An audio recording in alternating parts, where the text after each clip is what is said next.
Hello everyone and welcome to day 2 of Lobby Legends Fall Championship. I'm Raven and joining me once again is Sottle. We'll be taking you through all of the action today and we are going to crown our final champion of Lobby Legends for the year. Sottle, 1, are you ready for today? And 2, how was yesterday for you? Yeah, yesterday was really fun. I didn't quite know what to expect coming into the Anomalies meta Lobby Legends. Obviously, the last Lobby Legends of the year as well, which kind of gives it that little bit of extra impact. So I was hoping for a couple of things. High skill cap games, that's always my number one want when I come into a tournament like this. But also high levels of variation and, you know, kind of crazy games going in different directions. And I think the first one I was sure we were going to get, the second one a little less confident, but actually we got an extreme level of variation, right? I think heavily limited by not having too many Murloc games hanging around, so people had to find other things to do other than just jamming base skills everywhere, but we saw some really cool stuff as you are looking at now. That game in particular, the Tavern 7 lobby, as much as it upset me, was an awesome watch. Yeah, we had 6 different anomalies across the 6 different games, and as you mentioned, a lot of different minion-type focuses from the lobbies, and also just players going for different things. As we can see the results from Group A and Group B, we had some games where all the players run one minion type, like we started off with like a sort of beast game for everyone, or at least a banana game. And then throughout the day, though, we really split and saw a lot of different strategies come in, and a lot of different late-game scenarios, which I really enjoyed. And we had some amazing performances. I think most notably, Beta Babbit and Tomb were probably the 2 players, one from each group, that really stood out in terms of just really impressive results over the course of their 3 games. Yeah, for sure. And for Tomb in particular, this does feel like a next step for him because obviously we know Tomb is great on ladder. He's here. That's how you get here. You are great on ladder, right? But from what we've seen so far, today has seemed like the check format would be an issue for Tomb in general because he does seem like a fairly solid, safe, mid-range, grindy kind of player, right? Lots of seconds and thirds, not too many firsts. But we saw yesterday not only that very solid, consistent, safe style, but then when it hit late game, he was able to navigate late game situations with massive aplomb. He was doing high APM stuff really nicely. He was navigating the heads-up situation, the tech card battles really expertly as well. So I think Tomb is really one to keep an eye on going into Sunday today. Yeah, and as you said, we are going into that Sunday since that's what day it is, and this is the final day, which means the format changes ever so slightly, Sottle. The players will still be playing out games, 8-player lobbies, still getting those point splits as we had yesterday, but slightly different extended, potentially, day here. Do you want to just whip us through what check format is? Yeah, so 2 simple steps to check format. You have to reach 20 points first up, just by any means necessary. 3 wins will get you there, but you can do it over 4 or 5 games, just picking up some seconds and fourths or whatever. Then once you hit that 20-point threshold, you put the rest of the lobby in check, which means they have to stop you from winning the lobby. If you then win a lobby when you have 20 points or more, then you have won the tournament. It must happen consecutively. Like the game, if you win a game and that puts you over the 20-point threshold, that does not count. You must get over the 20-point threshold and then win another lobby afterwards. Of course, there can be multiple players who have the lobby in check at the same time, and then any one of 3, 4, 5 different players who have more than 20 points in the tournament up to that point are eligible to win the tournament as a whole. Yeah, and again, if that sounds a little bit overwhelming, if this is your first time watching Lobby Legends, don't worry, it's all as visually displayed on the screen as well, and we'll talk you through it as TLDR, it happens. 20 points and then win again, and you're good. That's basically it. Yeah, we have nice little graphics and colour changes for you, so look forward to those. But that is the prize pool these players are competing for, and of course, 9th to 16th basically already decided, as they're the 8 players that are not playing today, but everything else, there is a large gap between 8th and 1st in terms of that prize pool, so very significant. Even if the player doesn't necessarily win, getting 2nd versus 8th, like that is a very big deal. We'll go and check out the Tavern Buddy results though, and how everything played out overall, and something I think the viewers really get invested in from what I've seen in the chat of like what happened, the outcome. People love meaningless internet points, and I enjoy that they love it. It's staggering. Like, if you go to any large stream, there's nothing that causes a riot in the chat more than, like, something going wrong with the channel points predictions. Yes, Or some sort of bet in the chat going wrong. Like, they go absolutely rabid for it. They're not real. You can't pay your bills or buy bread with these fake internet points. They don't matter, says the person who cares about beating Raven more than anything else on the Well, here's the problem. They matter for exactly one person today. And that is me, because we have a little wager between ourselves. It was on stream yesterday that the winner gains some kind of benefit, loser has to do something unfun. So this is what happened yesterday, unfortunately.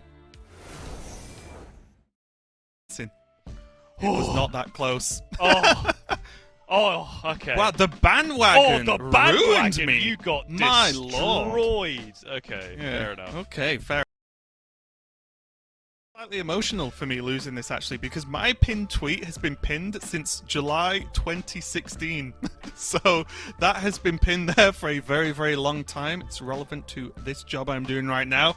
But yeah, Sal's going to write something and I have to have it tweeted and pinned. So all I can say is make sure to tune in tomorrow.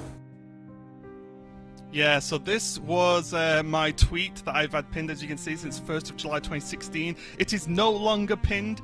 It was how to pronounce shaman properly in English, and a lot of people took it on board and learnt a good lesson.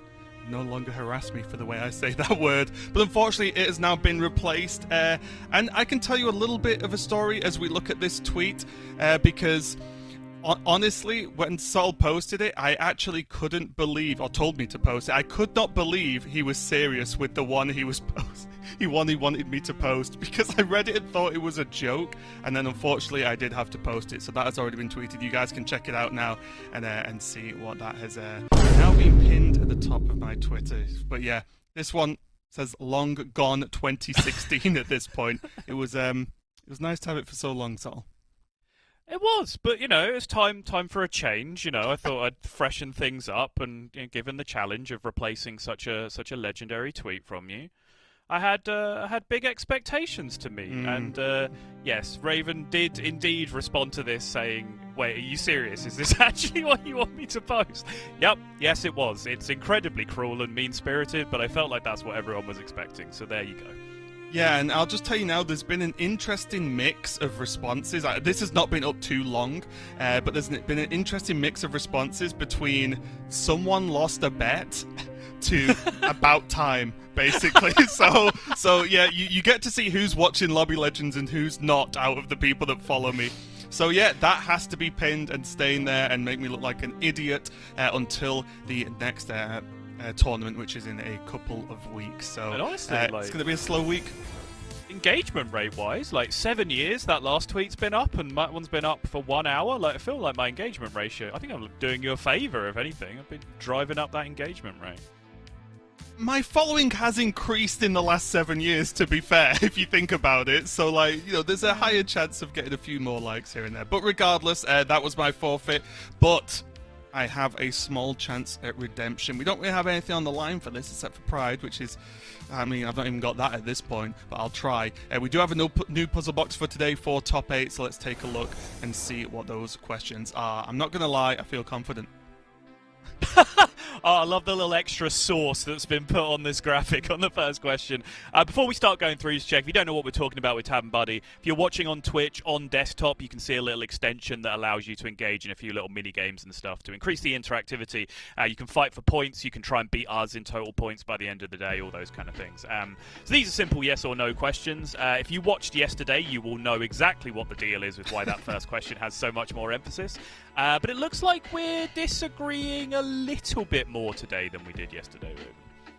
Yeah, I'll be honest, I just went with a gut feeling for these. One, I had to pick yes on the first one, of course. Yeah. But I just went for it today. I thought I'm going to have to do something even more extreme, because I will say, I actually did well in Puzzle Box yesterday. I beat you, right? So yeah, it was the Barov's Blessing that I have to get better on, I think it was. Oh no, it was the bandwagon. That's what I got destroyed on, wasn't it? Smacked. Yeah. So I have to stop picking bad players, basically, to win games.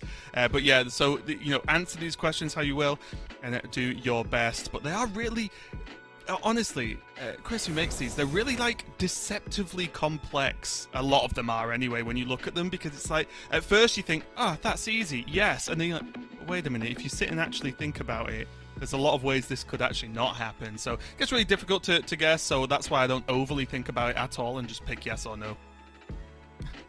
Yeah, I think they are very, very tough. For those people filling it out, one little tip on the Barrow's Blessing one, you can look at that in terms of pure odds. But remember, it is the job of Lorinda, who's picking those fights, to try and pick the closest fight possible. Yeah. Like, that's the goal of what's being shot for.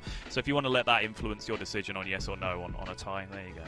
And something that actually did okay with is the fantasy pick, so we can see what they look like today for Sottle and myself. Where you get to pick 3 players, and obviously, like, the best performance overall is going to win it. I like the way we both jumped over to Tomb. We're like converted fans now.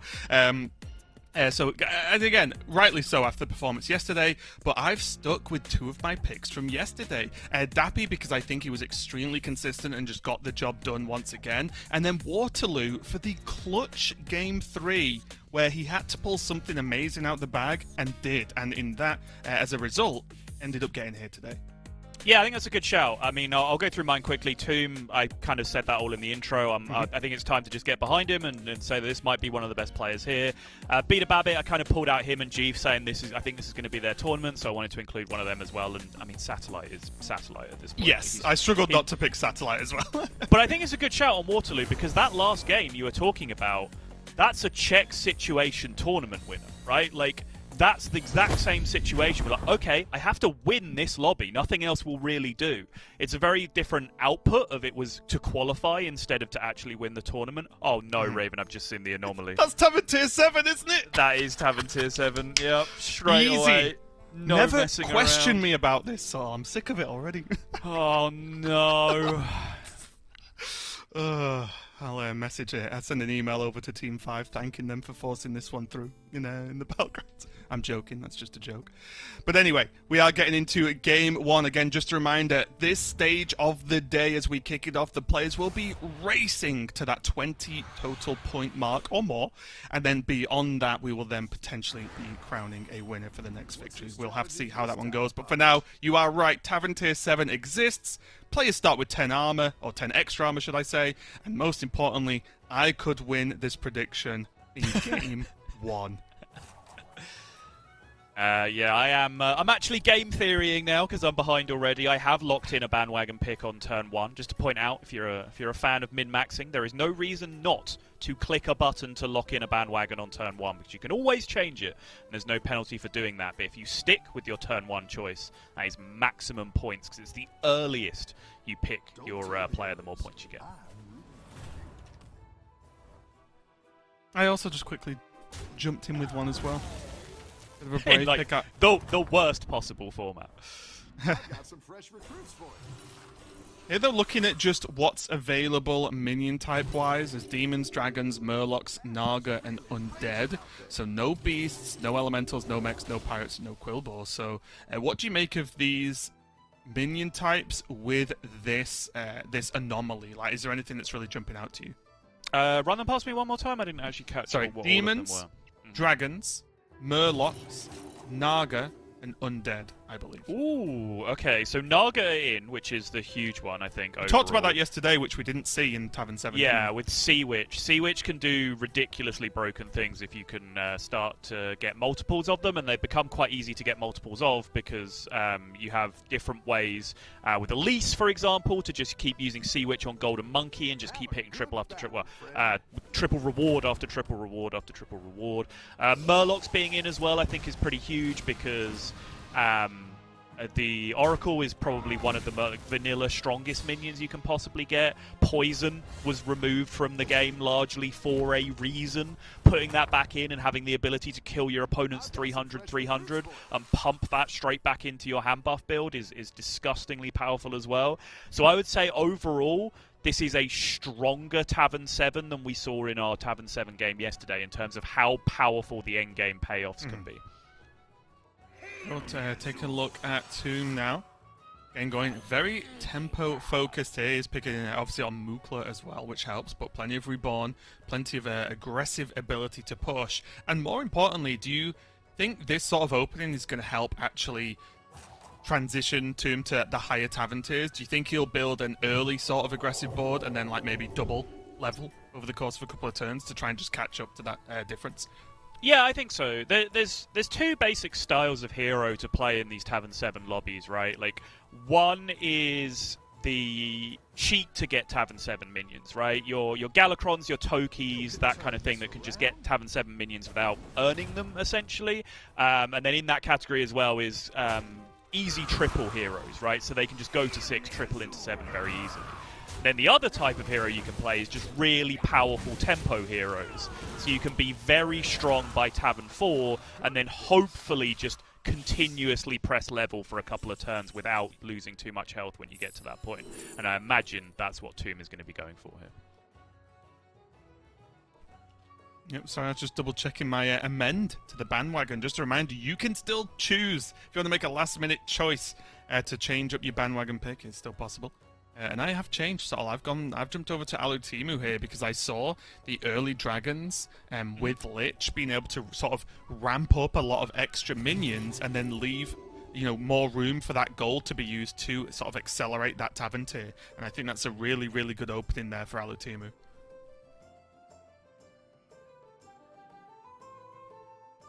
Bird here on Murloc and a Dream.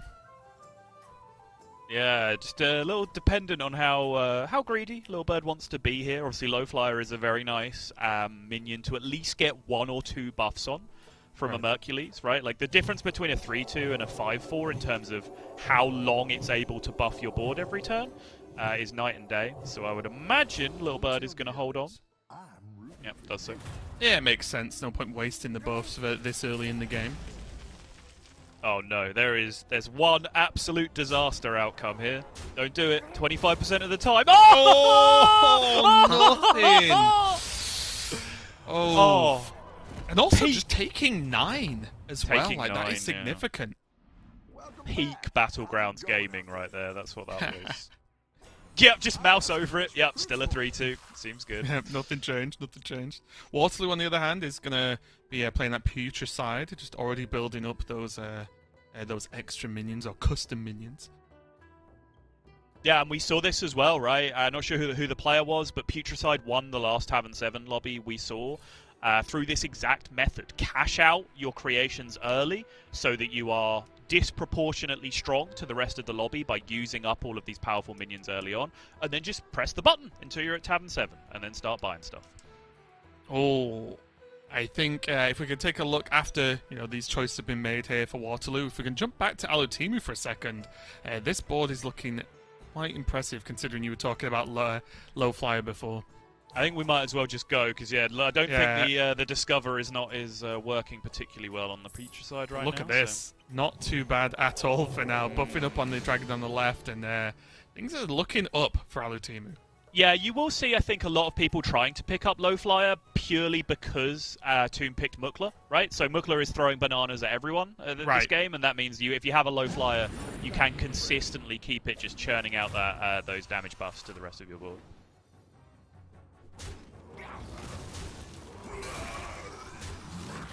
Pretty nice though. Lich still got 11 armor and still keeping the ability to generate more dragons across the next couple of turns. He's going to take a loss on this fight, but not one that's the end of the world with just the 1 Tavern tier minion living. Chief rocking the stylish hat. And getting a lot more buff value than we saw from Little Bird in the previous one. Little Bird taking a pounding so far, right? 27 doesn't seem like you're bleeding, but in this lobby where you started with 10 extra armor, you are bleeding at 27 on turn 6. Like, that is so much damage to have taken early. And the problem is as well, it's not like, you might tell me I'm completely wrong in high-level lobby style, which is fine, but I feel like the hero isn't exactly the best either in this kind of situation. It's not like, oh, just give them a turn or 2 and they'll be fine.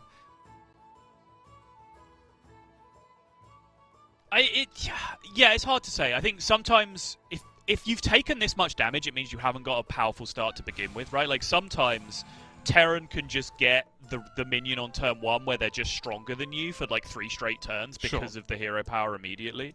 But if they haven't had that start, yes, it's hard for them to stabilize quickly. They do have, with Murlocs in, they have a nice base skill interaction, right? They can turn one base skill into two base skill just straight up, which is great. That's a huge power spike immediately if you can get there, but you do have to be on the lookout for something to spike you immediately. Yeah, speaking of Murlocs and Beta Babbit on Tess, obviously already taking that creation on the right earlier on, and everything seems to be looking pretty good here. For Beta Babbit. Again, just Tess always feels like a bit of a terror, especially when you look at some of these different anomalies that you know your opponents will be going for hyper powerful, like maybe even singular cards coming out of that Tavern Tier 7. Yeah, interesting, because there was a Bream offered there, and he does at least have a tiny bit of hand buff going on already with the Mercules. Bream with base skill, one of the most powerful mid-game things that you can do, even if late game you're more often looking to have that base skill just pulling scam minions more than actual stats out of your hand. So leaning into Undead is an interesting choice, but always with Tess, when you start making these decisions, the thing you have to get into the habit of doing the most is just mousing up and down the info bar on the left, right? You want to work out what everyone else is playing, what everyone else is leaning towards, because you want to play the same thing as many players as possible in the lobby so that you can continue to pick up more pieces for your composition. Gee, gonna choose to buy that board. Okay, fair enough. I mean, there's some good value minions there as well, so not a bad one to choose at all.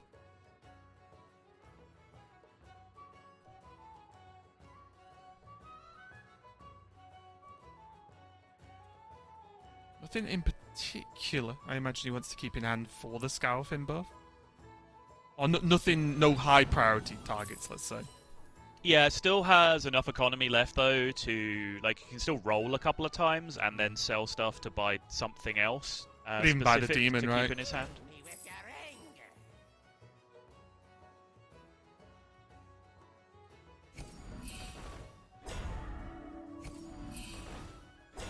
Could have one more roll here. Okay, there's a Bream. Yep. Well, that is a little awkward. Yeah, he's going to have to roll past. I don't think it was buyable because he needs to play the Feldrake this turn, right? So even if he used the Feldrake as one of the minions he's selling, he would have likely eaten the Bream at that point anyway. So it looks like he's just going to settle on a little bit of a buff on that Feldrake itself. And that's fine, right? It's just, obviously it was a bit of a shame to miss out on the Bream, but it's not like Jeeves heavily committed to this Drake or anything. It's just, oh, it'll get a buff. Probably play it next turn. It can beat up a few minions and then, move on after that. So not a huge deal. See Beta Babbit on the test though. A nice little board to pick from, I think, as well for Beta Babbit, right? With the Scowfin option there, at least. Yeah, again, might be maligning the lack of Bream from the pick on the previous turn, right? Having seen all that Murloc synergy. But again, like, I'm hyping up Bream at this point, but honestly, at a high level, you kind of want to go base skill first, right? You want to have that base skill security before you start picking up Bream, because I'm sure you've been in that situation before. You buy a Bream and then, okay, you start spending all your gold on Murlocs and you have this huge, like, 40-40 in your hand and no way to get it on the board, and then as soon as you put it on the board, it has no ability anymore, right? It's going to stop growing until you're perhaps able to... But you have to, right? At some point, but you have to stay alive, yeah. As soon as you get pushed below 15, it basically has to go on the board to try and keep you alive. So the fact that none of these players have seen base skill yet, looking around at the other boards, I don't think there's a single base skill in the lobby yet from what I can see, which is kind of amazing. Yeah, also a pretty nice and early level there from Waterloo. Turn 8 going up to Tavern Tier 6. I think we might see a Tavern Tier 7 sort of. We then have to we might too, yeah. Cross fingers for the winner. Yeah, it's one of the big reasons I went for Beta Babbit here is that I'm trying to hedge my bets against you picking up the win on Tavern 7 because Tess will not have to go to Tavern 7 necessarily this game, so you get the double whammy, right? Yeah, Tess can stay low and just steal Tavern 7 minions from other people potentially. Look at this turn from Alutimu, though. Has the Amalgadon options, has all these Murlocs with the extra Battlecry buffs and Murkai, but also has the duo. This is gross. Are you okay, Sol? That was just that one exclamation and then a dramatic pause. I mean, look at it. Oh, Look I'm at with it. you. I was just making sure you're okay. Sorry. What the? Hang on. The Murkai activation on the Primal Fin. The first one got a second Murky. Are you joking? It's just Salutimu, isn't it? It's just good at Hearthstone. Yeah, it's just good. We know this. This isn't a surprise. So yeah, this is a pretty disgusting setup at this point. Just tons of stats being thrown out for free, like auto-scaling at the end of the turn, with the young Murkai hitting Murky. Alatimu can now probably get fairly close to tripling a Murky at some point in the near future if he can find Bran or Moira, which is obviously available in a Tavern 7 lobby as well. I think he's a pretty big favourite for this game right now. I also feel like, and you'll know better than me, so tell me, but I feel like Alutimu's in a spot far enough ahead, or comfortable, let's say, to get even more value from this duo. A lot of the time, I feel like you duo once, and then say, okay, that's enough, get rid of it, and then progress. Whereas I feel like he's just so far ahead right now, he can just be like, yeah, I won't die anytime soon, I'll get another duo proc. Yeah, his biggest issue right now is not so much strength and fear of taking damage, it's board space, right? Like, yes. There's only so many things he can afford to have on his board. Like, I think the low flyer, despite being individually arguably his biggest and best minion right now, disappears pretty soon, right? Because he needs to make space to actually make more powerful things happen. Going for the Obsidian. Yeah, not the options he really wanted to see. You know, when I was talking about this setup, I didn't even mention the fact that he does have the Elise in there as well. So if he can hit the Sea Witch, he starts to get rolling with that infinite golden monkey printing factory that I was talking about earlier. So Alutemu, this is a spot that I get stuck in sometimes as well. He essentially has 3 or 4 different game-winning things that he's halfway to doing right now.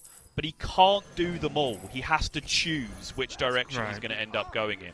Does find the Bran, though, which is absolutely huge. He's just going to drop both of these Murkies on the board, and now the stats are going burr. Yes, this is very, very nice. I was just going to say, obviously, it happened, but I think Alatimu was looking for the tipping point to make that decision, right? And I think the Bran really helped there. These Divine Shield Manaroths, though, are going to need a fairly significant amount of damage, it looks like here, though. Oh, okay.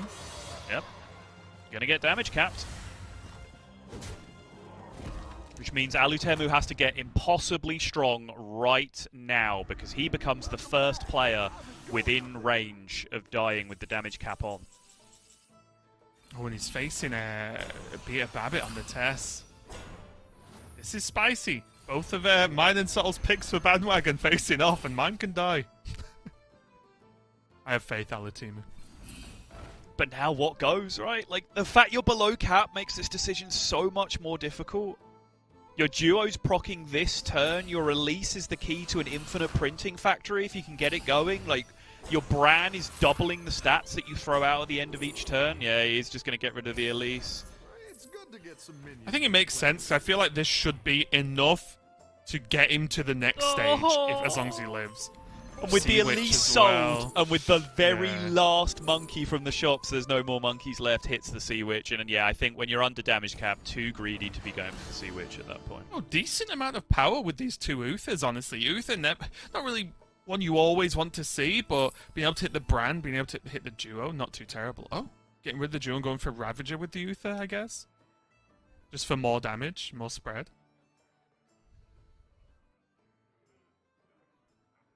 There's also the option of getting this base skill down, right? Yeah, I think the base skill absolutely hits the board. You could base skill and keep the Tide Oracle in your hand as the summon. Yeah, I wonder which would then end up buffing itself, weirdly, for the following turns. Does this ever end on buying the Divine Shield from the shop? I'm not sure what... Hang on, I can just look because I have that information. I don't think so. The last board space goes to the second Amalgadon, I think, right? And then you just... Oh, sure. Yeah, if you want the Titan. Yeah. I'm with you. Still looking especially since strong. if you didn't get a perfect on, you could just put it next to the Murkai and have it fix itself. Yeah, and just go again. Yeah. Still a lot of stats being kicked out here, but a lot of base skills. What's going on here? There's only 3 cards in hand, though, it looks like, a little bit hidden behind the logo at the top, so not full value. And Okay, nothing massive creations. either. The Divine Shield and Reborn obviously helps, don't get me wrong, but nothing truly gigantic coming out here from Beta Babbit. Right, but they are printing money, it looks like. Yes. So that's fine. Good fight for Alatemu in the end, because Beta Babbit is actually, he's kind of still in milking stage right now, right? He's a little bit weak and still just trying to gather some resources. So this is a good time for Alatemu to hit this fight, fighting for his life in the end. Yeah, and he's got direction as well as power for now, right? So that's definitely something worthwhile. Still really close, though. Can I interest you in more battle cries, so? Wow, Satellite actually Whoa. going full Ravager here. Okay. I did get deleted by this minion today. Well, this morning, because I just didn't expect it, and then bang, there goes half my board. So, Yeah, okay. it can happen.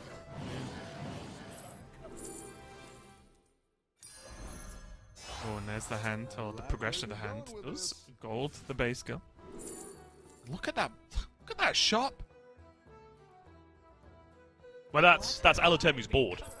Yeah, I'm just saying, just look at what's on offer for Right, Beta right, Babbit. right, That's yeah, I'm just saying, like, just stare at it and soak it in, subtle, because wow. And The joys crucially, of being test, having tier 4, look at that. yeah, and crucially, Beta Babbit had like infinite gold this turn as well, right? Because we saw his hand fill up previously, so he's able to transition this very nicely. Happy, we've not really been able to check in with him too much so far, but doesn't look overly impressive when we're comparing it to everyone else. A lot of Divine Shields on the George, of course, but I feel like he might be slipping away soon. Yeah, right this second, still for maybe turn 11, turn 12, still looks fairly strong and competitive with most people in the lobby. That board does not really seem to have the future that we've been looking at for the last few rounds or so with the likes of Satellite, Beta Babbit, and that is not a 5-year plan, is it? Absolute Murloc nuts. No, not at all.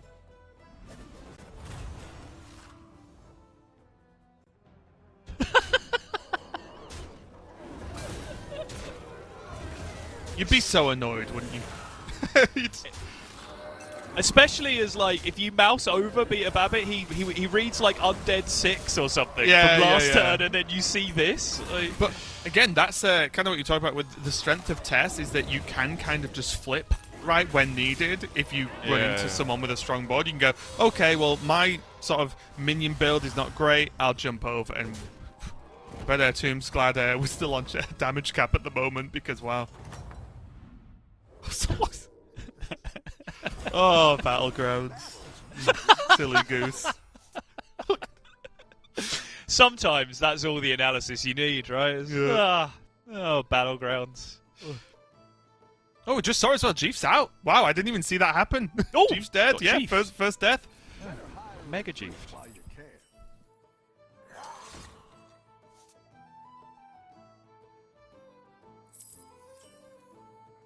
Waterloo definitely taking his time with this turn. I've seen faster turns, but there is a lot more to consider when you've got a hand that does this.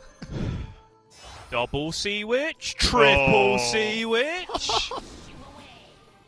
So, Golden Sea Witch gives you the spellcraft that gives you 2 copies of any minion from a shop, which a free triple at any point you want it, right? You point the thing at a minion, you get 2 copies of it, you can then buy the 3rd copy, and it is a triple. Like a base skill, for example. Well. What are you doing here?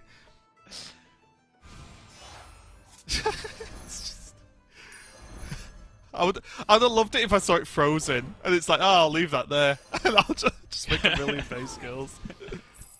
I love it. Like, this makes my point from yesterday, right? When I was saying, like, base skill is just the Edwin, it's the best minion in the game, I don't understand how it never gets nerfed.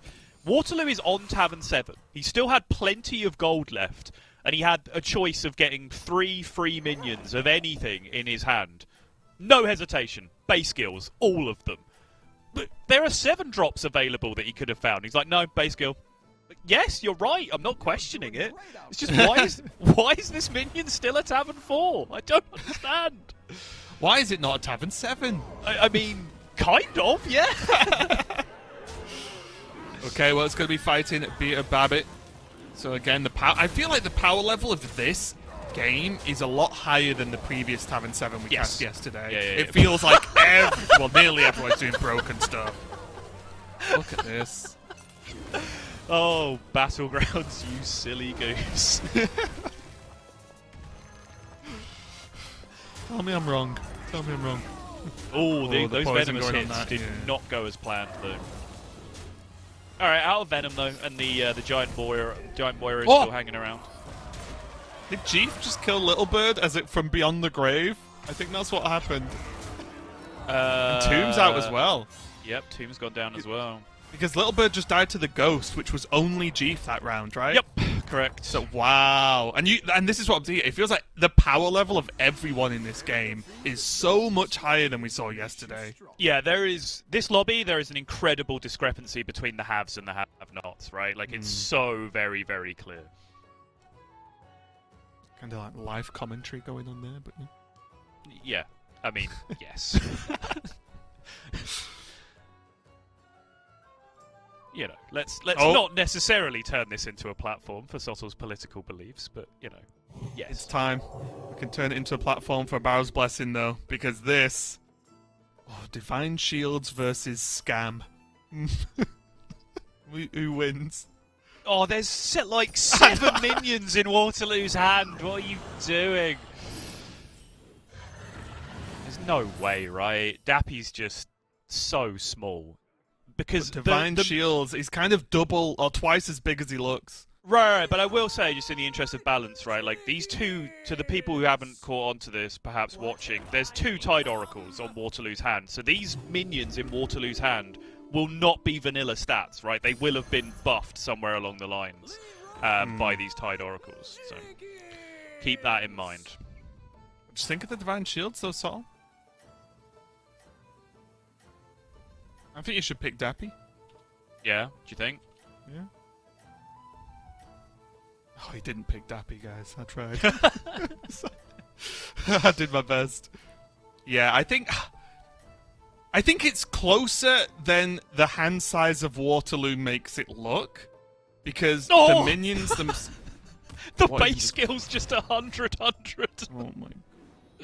Yeah, he also picked up a blaster in the last shop as well, which is that make changes a colossal everything. difference. Yeah, it's now just a face skill at this point, doing tons of damage. Yeah, the blaster's another pile huge of stats now. to the board. There's another pile of stats to the hand. Is that minion dead? Okay, Golden Moira did go down, which means that this is now fighting for itself. Oh! Oh, no way! Incredible! Missed the bracket. Oh, I did not. I told you so. Should have listened. Yeah? Should have listened to yourself. Yeah. that's what casting with you for so long has done to me, so I doubt myself at every angle. Here, though, it looks like Brant is going to go down, so that means Satellite is going out on 5th this game. We do now have our top 4, Dappy, Waterloo, Alutimu, and Beta Babbit. Slight health difference at the very top there. Lorinda has just commented in chat, and I was about to make the same comment. Like, I imagine that was a fairly significant scam. Like, I definitely believe Waterloo probably had the odds in that fight, but, you know, sometimes. Well, even just sometimes the minion... battlegrounds happens. Yeah.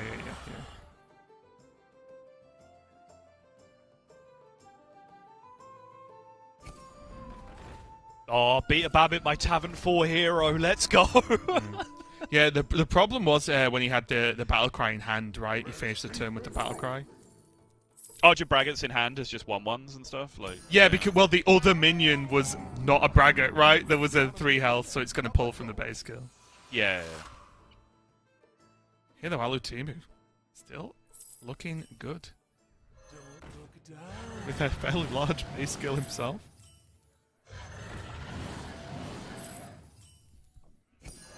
What's the finisher here? Is this going to be selfless, do you think? Oh, discovers a Murazon was the last fight. Another Murloc player? No, okay. That's unlucky. There's so many other Murloc players in the lobby that could have been some incredible value. Honestly, that Murazon looked like it was drawing from like a previous game or something. Yeah, Because those were not cards we're seeing on screen right now. Who was that, actually? I'm looking at the track. Oh, that was Little Bird. Little Bird's board is a Vanilla Zap, a Vanilla Elise, a base skill, a Belcher. Well, they died a couple of turns ago, A right? Manaroth, one Eternal Knight that's a 50-50, and a Ghoul. Yeah. It's an old ghost fight that Alex Evan must have fought against. Yeah. The team with the seconds burning down on that rope is going to end with that double taunted Divine Shield. So, yeah, I like this a lot. The cleave there, not really planning to kill anything for Alutimu, but more just remove Divine Shields, maybe, take down a Leroy or something. There we go. Against Putricides with Alutimu versus Waterloo here. And a lot of explosions. Good thing is, though... I mean, 2 actual poison minions that can benefit from Divine Shield, and the Divine Shields miss both of them. That's kind of scammy. Still doesn't look like Alutemu has anything like enough left over, though. I don't know how big the Monaroth is. Is there more? Oh, there's more. Just some random garbage coming out now. Fine. Yeah.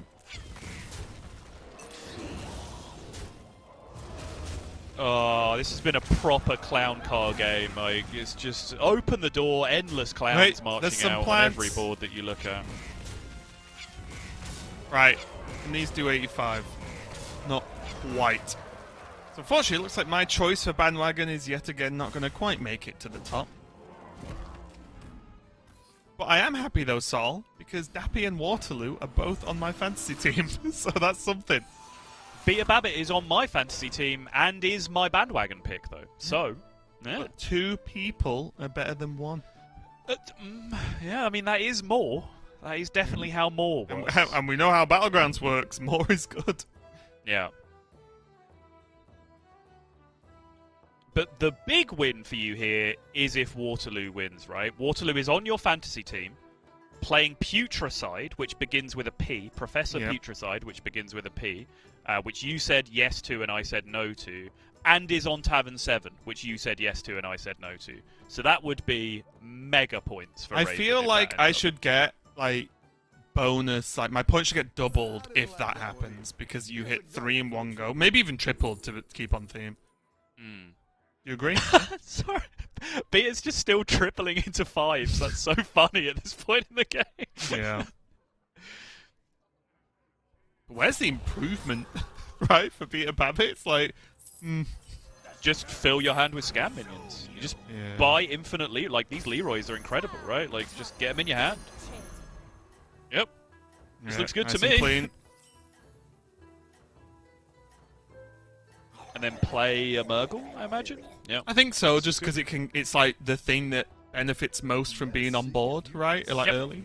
So yeah, makes sense to me. Looks like it's going to be pretty strong for Beta Babbit. But can Waterloo on the Putricide, my hero at the moment, get this done? We've already seen Waterloo's clown car is incredibly powerful, right? But now we're seeing Beta Babbit also has a very good clown car of his own. But these Divine Shields are pretty gross, and that is a ton of stats that just got thrown onto the hand. That's another ton of stats that just got thrown onto the hand. Oh, what a game.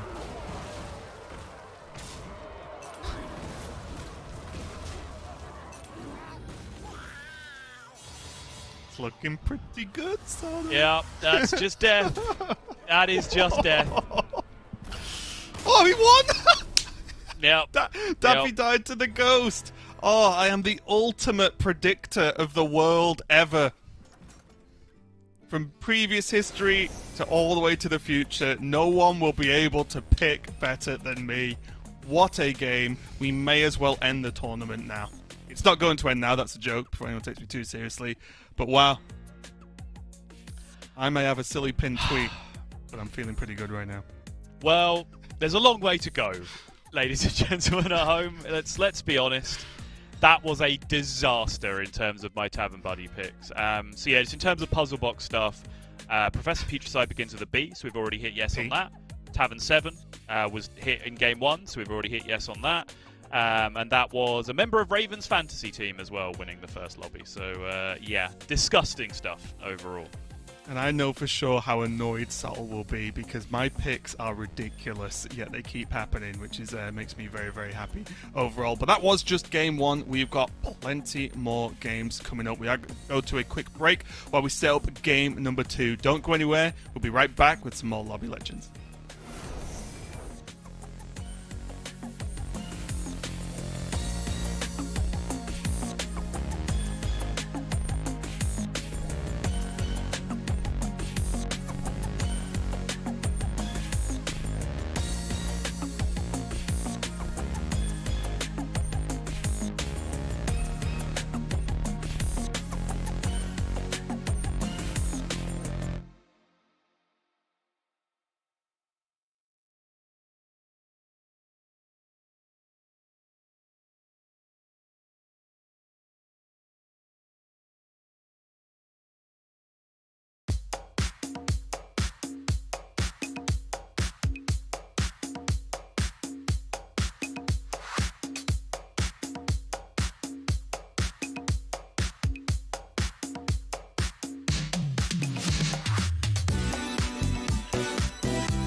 Welcome back, everyone, to Lobby Legends Fall Championship. We have got Game 2 to get underway. But before we do, we're going to just take a look at what just happened in Game 1, because it was magnificent for many, many reasons.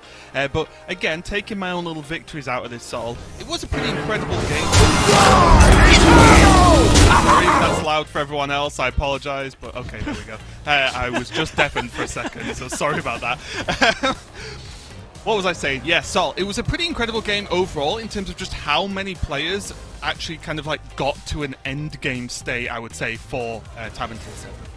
Yeah, and so it's the product of the 10 extra armor, right, in Tavern 7 lobbies, because normally high-level battlegrounds, some people understand that they aren't the bully this game, right? Like, they have to just turtle up and just go for Tavern 4 strats or whatever and just try and tempo out and try and get a top 4. And we saw one or two of those, right? But those people that ended up dying to ghosts, right? Though that was the indication of how much weaker they were than the rest of the lobby, but they were just hanging on in there for as long as they could. But because of that 10 extra armor, a greater proportion of players understand that they can just be super greedy and shoot for the moon.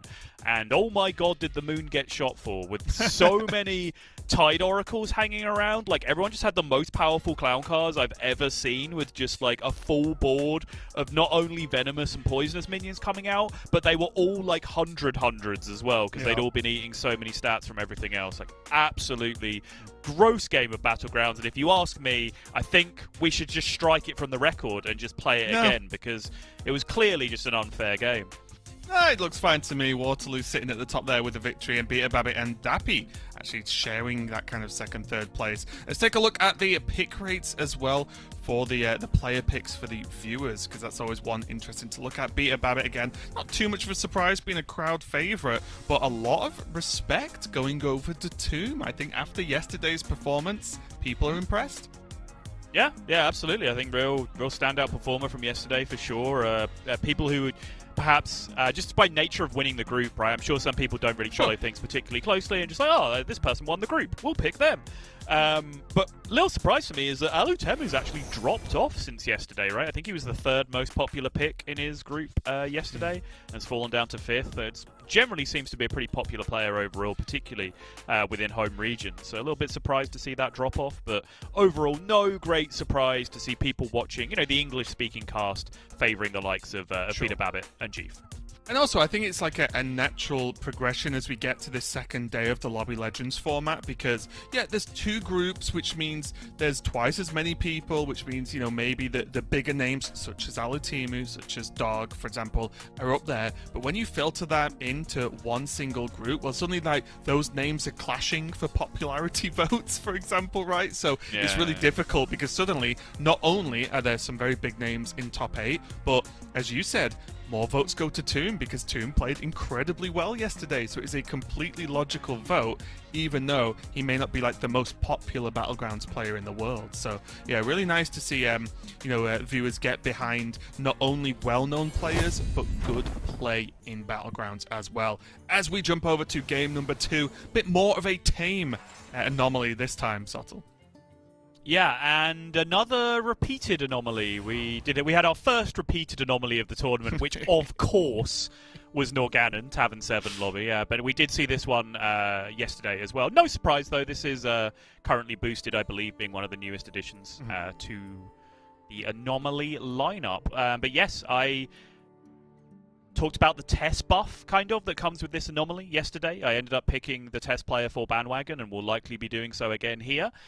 Because that ability to just get that little bit of a boost from stealing minions with the buff applied from the anomaly is just a nice little cheat code for Tess to be able to kind of skip out that one turn where usually they're a little bit weaker after immediately stealing their opponent's board. And we've seen Tess across a lot of this weekend seem to be a very high pick rate hero. Is that just the case just in Battlegrounds right now? Is Tess just, if like viewers are watching and think, oh, okay, if I get offered Tess, should they just pick her a lot of the time? So, you have to have a grip on the minion type makeup a lot of the time, right? Sometimes there's 5 minion types where there's clearly one that has the dominant matchup, right? Like, the game itself is quite balanced right now, but minion types tend to have matchups, right? Divine Shields are good against certain things, which makes mechs have some good matchups against other things. Some minion types can't deal with raw stats, so then suddenly that makes dragons hard for them to beat, like that kind of thing. These matchups go through and throughout all the individual minion types. So when you have a minion type makeup where there is just like, okay, everyone is playing Murlocs this game, everyone is playing Elementals this game, and you just know that instinctively from looking at the minions that are in the game, then you take Tess, right? Because that's what you want to rely on. As many people as possible gravitating towards the same strategy, because that's what makes Tess strong. Well, now I'm just looking at who to pick here, because it's a bit of a difficult choice. I normally try and merge, like, what I think of the player combined with the hero choice. Similar, like you said, you're picking Tess again, but nothing's really jumping out at me here. Especially because the anomaly is fairly well-rounded, right? Yeah.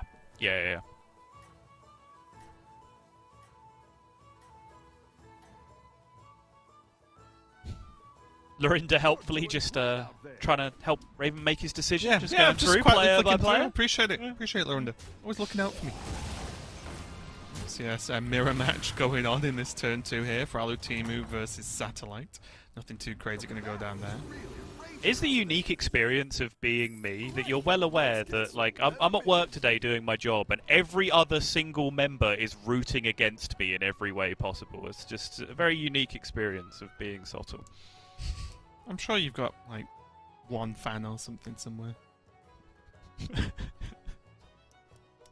The cat or something, I don't know. Here, Chief working out if this is going to be a freeze or maybe even just a sell Tavern tier upgrade option here.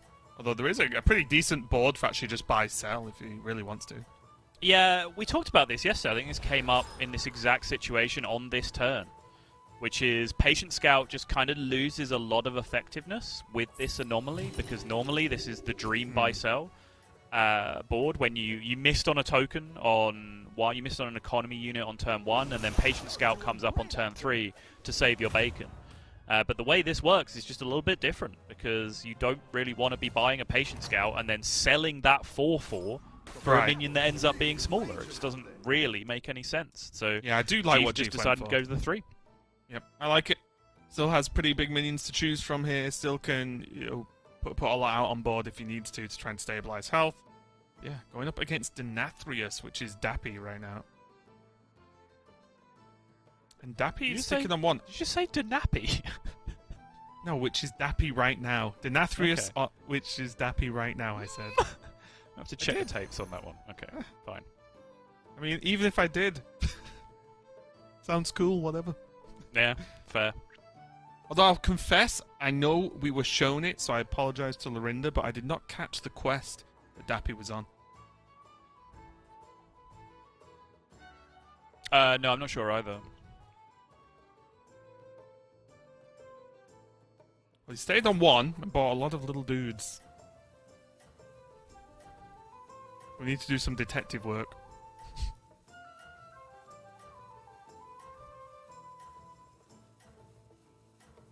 There we Minions attack 12 times for Tiny Henchman. Yeah, okay. Fair enough. okay.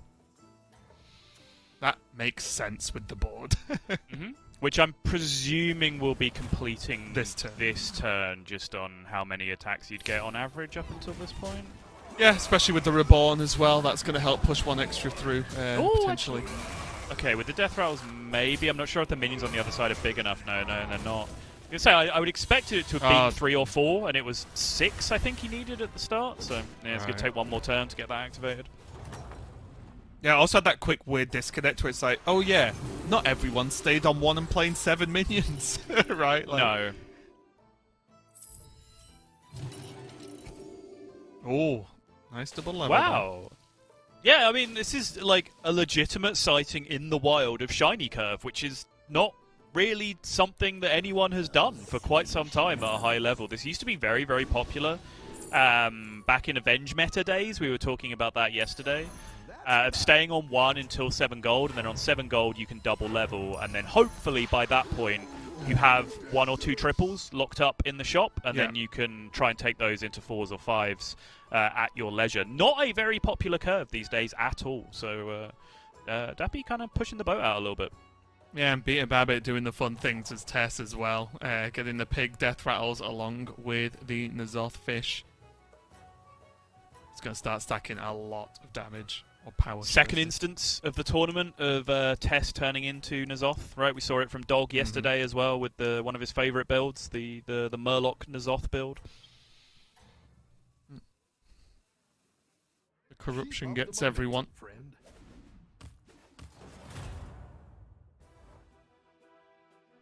I mean, you give a Tess a fish, she'll fish for a day.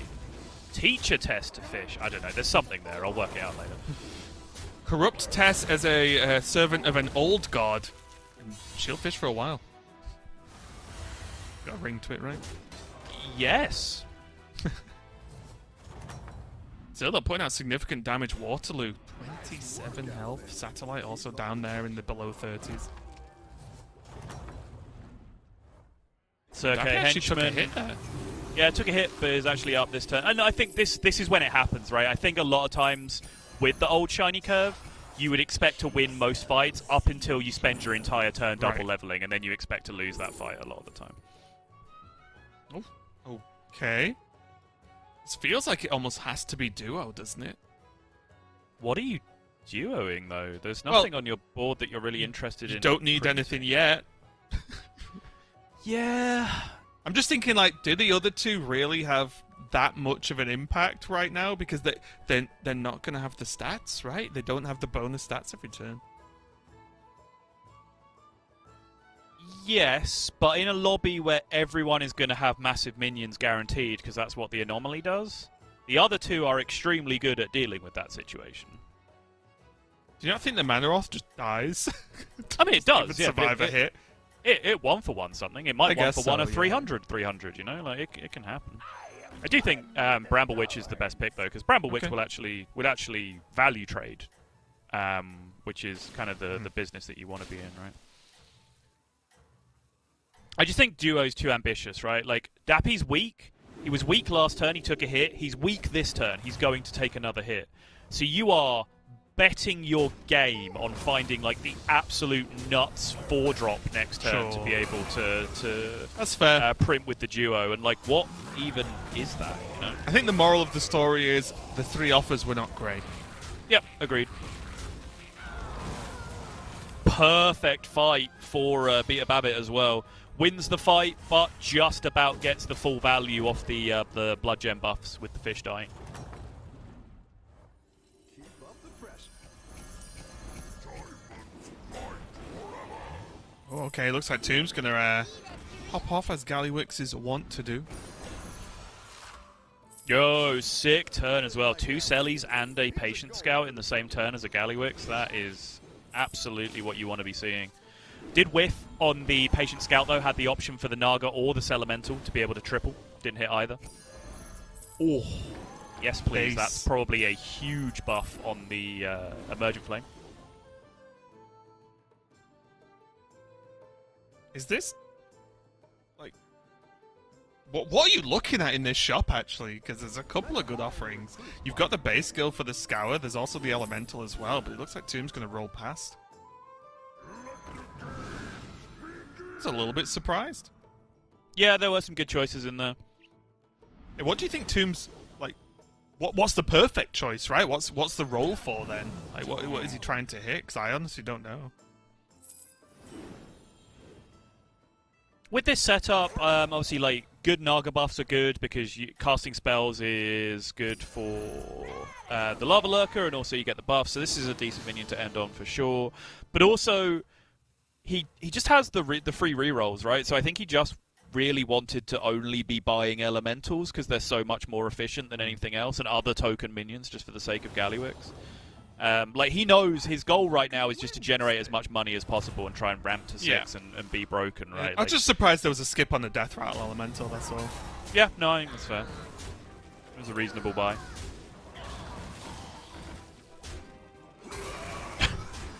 Not quite as good a clown car as we were seeing in the previous game, was it? Not quite. Unless this coin hits the board somehow. Not quite.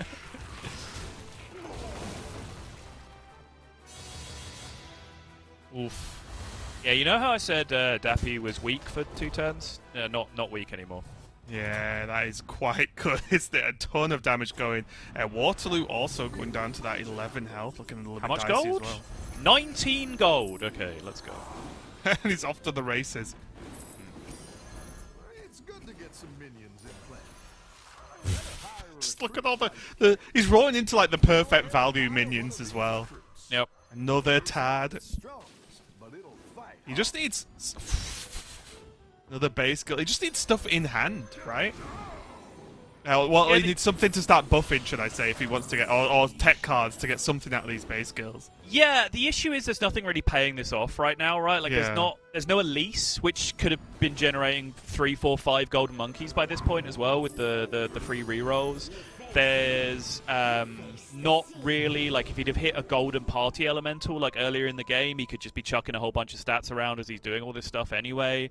No real Murloc scaling or anything like that. No triple into a Gusty or a Bran or anything like that just yet. So he is just kind of generating money at the moment, and he does have at least one more free fight to be able to do that. But he needs to hit something, and hit something soon, because otherwise he's just going to get smacked twice. Also, hang on, can we go take a look at Beta Babbit? He's still on 3 and winning every fight. What's going on up there? I see. Okay. Noted.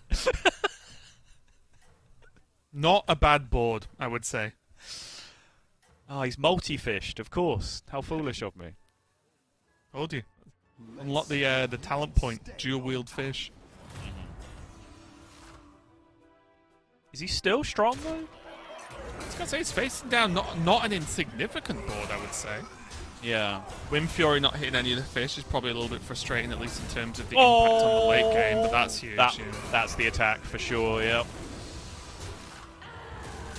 Oh. Okay, reduced it down kind of a little bit. Also, mega first world problems. He's actually too strong to get any kind of fish value right now, right? Yeah. Like that was 14. 4+4 on blood gems and 6 actual blood gems that he missed out on just by being way too strong. Oh, Waterloo not looking too great, although I think he's still alive. Just! At least he won't have to worry about taking, doing damage numbers anymore. It's lose and dead. Who are you? Oh, you're Dappy on your bandwagon. Okay. All right. Getting a bit worried, Sol. I mean, my turn 1 bandwagon is multi-fishing and killing the entire lobby right now, so I'm feeling good. You felt good there last game as well. Well, no, I didn't, because it was a Tavern 7 lobby.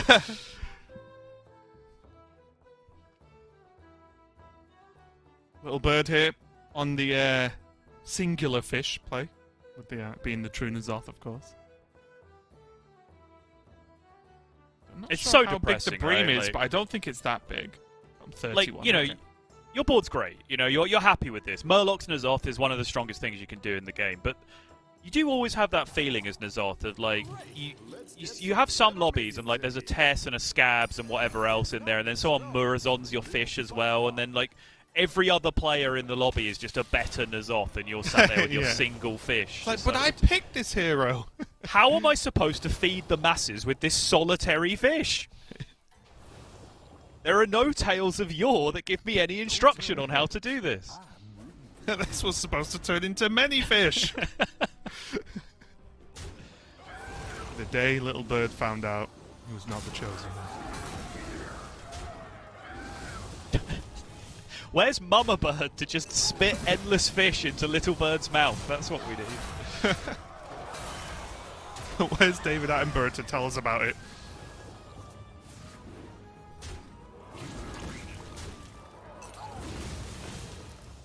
How big's your clown cone?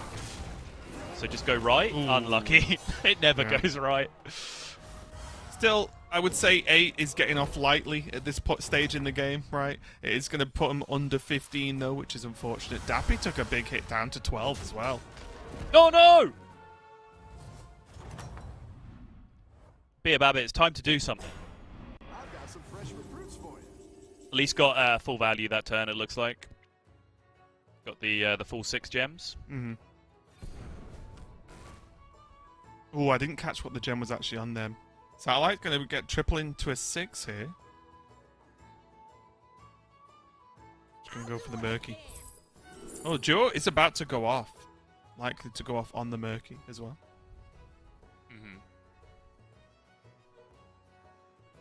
Oh, we are just informed by our tech support that Game 1, the Barov's Blessing, was 97% in favour of the losing party. In terms of how many people picked it, I presume that is. Oof. Yeah. So, sorry, we'll take the L for that one. Clearly, you all only picked it because we were saying that the clearly stronger board was going to win. Yeah.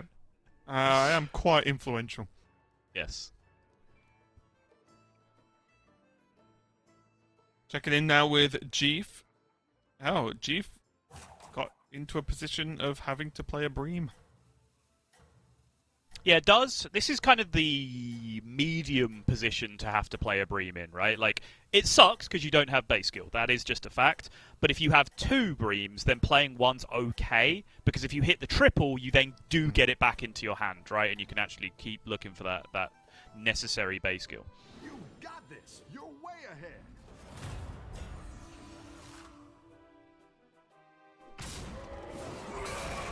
Okay, the Reborn Taunt's going to help soak up some of this, getting rid of one of the Venomous already. Really good setup there, honestly, for Dappy. Just being able to soak as many of those Venomous as possible on insignificant minions. Yeah, it looks like Jeef is taking a tonking here, though. It's going to be a damage cap, I think. Yes, it is.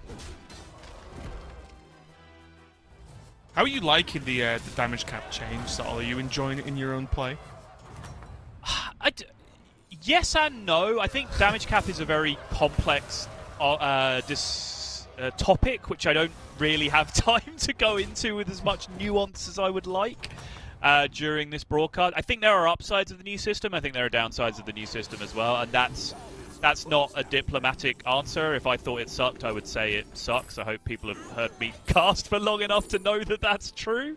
But I think the damage cap in general, I think, is something that is going to be a long-term thing that needs to be iterated on by the team. But it'll fight hard.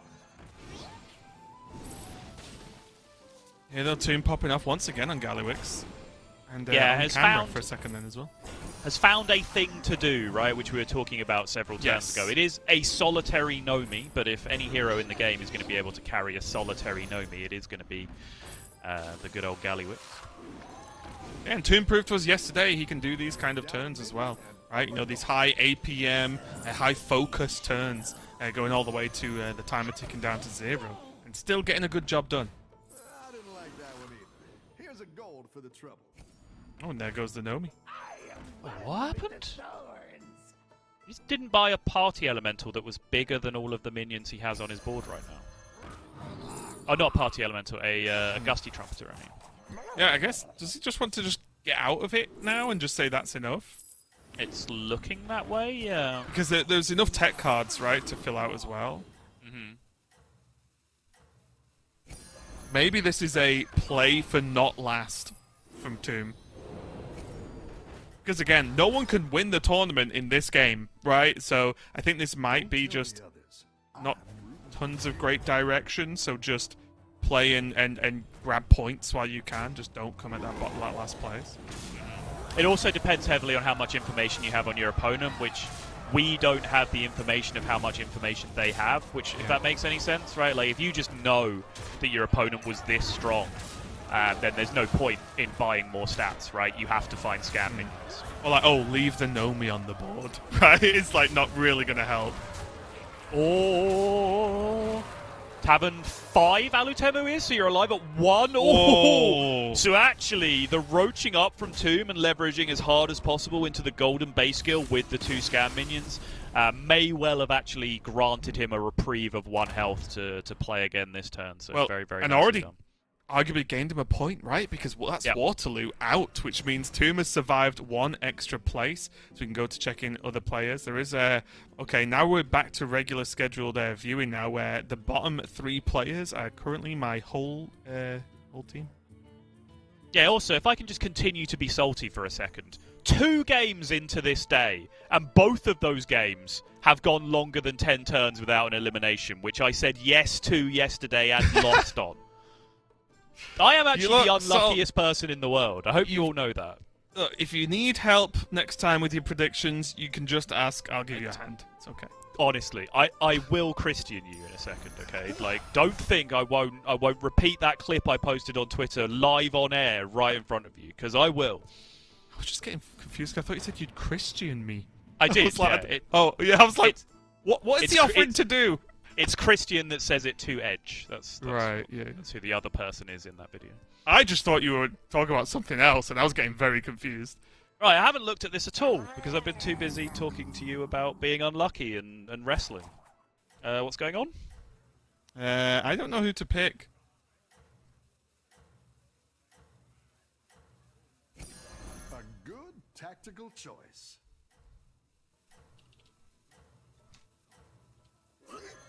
Same, actually.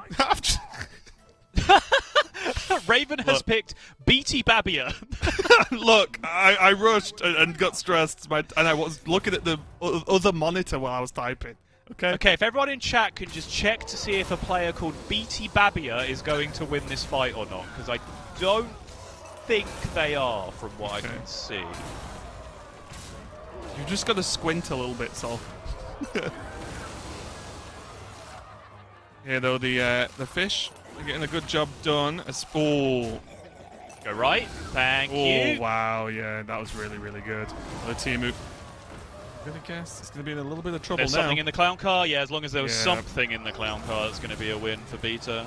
So I correctly predicted Beta Babbitt, and unfortunately for Raven, BT Babia did not win the fight, so unlucky. Yeah. See what Sol has to stoop to try and hinder my, professional prediction picks. Oh, who was that just going down? Oh, Tomb! Does And end Satellites up out taking as well. down, an extra 1.5 points then in the end for the decision to roach up on the previous turn and just try and survive.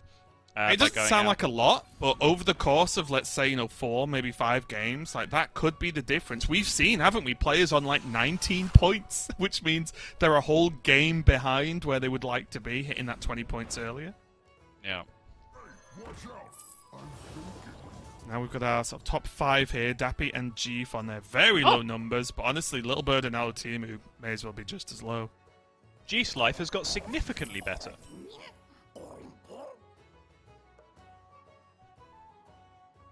He's found a base skill and tripled his bream, so it went back in hand. It looks like he is just going to look to play it, though. Try and triple Simply a lot of into a stats. Manaroth or a Leroy or something to hold in hand. Yeah, it doesn't really hit. I don't think upbeat Geo is what he was particularly looking for in that instance. Yeah, and again, I think the playing of this and just throwing down everything he can is very much indicative of being on 5 health and just grabbing as many points as possible. Yep. By the way, effect. Speaking of ripple effects, the ripple effect of Beta Babbitt winning the previous fight, right, is that his opponent had 2 Murgles on the board, with Beta Babbitt playing a base skill double fish setup, so therefore wanting as many scam minions as possible in the hand. So Beta Babbitt is going to be looking pretty rosy for the next few turns, I would think. See how this fight goes, because there's some extra Divine Shields to sprinkle in here. It always depends on what the base skills are going to achieve.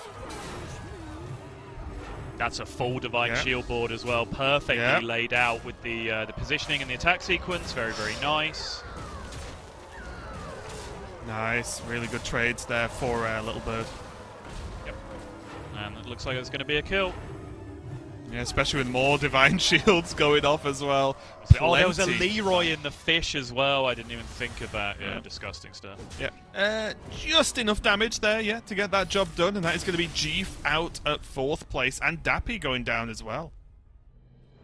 So now we've got our top 3. Beta Babbitt once again, at least at this stage of the game, just like last game, looking comfortable on the highest health total by a large margin. But Little Bird and Alutimu may have something to say about that. And I needed this, Raven. This is a big recovery game for me in the points, I think, because this was a turn 1 bandwagon for Beta Babbitt for me, and I think your bandwagon pick was Dappy, who just went out, right? Is that correct? Correct. Yeah, and then Beta Babbitt is in my fantasy team as well, so this is a good recovery from where I'm sat. Yeah, 3rd's not bad for the fantasy team pick, I guess. Is Alutimu and Little Bird are going to do me a favor? I mean, those are some big elementals. Yeah. It would be a shame if, your stats didn't really matter. Wow. You heard it here first. Battleground tips from Sottle. Stats don't matter. When Murlocs are in the lobby? Kind of, yeah. Divine Shield stats. Can I interest you in those? Yeah, the Divine Shields are obviously fantastic, and there is another glow scale in hand as well, on a serious note, and a selfless hero, so Alutemu's board is very, very, very, very strong here. It just depends how absurd Beta Babbitt's base skill fish setup is right now. Also, look how big this Leroy is. Yeah. Leroy doesn't even need his death rattle. He's going to kill stuff anyway.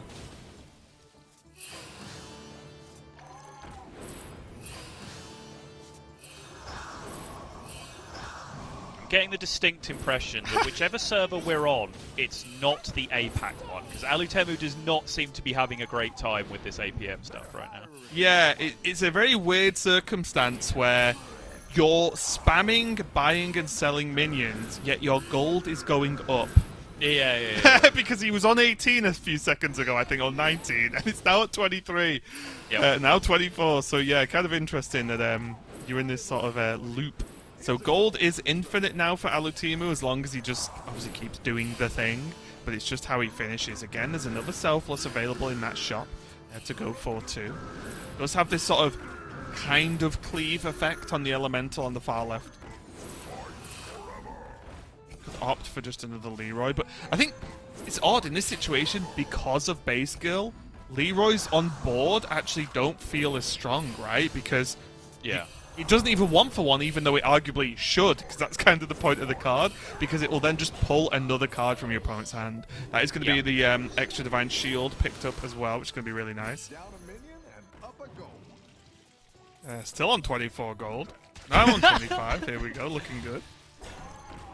I'll give you a little peek behind the curtain. I promise you, and I don't know this for a fact, if we were to switch to anyone else's POV right now, it's next turn. Yeah. Okay, well, let's see how this turn's fight goes. A slight stat difference, slightly.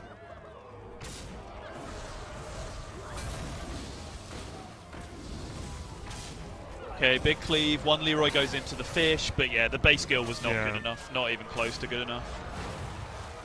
And even like the Divine Shield hit the Venomous, you know, like not that it would have overly mattered, but these are the things that start to really add up.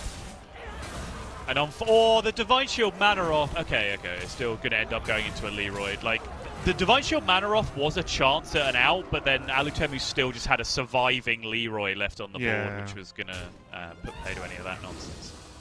So yeah, this is now the next round's fight after the one that we just watched. So Alutemu is desynced so heavily with the elemental APM that he's essentially caused us to skip an entire shop phase. Alutemu's so powerful that he can just shift through time. So each of these fish has a Leroy in them now, right? So that means these are going to at least 1-for-1. Like that's now dead. Yeah, I mean you can just see it's gross, right? This is disgusting. This is borderline unbeatable. It looks like. Yeah, and this actually feels, and you can tell me if I'm wrong, but this feels like the top of the Hearthstone Battlegrounds power level. Like doing this is at least I think, the most powerful just thing you can do in any game.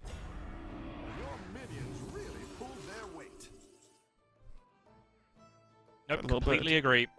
Particularly when you have access to more than one fish, right? That's when it becomes ridiculously obnoxious. Because right now, like, forget about the rest of the board. Forget about all of the minions in hand. He has 3 Leroys in play. So that's 3 minions that are immediately deleted from his opponent's board, right? 1 Leroy attacks, and then he has 2 fish that also then become Leroys. So they're straight up going to deal with half of your board. And then the other, 9, 10, 11 minions that he has remaining after that point, after all the base skills have gone off, your remaining 3 or 4 minions has to deal with that. Like, no, that's not going to happen. Also, wait, what? Alutemu died? Oh, yeah, it's not updated on the overlay. Alutemu died. Yeah, so it's just Little Bird versus Beta Babbit then. I was confused why the 3 health was above the 12, but yeah, apologies about that, the overlay. I think it's probably because Alutemu's, like, I don't know, still catching up, maybe, for whatever the overlay's linked to. But yeah, it is. Just look at the actual in-game overlay on the left, and it is just the 2 players that are left. No, Beta Babbit. It's not necessarily the fact that, because I understand like the animation delay causes things to happen. I'm literally surprised Alutemu died. But I guess the board that we were looking at had the product of several like glow scales and selfless heroes and stuff thrown onto it. So if you don't then find all that stuff the next turn afterwards, you're significantly weaker than what we were looking at that turn. But it really did feel like to me that the showdown was going to be between Beta Babbit and Alutemu, and not Beta Babbit and Little Bird. Yeah, and either way, Little Bird here, especially being on such low health and also being the weaker of the 2 N'Zoth players in the lobby, weirdly enough. So you take this as a victory, right? Because even though Peter Babbitt looks like they're going to win, I mean, we'll wait till it's over, but at this point in the tournament, it is just a 1 point difference, right? There's nothing... There's nothing else to it, because it's not like this is going to make Peter Babbitt that much more likely to actually finish first, because that'll happen a little bit later on. But yeah, Peter Babbitt is going to take the victory there, take out Little Bird, and finish up this game with a win on turn 16. Absolutely disgusting. It looked like a close fight right up until the end, when you realised that fish had got the combined total of 4 base skills going into it, and Peter Babbitt had enough scam minions in hand to be able to fulfill that quota. Like, yeah, if you get up to that point, like, particularly, weirdly enough, like, that's 2 test games in a row for Beta, and that was the game where he actually had to level, because you need to be able to get enough scam minions in your hand, right? And because it's a base skill lobby, yeah, that doesn't necessarily mean everyone else is putting their scam minions on the board, because they've got their scam minions in their hand as well, because they're summoning them from their base skills. So you can't necessarily steal all those tools from your opponents. You sometimes do just have to level up and find them yourself. But yeah, Beta is clearly showing he knows how to navigate his way through some test games, because he has done incredibly well with tests both today and yesterday, I believe. Yeah. Yeah, we'll have to keep an eye on how that hero performs if we continue to see it throughout the day, but we've got plenty more games coming up. We'll give you an update on where the standings look after this break. Don't go anywhere, we'll be right back.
Welcome back, everyone. We're just coming off the back of Game 2, where Peter Babbitt did dominate with yet another test pick. So definitely going to be a hero we're going to keep our eye out for, or even a hero that maybe we're going to keep our eyes for specifically if Peter Babbitt gets offered it.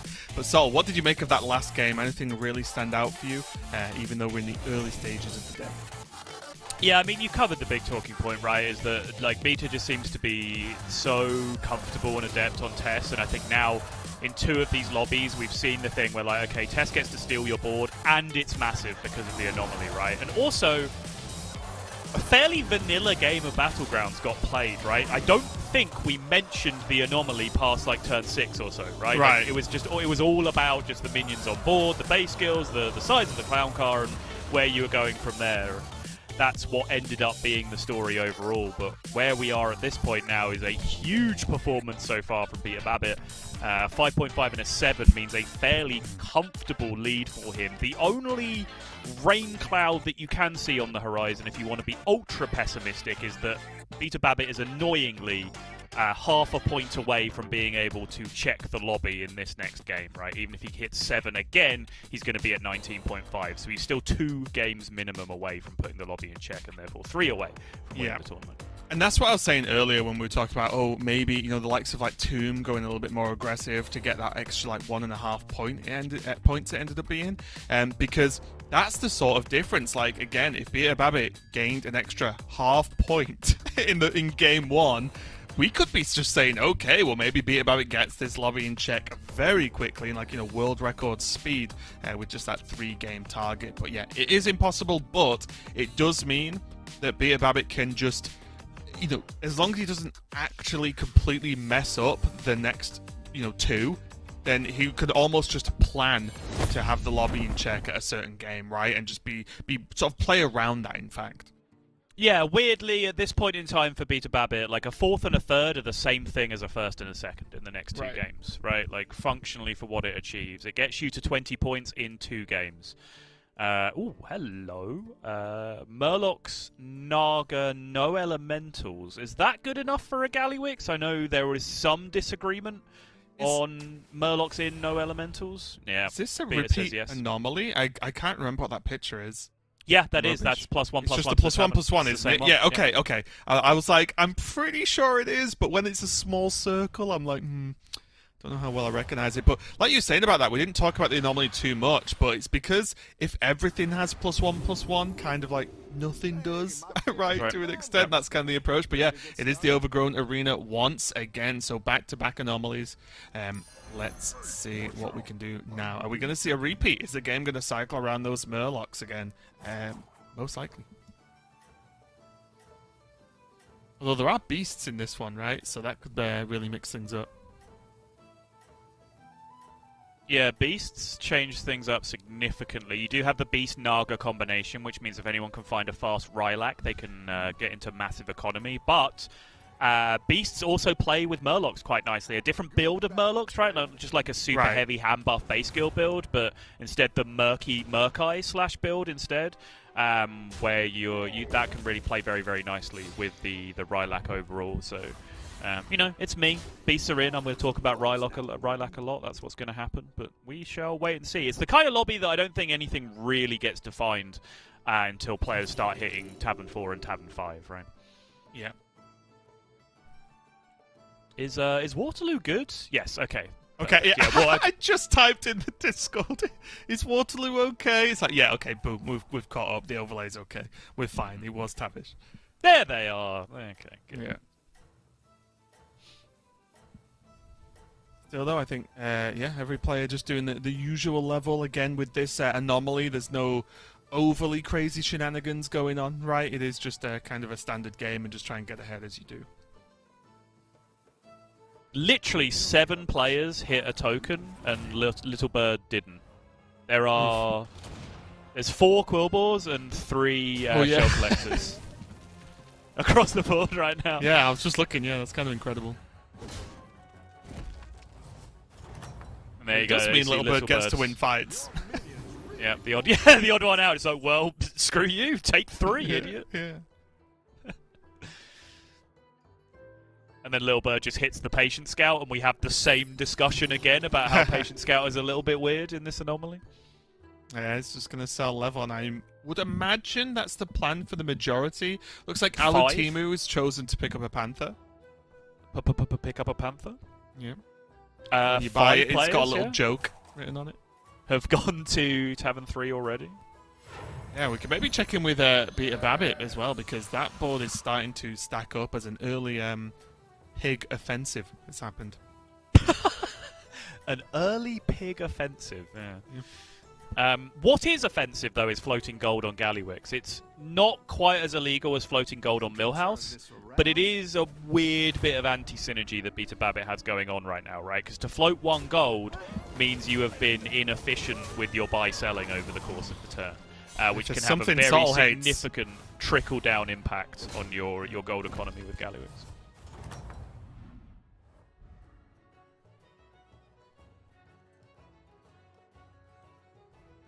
Tomb's got the Nagas on offer here.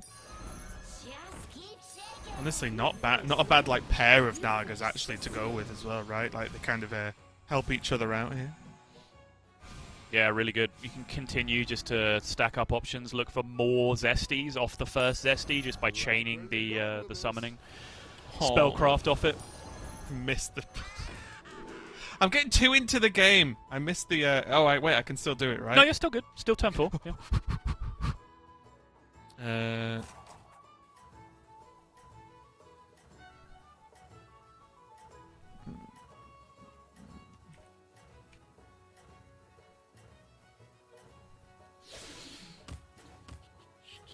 Okay. Oh, I'm changing. It's alright, Raven. You can do it. It's fine. Will he type the name of someone that is actually in the lobby? I did not type it correctly, no. He started typing Wartortle and then... Yeah. I mean, look, it's a good one, okay? I changed at the last minute because beasts, and I saw the feather man. I knew Chris was going to do that. I didn't put the right amount of O's in Waterloo. Yeah, it's 6, right? Check on... Yeah, it's 6. Vitally important, of course. You get the correct number of O's. Look at this, though. I was tempted to even look at Alutimu. I think the hero choice put me off picking Alutimu just a little bit, but the amount of value he's going to start getting, or the amount of ramp he's going to get from these, is going to be really, really good.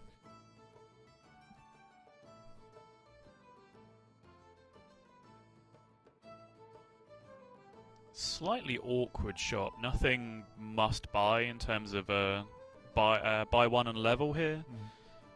I don't mind the Naga at this point, honestly, because then you can just aim for trying to triple things, or at least give you opportunities to target, right? I don't hate it. The problem is my like, go-to anyway. The thing you're trying to triple is a dual-type minion, right? So you're rolling from a very large pool, because you're pointing at a pirate undead to try and triple at that point. Kind of weird. Yeah.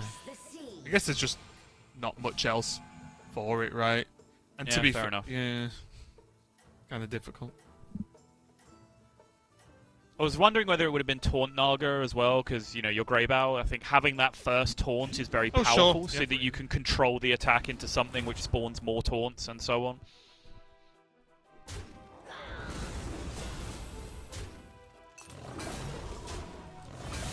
I think here Chief is looking quite strong. You know, maybe not quite strong enough based on where these attacks go. Oh no, should be okay. Yeah, it's fine. Tie at least, yeah, gets the bad attack, so he's going to get the win. Yep. Yeah, definitely building a good base with those Nagas and those spells. So that's going to be definitely something we keep an eye on. Tomb, again, trying to do something similar with the Naga here and being able to cycle a ton of rerolls on the shot. Actually found one. I was going to say, still no second Zesty and no Deep Blue yet from when we visited last time. Yep, your shop is ever so slightly full, my friend. Good sequencing though, right? Froze first, so the last minion that appears, if he didn't want it, he just doesn't press freeze anymore, and then he gets one more space in the shop.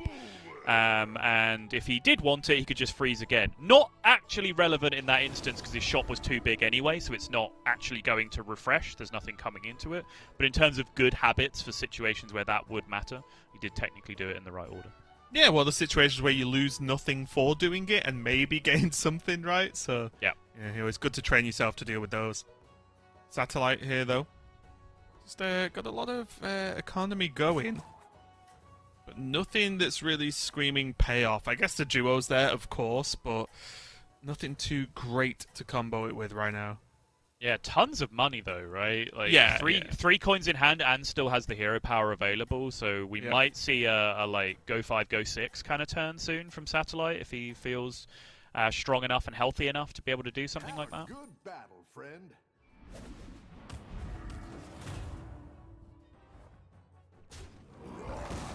Tomb kind of big though.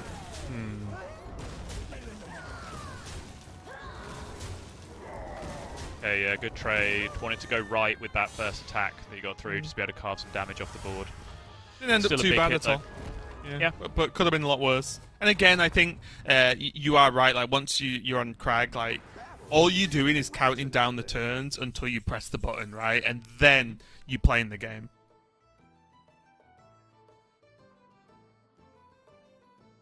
One of those weird upbeat duo scenarios again, right? Like, what are you procking it on this turn? Is now the turn to just go and like maybe try and roll it onto something?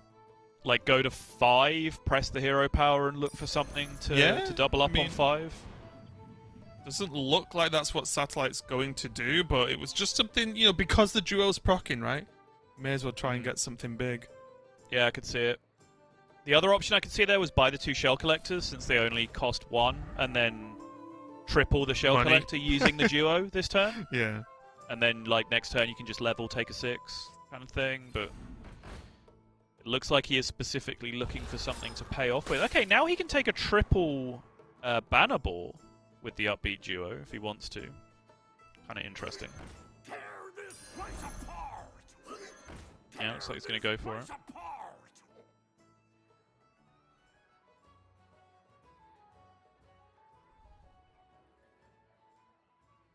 I wondered if... Wait, could he have done it the other way, where he froze the shop, bought something else, leveled first, then bought? Or am I being stupid? Wait, I'm not even sure what you're asking. So the duo will go off next turn, right? It's going off right now. Yeah, sure. Sure. Yeah, I was thinking if he could just hit the banner ball that he already had with the duo and freeze the other one in the shop, so then next he can level and triple off the leveled shop. But you can still do that anyway. It puts the triple into your hand, so you just. Oh sure, yeah. He doesn't need to. Yeah, doesn't need to thingy. Yeah. For some reason, I had it in my mind that it'd been it acts as played, so it's already done. Gone off the shop. That's me being silly. It was one of those things where, like, the suggestion was so stupid that I couldn't even work out what the mistake was, And I was just listening blankly. I was just trying to see if there was an option to just freeze and buy something else for that turn, but yeah, I got myself turned around. Okay. I would love to know how much this is worth for Aluteemu right now, because that has been on the board since, like, turn 3 or something. Those aren't really... Well, I mean, Relentless Murgle is always a card. It is... possibly the second best card in the game after base skill. Is this a but money kind of scenario here? It does look like a but money scenario,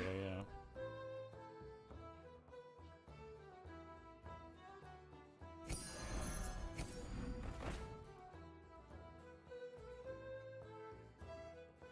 The most amazing follow-ups, though.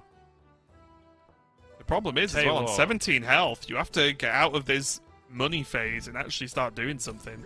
Yeah, if he can find a end of turn effects happen twice, he's kind of popping though, right? Because basically his whole board is end of turn effects right now, which is kind of huge. But...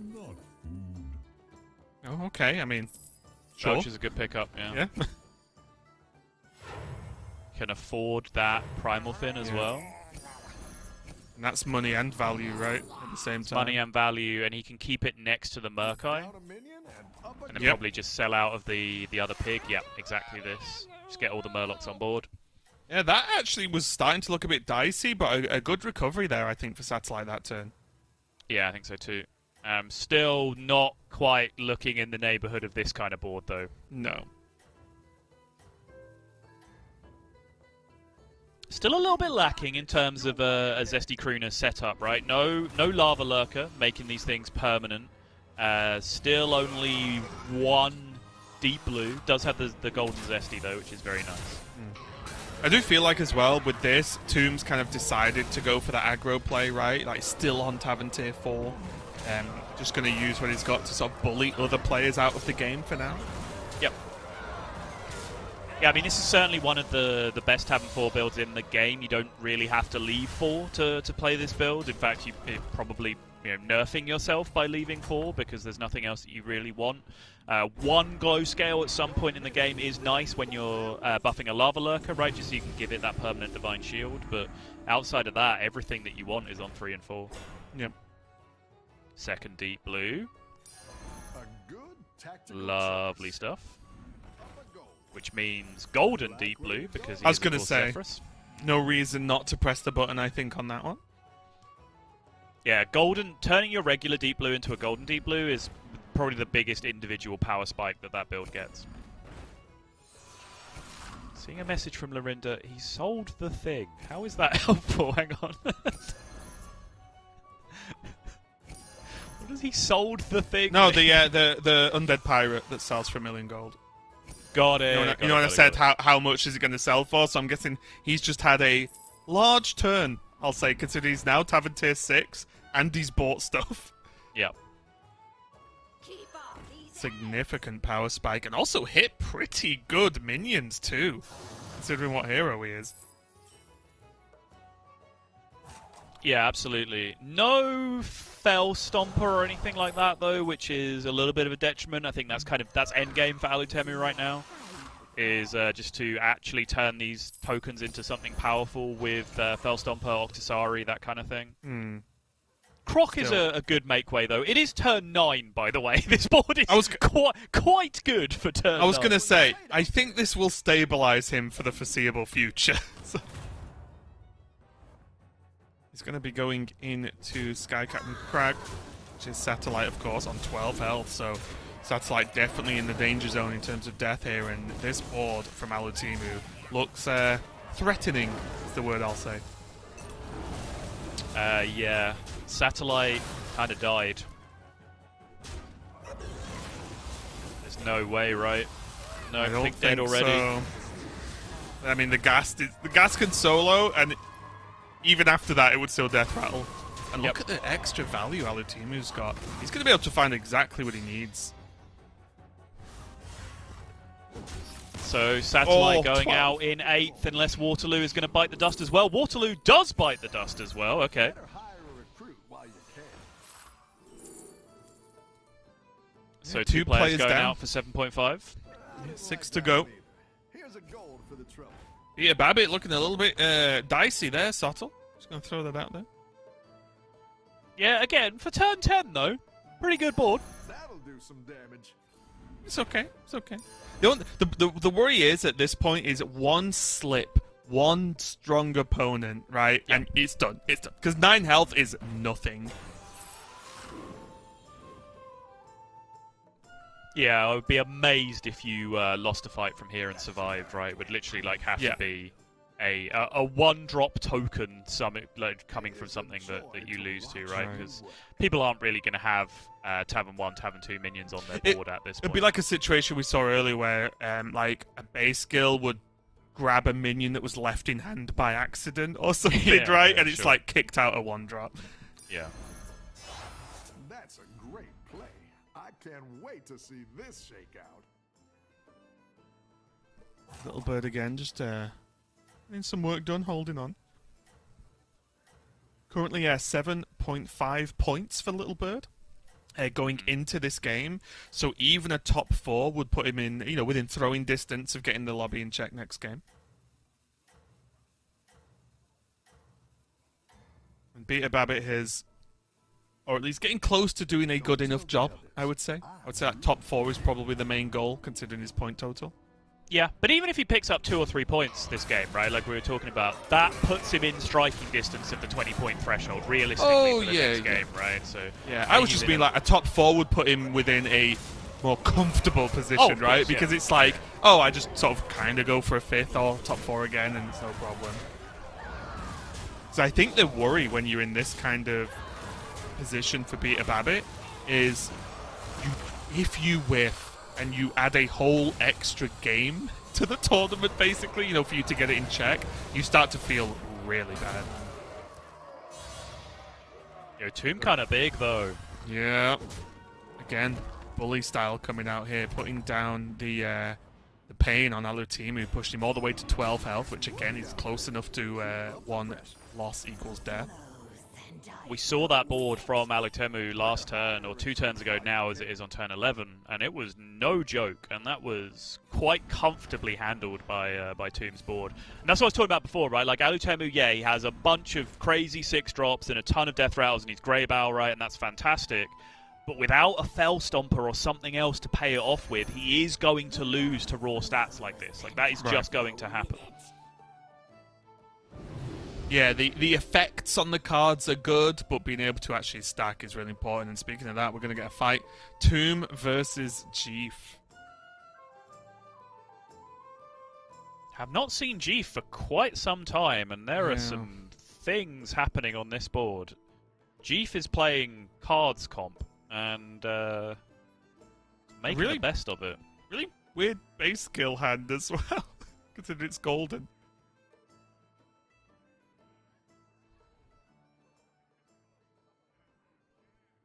Surely you have to sell through for one of these Leroys, do you not? I guess at 37 you don't. I forget, like, from our perspective, both of these players are fighting as hard as possible to win this fight, because to us, this is extremely important. I would actually say the reason not to is to just take the damage and use the cards that are in hand, right? Exactly, yeah. But at 37, Jeef's just like, well, damage cap is still in play, like, whatever, I'm not going to be wasteful. And if he loses, he'll get the buffs, right? Yeah, with the fairy tales, so it's like, sure, I'll take a hit, whatever.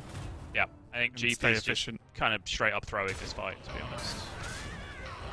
On purpose. On purpose, yes. Yeah, but just to add that, people will be like, wow, Sol just said he threw. Jeez.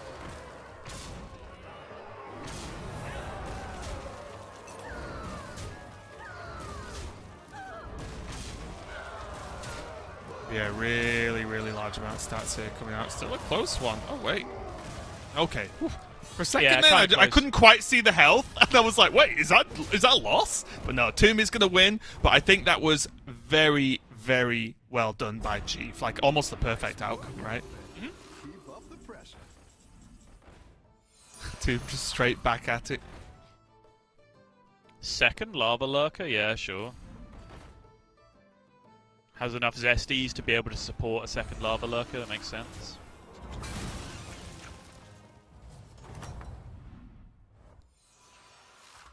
Was that a draw then? Still no real payoff. This is it, right? It's just Fell Stomper, Fell Stomper, Fell Stomper, Fell Stomp. I think you can see the smile on the face, like Alutemu. Yeah, this board is what just am I going supposed nowhere. to do? Yeah, it's just surviving right now. Like, he power spiked very hard with the sale of the Golden Pirate, and now he's just whiffing on 6. Really, he's still very strong. Probably this turn or next turn, he's going to fall off a cliff in terms of power level. Yeah, and this could be really important for Alutemu because Alutimu's actually gone into this game on 9 points.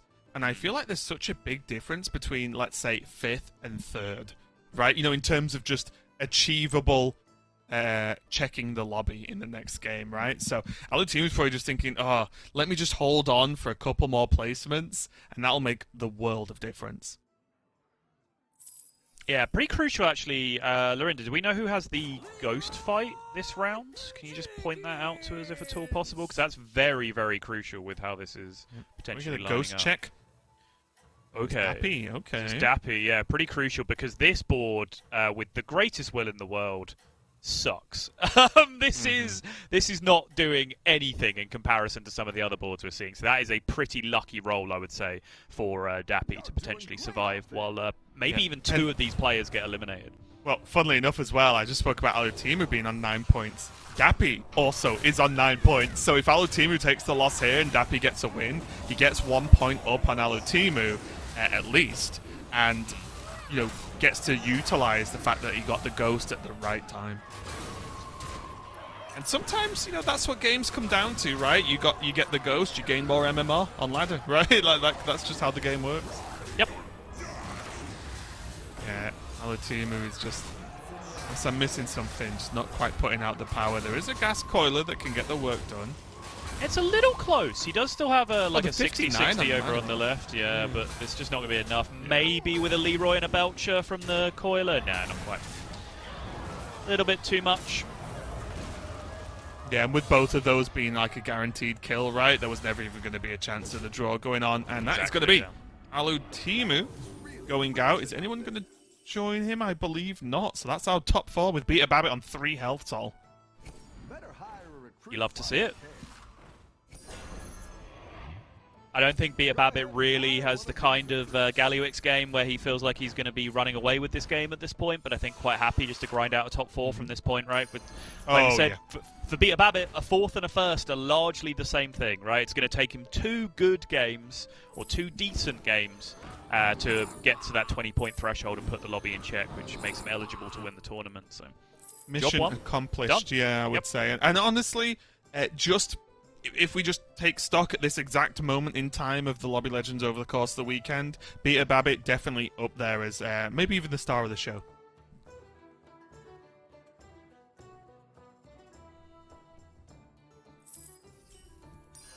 Chief, though, going to have to make something work. I see a lot of gold, not a lot of stats. Yeah, it's still very much just on cards build, right? Like, there is not a wild amount of synergy going on here. Golden base skill is lovely, of course, pulling a Golden Bramble Witch and a Leroy. But outside of that, he's just found stats wherever they're available, right? Like Golden Izal, great. Golden Lava Lurker with Permanent Divine Shield, great. Like, he's just got some decent cards, just 2-for-1ing opponent stuff. And we are in a top 4 of extremes here, Soto. I'm not even on about the boards themselves, but Tomb and Jeef are on 3 and 3.5 points each. And then we have, of course, Beta Babbit and Dappy, who are on first and second place at the moment on 12 and 9. So there's kind of like 2 pairs of players fighting each other in a certain extent on the ladder here. Okay, good outcome for the Nizal in terms of the splash attacks for Beta Babbit in particular. Oh, that's not the attack for your Divine Shield in Manaroth, though, straight into a Leroy. If there was any hope from here, I think that has just disregarded it. Don't think that solitary 90-90 is going to get the job done. What about that one?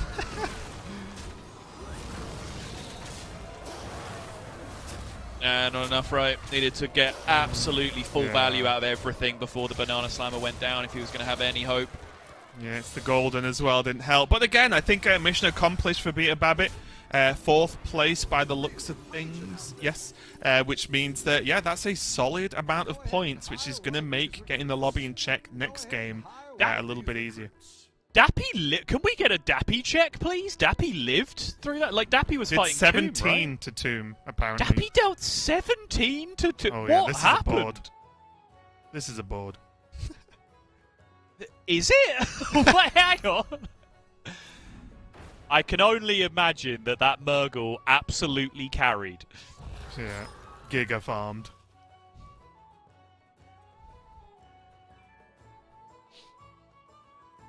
Really solid result from Dappy as well so far, and again, even with this, both Dappy and Beta Babbit have put in a shift, right? Because even though Beta Babbit's ahead on points, if you both put the lobby in check within the same game, it doesn't matter if they have more points than you, right? You've both achieved the goal at the same time, so the fact that Dappy's still in is huge. Right. I guess, actually, reflecting more on this... The hero power does a lot of work here, right? Yes. Like there is a significant amount of buffage going on from the hero power in particular. Which, looking at Tomb's board, because he found the Lava Lurkers quite late, Tomb's board is actually a little smaller than you might think it would be at this stage with the deep blue comp. So yeah, I can see it actually. Dappy a little bit stronger than perhaps I'm giving him credit for. Okay, the hit's going on one of the Divine Shield. Not too bad at all. And even this Wind Fury is significant, right, in terms of damage.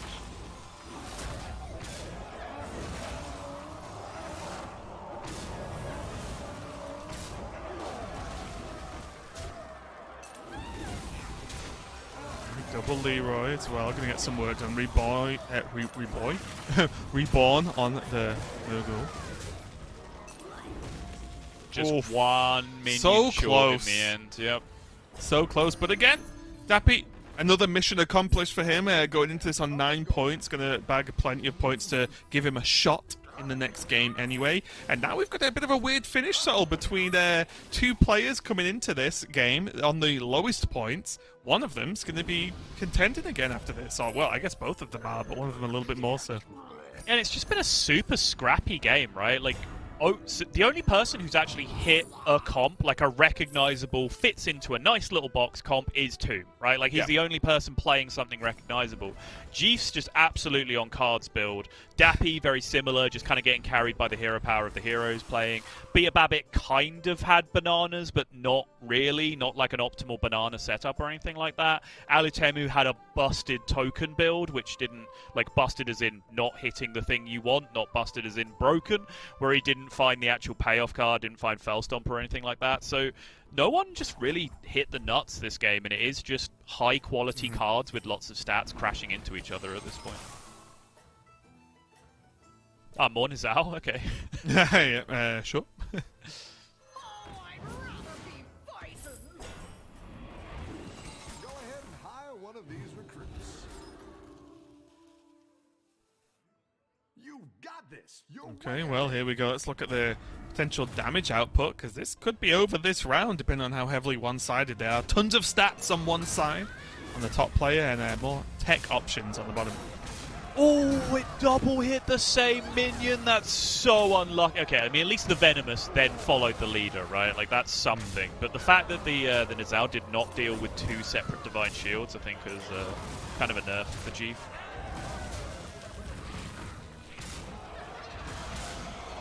And I think loses the fight because of it, right? I think if that had hit one more Divine Shield, I think he would have ended up winning this fight. Yeah. There's also the slight unfortunate that the reduced to 3 was hit straight away as well. When it got summoned and then got taken down instantly, so he didn't get a positive. Okay. Yeah, it was the first minion to die as soon as the base skill went down, so it didn't get to proc its attack, which again would have dramatically helped. That's 4 Fellstompers that Jeef just hit in 3 rolls, by the way, which Alutemu will be looking on longingly at. Thinking it should have been me. It should have been me.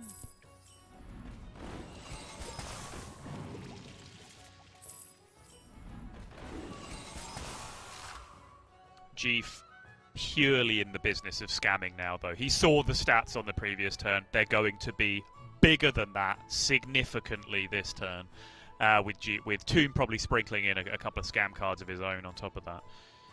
Although, actually, I imagine Tomb just sticks with hardcore scaling for another turn or so, right? Because unlikely either of these players one-shot the other from here.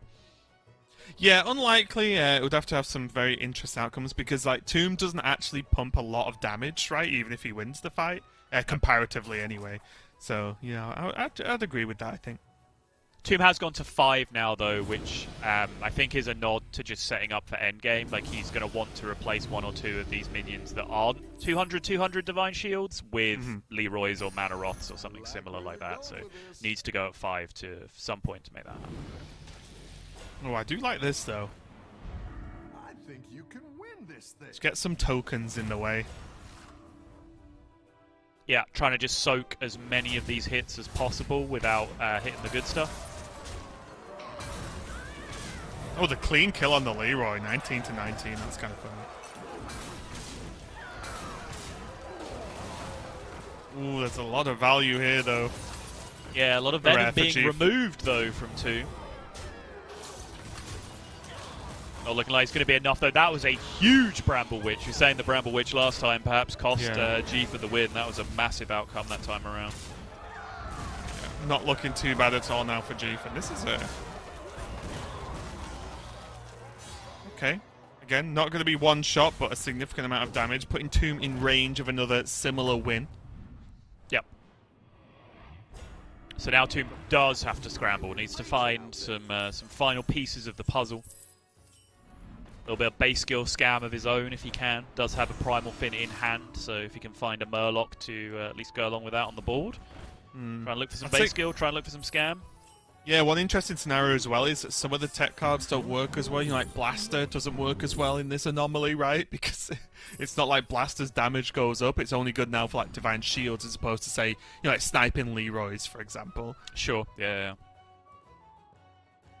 Went with the Bran, the Reef Explorer, without a Murloc on board, was able to pick up a Murloc, so he can activate the Primal Fin. Now, I imagine wants to squeeze that in with the Bran as well. Doesn't, though, in the end.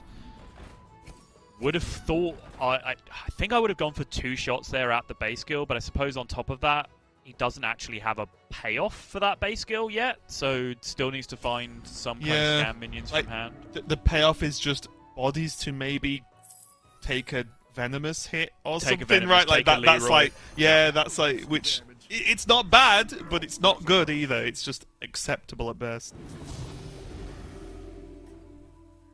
Now, is he going to leave the space here?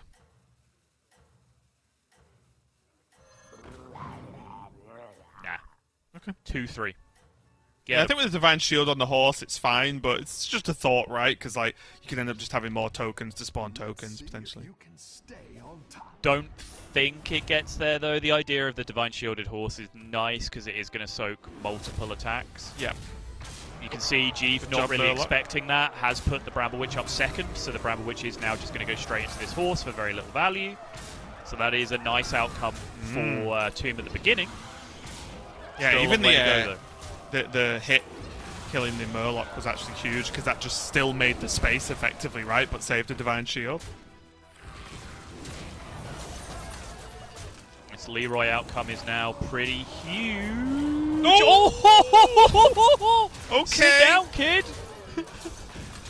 Managed to absolutely steal the tie out of nowhere at the end. Definitely felt like Tomb had him out-positioned in that individual fight, right, with the Divine Shielded horse on the far right. But Jeeve just managing to get that scammy Leroy attack on the last. Here's the problem, though, the tie. and something I find difficulty with. In the heads-up moments, you do your gambit, right? As we saw, you know, like the horse, blah, blah, blah. Well, when it doesn't win you the game, I find it very difficult to say, okay, what's the next trick up my sleeve? Because it just gets... I feel like it gets progressively harder to try and, like, outplay or outposition or, you know, mind games your opponent when, like, your first big trick didn't work. That'll do some damage. And also, Tomb has sold the farm to make that happen as well, right? The Deep Blues are gone, the Zesties are gone. There is basically nothing happening here in terms of pumping stats, so...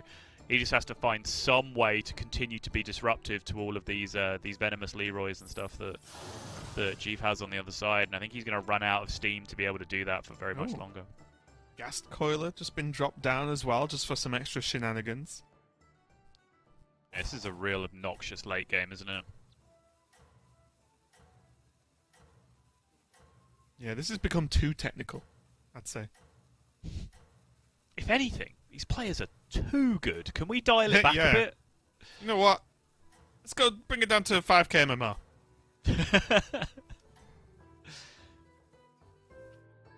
You've got this. You're way ahead.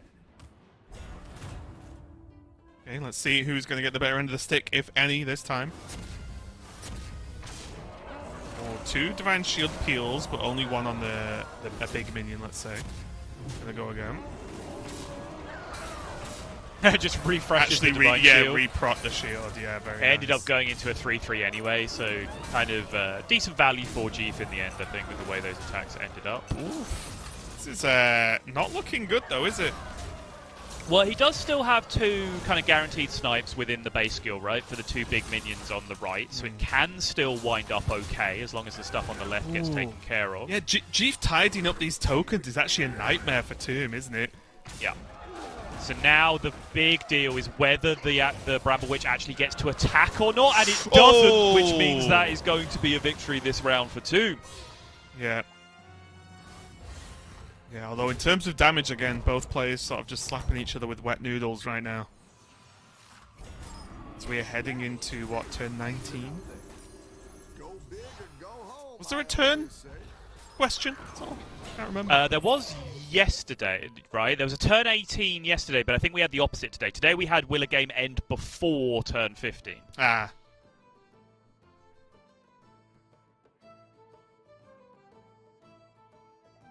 whereas yesterday we had a will it end after 18. But I think this is the longest game we've seen in the tournament so far. I'm surprised the question hasn't ever been, will the tournament end today in the UK?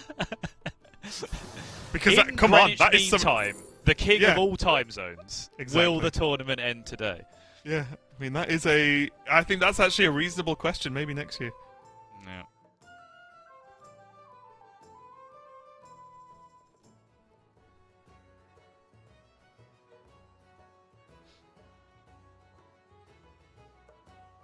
To be clear, I don't actually care about our time. There's only one thing that I'm patriotic about, and I think this applies to so many British people, right? As much as many of us despise our country.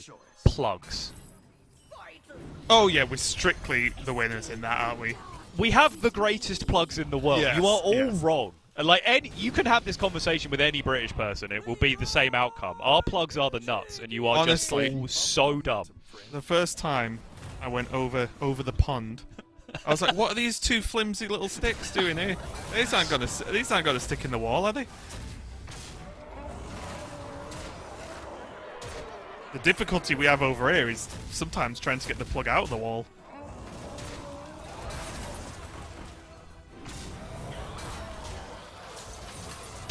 Yeah, sorry, I have now started a very intense emotional reactions in our production Discord.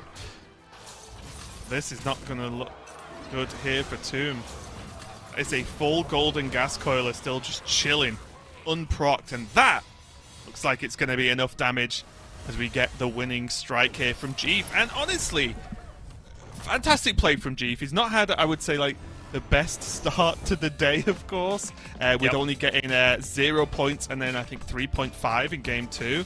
But I think considering we spent a portion of that game saying Jeef just kind of has cards, and he's converted that to a win. And when you can do that, that shows the quality of player Jeef is, and the fact that, yes, there are those, sort of, let's say, scam builds or whatever, but being able to get to that point in a game where everyone's trying to purposely push everyone else out for more points is very, very impressive overall.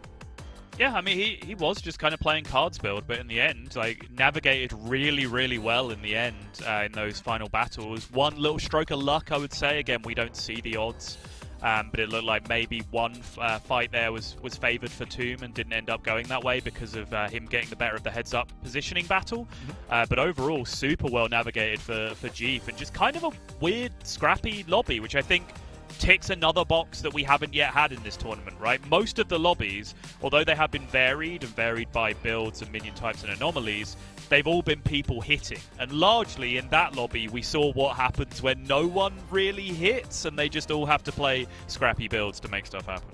Yeah, I do also think with that specific anomaly, everything else, it naturally looks more tame because the anomaly is just +1/+1 that we've had 2 in a row now. So fingers crossed we get a new anomaly for the next game, but we are 3 games in now. We will give you an update on what the standings look like after this break. Don't go anywhere. We'll be right back.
Welcome back, everyone. We are 3 games in now to Lobby Legends Finals Day. We're getting ever closer to the first player putting the lobby in check, which means getting to 20 points. And then from that point onwards, if they win a game, they win the tournament. So very, very exciting times are to come. But yeah, what did you make of this so far, Sol? Pretty, after game 1, I would say a slower build-up for the last 2 games, mainly because of the anomaly. Yeah, game 1 went absolutely wild. It was the Tavern 7 lobby. It was a very powerful makeup of a Tavern 7 lobby at that. Only really missing Pirates, I guess, for the Captain Sanders full chaos to be able to make stuff happen. But outside of that, we have just had 2 overgrowth lobbies in a row, right, which are relatively vanilla as far as things go. Very few game warping synergies with that anomaly, let's say, like without demons, which, you know, can benefit but from the shop being massive with the eating effects. It's just, you know, the boards are a little bit bigger. The one thing I will say is, perhaps something that I could have pointed out before, was the reason I think we saw that back and forth tech card battle be so powerful is because in that anomaly, you can just buy a Ghast Coiler on turn 18, and it's a 25-25 or whatever, right? Like, it immediately hits your board and makes an impact. So it makes that tech card battle in the endgame a little bit more difficult because you have a wider variation of things that you can just buy and commit to the board very easily. But you can now see Dapido and Beta Babbit both putting things in touching distance of putting things in check. But then for our personal little competition, looks like things are going fairly well for Raven in the puzzle box again. Yeah, I mean, you know, if you're good, you're good. What can I say? Look at the emphasis on that no, Sottle. I'm so mad. It was the first game.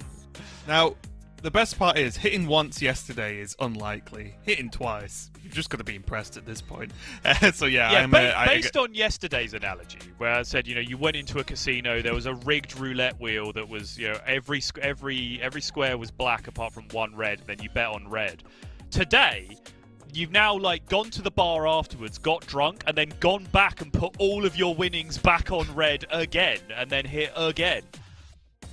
I mean, yeah, if you're good, you're good. That's all I can say. Okay. You know, like I've told you off camera. If you want some advice and help, maybe next time I'm willing to do that because you're a good friend, even though you make me post silly tweets. But yeah, regardless, we are getting ready to go into game number 4, and as you mentioned, Dappy and Beta Babbit are within range of putting the lobby in check this game, which means they could win if they win next game. But much harder for Dappy, because Dappy's on 14 points, so it requires him to get at least 2nd place, whereas Beta is on 16.5, so not too difficult, especially if you've just been playing how he has been all weekend, which has been very, very impressive, just bagging those points every single game. So I think Beta Babbit is extremely... No shot! Not like this. Not like this. No shot! Can we What vote do to you restart? mean? Can we vote to restart? That's what I would say. I'm not sure that's the thing. Okay, well, we have another one where it's just +1/+1 every single time. We'll see if that mixes up before the tournament's over. But yeah, as I was saying, Beta Babbit, I think it's important to keep an eye on not only hero choice, but just overall approach to this specific game, because he does only need 3.5 points to be able to guarantee putting the lobby in check. Yeah, that's still a top 4 though, right? Or a tied for 4th that you need. It's not Yes. It's not a straightforward proposition, but yeah, a little bit more in reach than we have seen from Dappy. Now, the interesting thing for here is, will Sottle guess or predict Beta Babbit again, knowing that he knows he doesn't need a first? I'm already in. Oh, I'm disappointed in you, Sol. I'm disappointed. I've picked the Tess in the overgrowth anomaly. It's been pretty solid so far. I don't know why to deviate from a winning strategy. Because I say so. I picked Tomb so far for turn 1 Tomb. Okay. What we got? Destroy 18 minions and something as the reward that I did not see.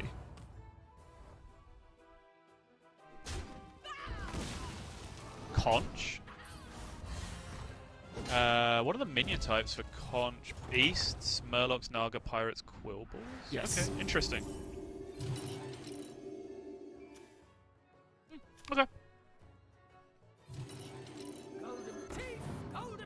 You're going to be interested as well. Dappy going on that George, so going to have access to those Divine Shields. Which again, in a stat-heavy lobby, let's say, with just the nature of the anomaly, could really help out in maybe just grabbing a couple of extra wins, maybe knocking a few players out. Ooh, cheeky Bran. Love to see it. 3 battle cries lined up in shop already.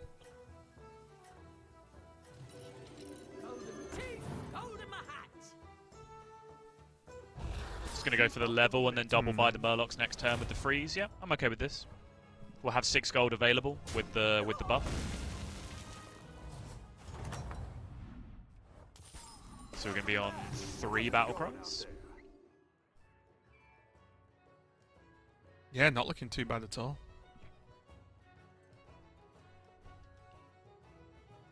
Deliberating here, I imagine just waiting to see what Little Bird's going to do. Although Little Bird stayed on 1 last turn, if that is accurate. Which, looking at the tracker, yes it is. So, no threat of Little Bird going to 3 and Alotemu following him there, for example. I think that was always going to be a double Murloc buy for Alotemu that turn. Yeah, and Alotemu as well on 12 points going into this will really be looking for a top 4 just to make the next game as easy as possible to get that lobby in check, right? Obviously, if Alotemu wins this game, he would need 1 point next game to be able to get into check and get to that 20-point total. Lorinda, are Dappy and Tomb fighting each other this turn? Any way we can get that information? Have a good battle, friend.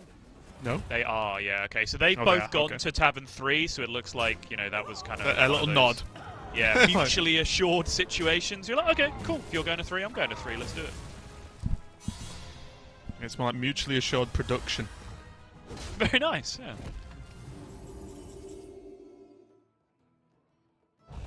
Ooh, okay. Wait, free cell level? Oh, very early committal.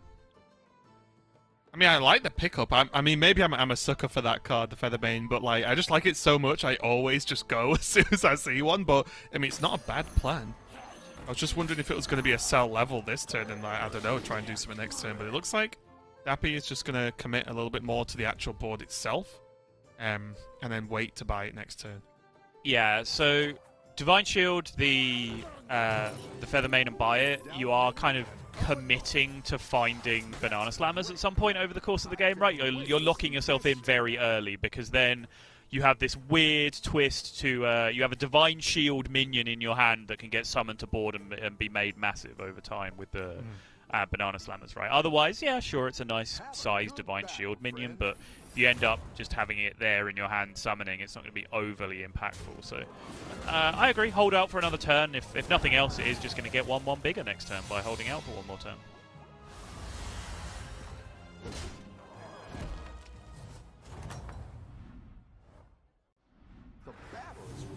There's one big Murloc.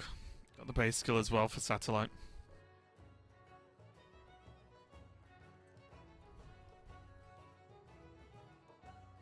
I'd actually really like to see a level here.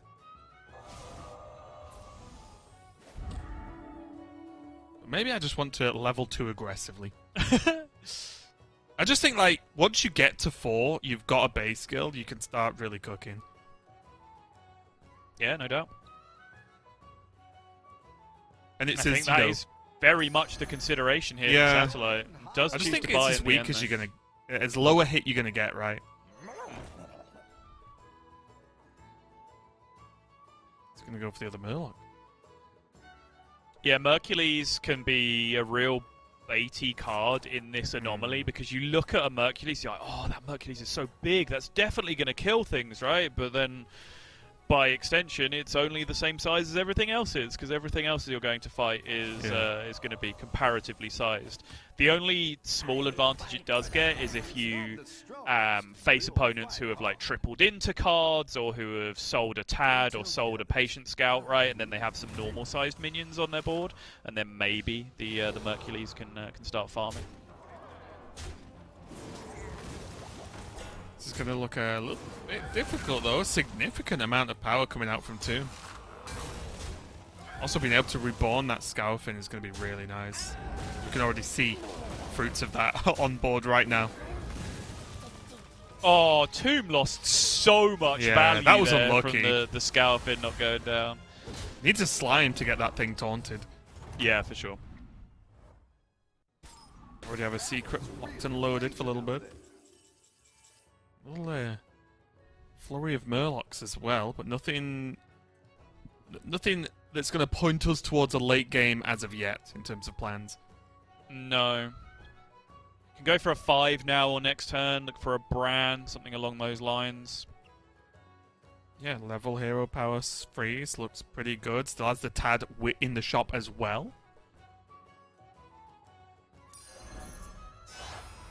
That's a great play. Oh, just going to shoot now. To see this shake out. Okay.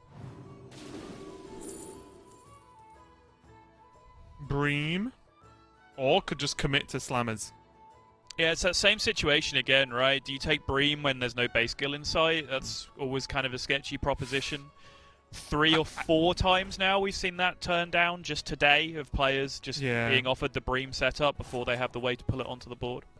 I don't want to say it's baited, because I don't think it's strictly wrong, but I would pick the Bream just because there's a Tad in the shop. Like, that would have pushed me personally over the edge. But yeah. I'm completely with you, of course. Without the base skill, it's not quite the same.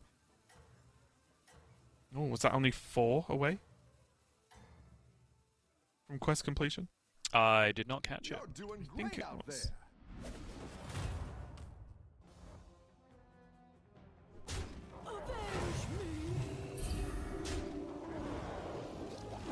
Yep.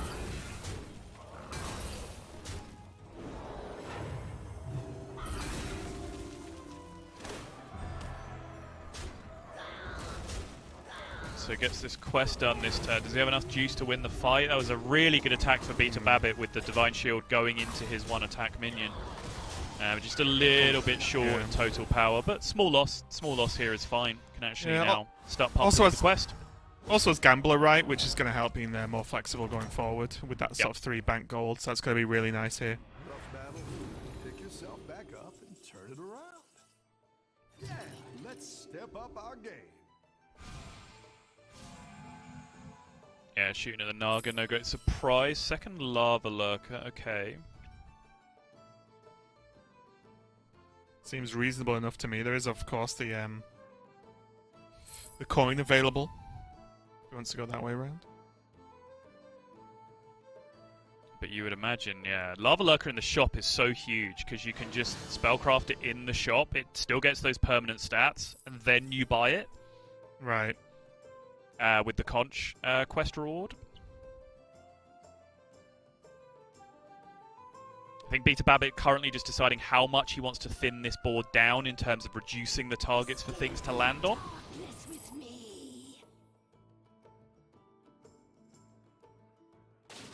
And also the deliberation of how much of this spellcraft do you want to pump into the shop?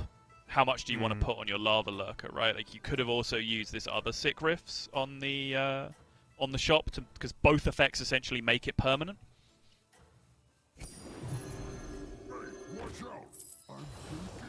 Not something I've ever done. Like, this is really sort of crystallizing in front of me as how powerful a combination this is. Like, the spellcraft plus conch thing. Like, yeah, absolutely. Yeah. I've done that. But in combination with this anomaly as well, that is a lot of stats that are just getting dumped onto your board every turn. Well, it just simply puts you that one extra step forward, right? Because again, we were saying earlier where if everyone has +1, no one has +1 in a weird way. But when you can actually use that twice as much as anyone else to an extent, it's definitely a lot stronger, but not strong enough to take down the 2 feather mains. Yeah, which have, even though some value has been denied, there has been a ton of stats dumped onto those feather mains from the reborn Scowfin over time. Second Scowfin now picked up as well.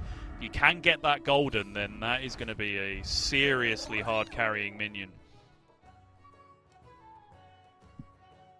I still need to. I feel like some kind of taunt activator as well, right? Taunt would be great. Yeah, no triple. Try again. One more for good luck. Probably just leaves it in play Yeah, for this one turn. Yeah. Yeah, with the base skill, the Scowfin, and the Slammer, it's like just give something taunt. Right. Jump over to Waterloo. Oh, Sol's instantly going to become a fan. Yep. I forgive the third overgrowth anomaly in a row if we're going to get a nice juicy Rylac game. Look at this.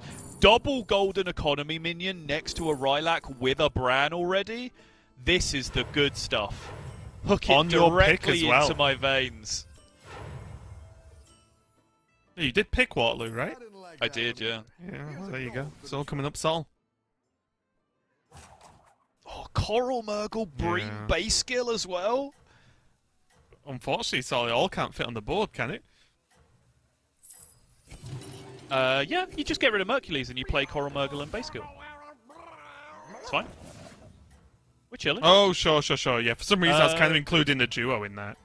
Murkai? Oh, Murkai's fine there. Yeah, sure.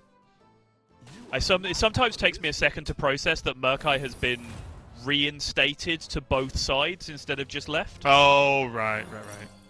Because it was nerfed for quite a long time.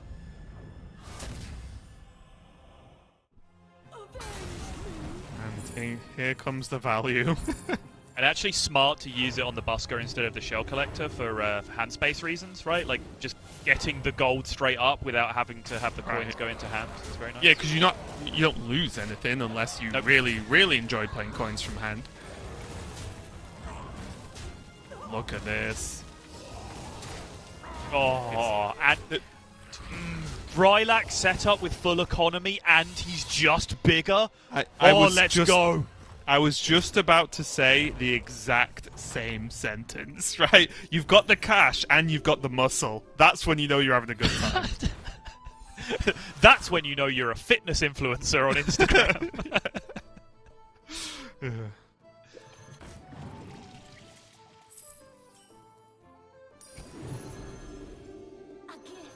Sorry, there's not a Rylac on my screen anymore. What's happening here? Can't just sit and watch one player. Yes, Look, we can! I'm sorry, Peter Babbitt. Sol's been a fan of you all weekend until something shiny comes along. Waterloo went from 4 to 6 this turn. Did we not want to watch that? Come on! Well, I'm not arguing with you, okay? Yeah. I'm just explaining. I'm apologising on your He went behalf. from 4 to 6 and he still has a full turn. Hand his test. Down a minion and up a goal. And this is more money. I feel like I've heard wrong. This feels like more money, less problems. Yeah, I mean, you know, respect, of course, to Biggie, but, you know, you are talking some absolute nonsense. At no point in human history did more money equal more problems, okay?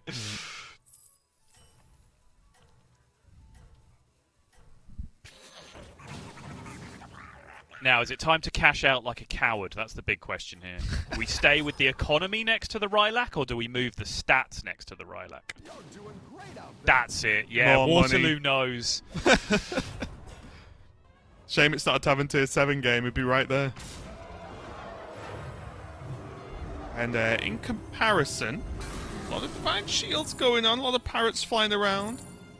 But is it quite comparable for this board? Or at least what this board will become, should I say. Oh, these are actually really bad hits for Waterloo. Do you think this will... like, whichever way this fight goes, this feels closer than it looked at a glance. Do you think this will be the turn now for Waterloo, that he'll switch off the economy? No. Ooh, okay. Huh? Okay. Are you sure about that? Okay, honestly, it depends what he hits, right? Like, Sure. He has to find something to replace those cards with. Otherwise, there's not necessarily any real point. Like, I mean, he could just move Rylak, right? Like, Golden Brand now as well. Okay. Oh. Like he could move Rylak, right, and keep the beefy minions he has. True. Yeah. No, like, that's definitely a good middle ground, I would suggest. Yeah, because I think you want to protect the 20, your last remaining 5 health, right, before you go into the damage cap. That does make sense. Oh look, more economy. Yeah, I think this Tethys will just be in play for as long as he doesn't need a board space, right? Just spend the gold that he has right now and get a little bit of extra money. Bye, done. But yeah, I don't think anyone's going to be leaning into a Tethys anytime soon. Well, now there's Rylak. a second one. So, okay, no, fine. Yeah, and Rylak's gone. Yeah, so actually even less greedy than we were suggesting, just fully out of the Rylak at this point. And I think this is actually Waterloo. It sounds weird because you'd imagine the economy approach is setting up for the late game, but I think Waterloo is saying, right, I'm comfortable enough in terms of money to actually just build the late game board now. You can look at the pickups, right? Go looking at those base skill, then all the tech cards with the Venomous and the Murlocs and so on. I think this is a really good moment for Waterloo. As you mentioned before, he's above damage cap, so this is very safe. But also, he's literally just building a first place finish game-winning board on turn 10. Literally cannot hold all those taunts. Let's get that second base skill in play. Should be good enough. Yeah, just spend your money. Yeah, for sure. Again, as I mentioned earlier, I don't know which server is being played on, but I don't necessarily think that some of these players are having the smooth, natural, speedy experience that they might like as trying to get some of these APM turns done. And honestly, Satellite staring at this opponent's board must think, we've been in the same lobby? Is this the same we game? even playing the same game? Yeah. Oh, you're allowed to leave now, Lorinda. There's not a Rylak on my screen anymore. That's fine. Still, though, plenty of stats available. And this, how much damage is this actually going to do? This feels like 1 million. Well, 15. Yeah, I'm just saying potential damage, but yeah. Yeah, it's a tough. Like, yeah, so basically Waterloo is just going to be 15ing people for the foreseeable future. We're going to jump over to Slammers on either side of the board here between Jeef and Little Bird. But Little Bird looks like he's going to gain the advantage here, and needed to, with only 9 health versus 44. Yeah, for sure. Oh, Dappy's gone.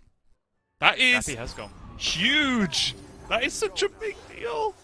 Dappy came into this game on 14 points, and he's leaving this game on 14 points. Yeah. Oh, that is a disaster. Wow, still no golden Scowfin. I feel like we've been in Rylak world for 2 or 3 turns. I would have expected Tomb to have found the Scowfin by this point, but has not done so. Has found a Mama Bear and a banana, though, so getting some nice buffs. Did you catch the stats on the mouse over as to how big the feather mains were just then? Apologies, no, I was looking at what Dappy's board was and what caused him to die. Fair enough. And I think it was a Mercules was still on board. Which I do think is an accurate description. If you have a Mercules still on board on turn 10, you probably not had a good game. Yeah, I think that's fair.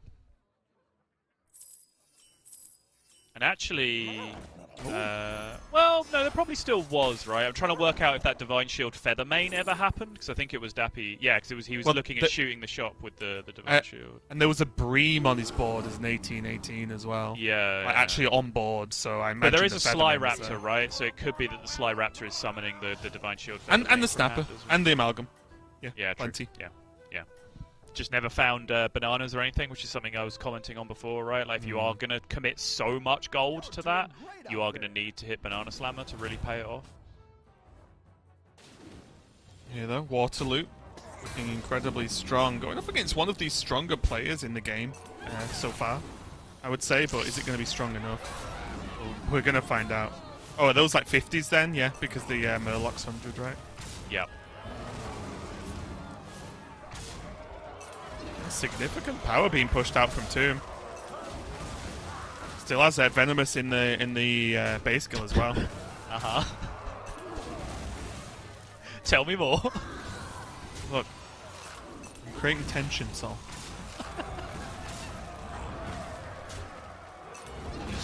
Not a bad effort. Not bad. All right, participation medal, I guess. Sure. Yep. Whoa! Unfortunately, not wasn't bad. that magical 30 breakpoint, which is very irritating. 31, of course, the best number in Hearthstone Battlegrounds. Being one below that means that Tomb is well in range now, just getting double tonked one after the other. Yep, there goes Little Bird, and also one player to keep an eye out for all you G fans. Jeef has now, I believe, lost 2 pretty much full hit fights in a row. I think he was on like 44, he's now on 16, so he's still safe for exactly this turn for now, but still not looking good when you're going to take 2 big hits in a row like that. Alutemu is playing the We Have Murlocs at Home version of what is happening on the other side from Waterloo, but might still be good enough to win another fight. I like where you're going with this. Peter Babbitt on the left here with the Barrage Blessing with a not significant amount of stats. Did that make sense? I think so, maybe. But the problem is... Significant. Look at that base player right there. He's just loving life.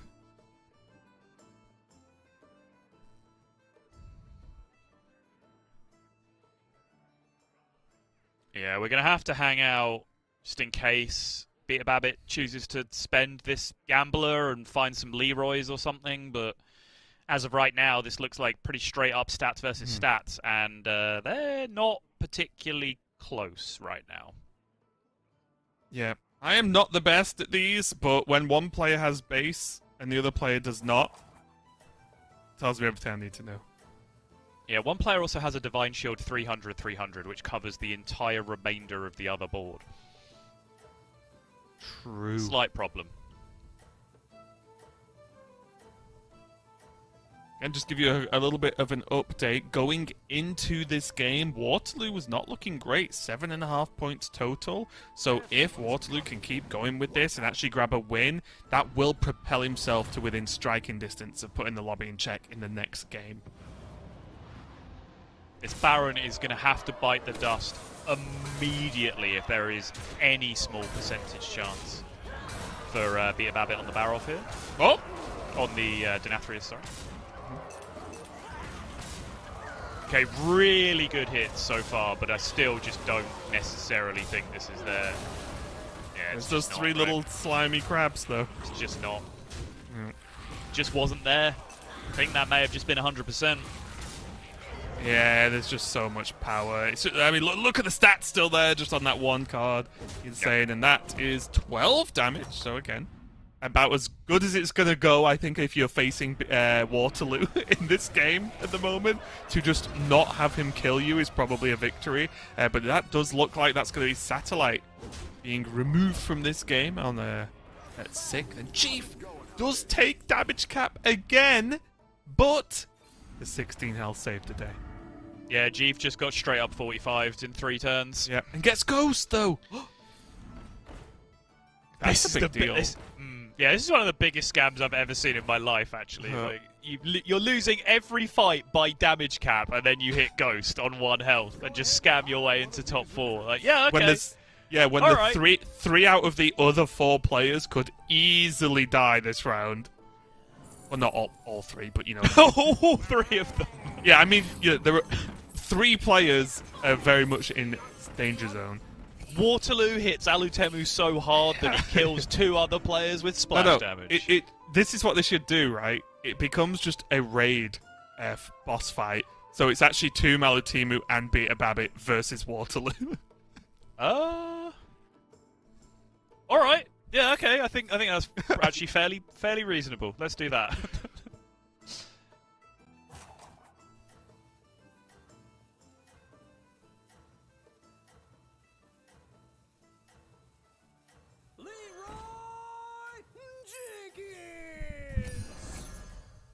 can see the difference, right? I was talking about it when we were doing the Barrel's Blessing in the previous fight. Like, kind of have to wait in case Beta Babbitt decided to do something weird, like sell out, roll, sell the gambler, find a Leroy or something. Because one Leroy would have made a very big difference potentially in that fight that we watched, right? Like, I think it would have gone from 0% to 8 to 10% or something with the addition of a single Leroy, maybe.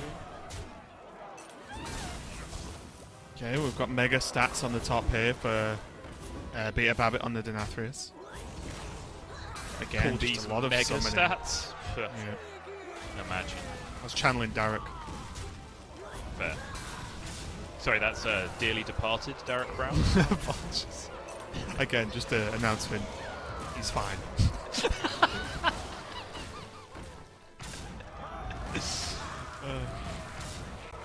And that is going to be Beta Babbitt out of here, along with Alutimu, I believe. So, 2 players. Jeef has How sort is of Jeef third? Yeah, No. yeah, slowly Call the drove police. past and waved as these 2 players have slipped on a banana peel. Absolutely call the police. Yeah. Although, saying that, while we get distracted, that's 3.5 points for Beta Babbitt, right? Yes. That's 16.5 to 20. Yeah, it is. Yeah, it Yeah. is. Yeah, so that should be Beta Babbitt putting the lobby in check. And I believe because Dappy went out at 8th, getting 0 points, Beta Babbitt's putting the lobby in check on his own. Nice.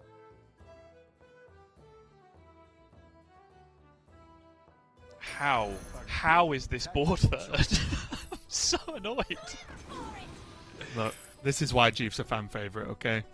Yeah. Just gets the I job was getting done. ready to complain about like Little Bird on Scamzarak of just like finding an ice block and just being in top 4 despite having the weakest board anyone has ever seen. Jeef just remembered that there's actually an ice block in the game already and it's called the damage cap, and so here we are.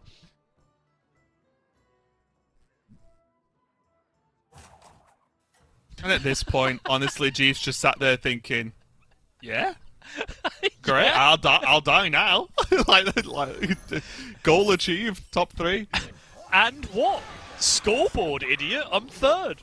Yeah, I mean, if I was Jeef right now, I would be very, very happy about things. He's just stealthing a tunnel blaster and activating it with like 12 different parrots. Oh my. Look at Jeef's face as well. You can tell he's just a smirk. Jeef is just delicately put. He's Battlegrounds poo posting right now. I can't say the actual version of what I'd like to say he's doing. I think you could say feces. Feces posting. Yeah. And yeah, to no one's surprise, even if you've not been playing Battlegrounds too much, big numbers good as Waterloo takes out Jeef. But again, that is pretty much a victory for Jeef. Unbelievable 3rd place finish, and now it's going to be between Waterloo and Tim. Look at this board. This is fine. You know what I'm slightly upset about? Not that it overly matters. I changed my bandwagon to Alutimu when I had it on 2. That's right, you did. Yeah. I picked Waterloo turn 1 and stayed with it. So Yeah, I actually think your bandwagon points, which, let's remind everyone, was the only real thing you beat me on yesterday. that's What? so wildly incorrect. Should all be disallowed. Why? On the basis of it's just, ooh, Tess, I'm gonna pick Tess. There's no loyalty to players. Tess There's no, friend. yeah, there's no respect to the game. It's just I see Tess, I pick Tess. That's it. That's your strategy. What do you mean? I literally am respecting the game, alright? No. Game recognize game, and when players pick Tess in this lobby with this anomaly, then they're going to win. It's 100% hit rate so far. There's no heart in it, Subtle. It's like asking a robot to have an opinion. There's no heart in it. It's like asking a robot to have an opinion. Yeah. Those are certainly some words. I commend you. Yep. Words with heart, Subtle. I know you wouldn't understand. Win this thing. Here, though, Tomb going to do his best, but I imagine assuming his fate is sealed, because that's 8 million health base kills just to start. I'm pretty sure Waterloo's reserve team wins this lobby. Like, if you just deleted the board and he had to play with the cards in his hand instead, I'm pretty sure he's still winning. Right. As long as the Murloc gained the stats of the hand, I would probably agree with you. No, like, unironically, the things that came out of his hand, this 135 Bream, the 122 stat Ghoul, and a 40-40 Leroy has come out of his hand so far. True. Unironically, I think that wins this fight. But you never know. It's a good Leroy here, to be fair. Right. Do you have anything else in the tank, Tomb? What else is going to jump out? Oh, nothing? Okay. Yeah, that looks like that is going to be that. Waterloo, and also most notably even Tess, is going to do well in yet another game of Battlegrounds today. Well, this weekend, actually. So, what an amazing game there. We saw Tess dominate once more, but most importantly, we saw the points shift to one player in particular's favour, so looking forward to seeing the impact on that. But yeah, fingers crossed we just get what some of the more wild anomalies for the next one. So I'm ready. I've had enough sort of relaxed games. I want wild back in the game. Yeah, I think that's fair.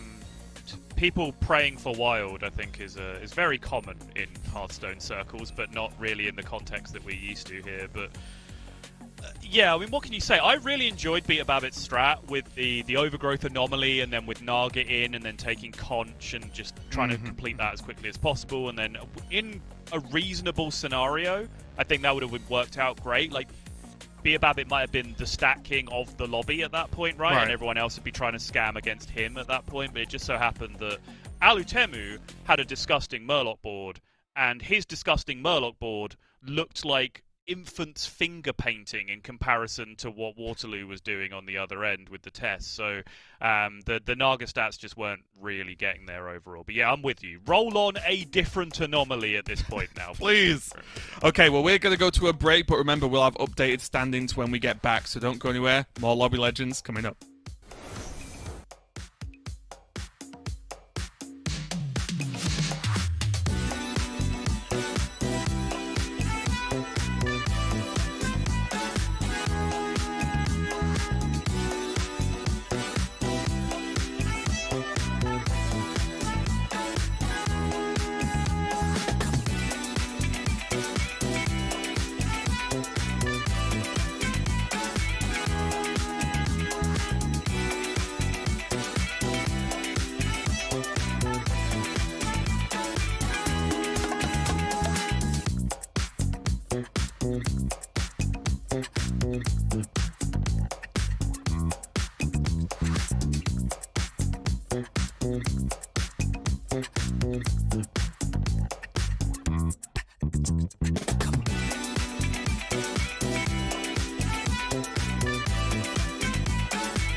Welcome back, everyone, to Lobby Legends. We've just come off the back of Game 4, and Beat a Babbit does have now the lobby in check. And if you've just been tuning in recently and you missed the sort of intro where we went over what that means, it means now if Beat a Babbit specifically wins a game, so finishes first place, takes the whole game, he will then win the tournament. The tournament just ends, and that's where all the players now will be feeling the pressure, because it's not like Beat a Babbit looked his way into it, right? He's been playing consistently not only today to put the lobby in check, but also this weekend overall, so a very, very dangerous opponent there, and something that all the players are going to have to keep an eye on, whereas all the other players still have at least this game to try and get to that 20-point mark.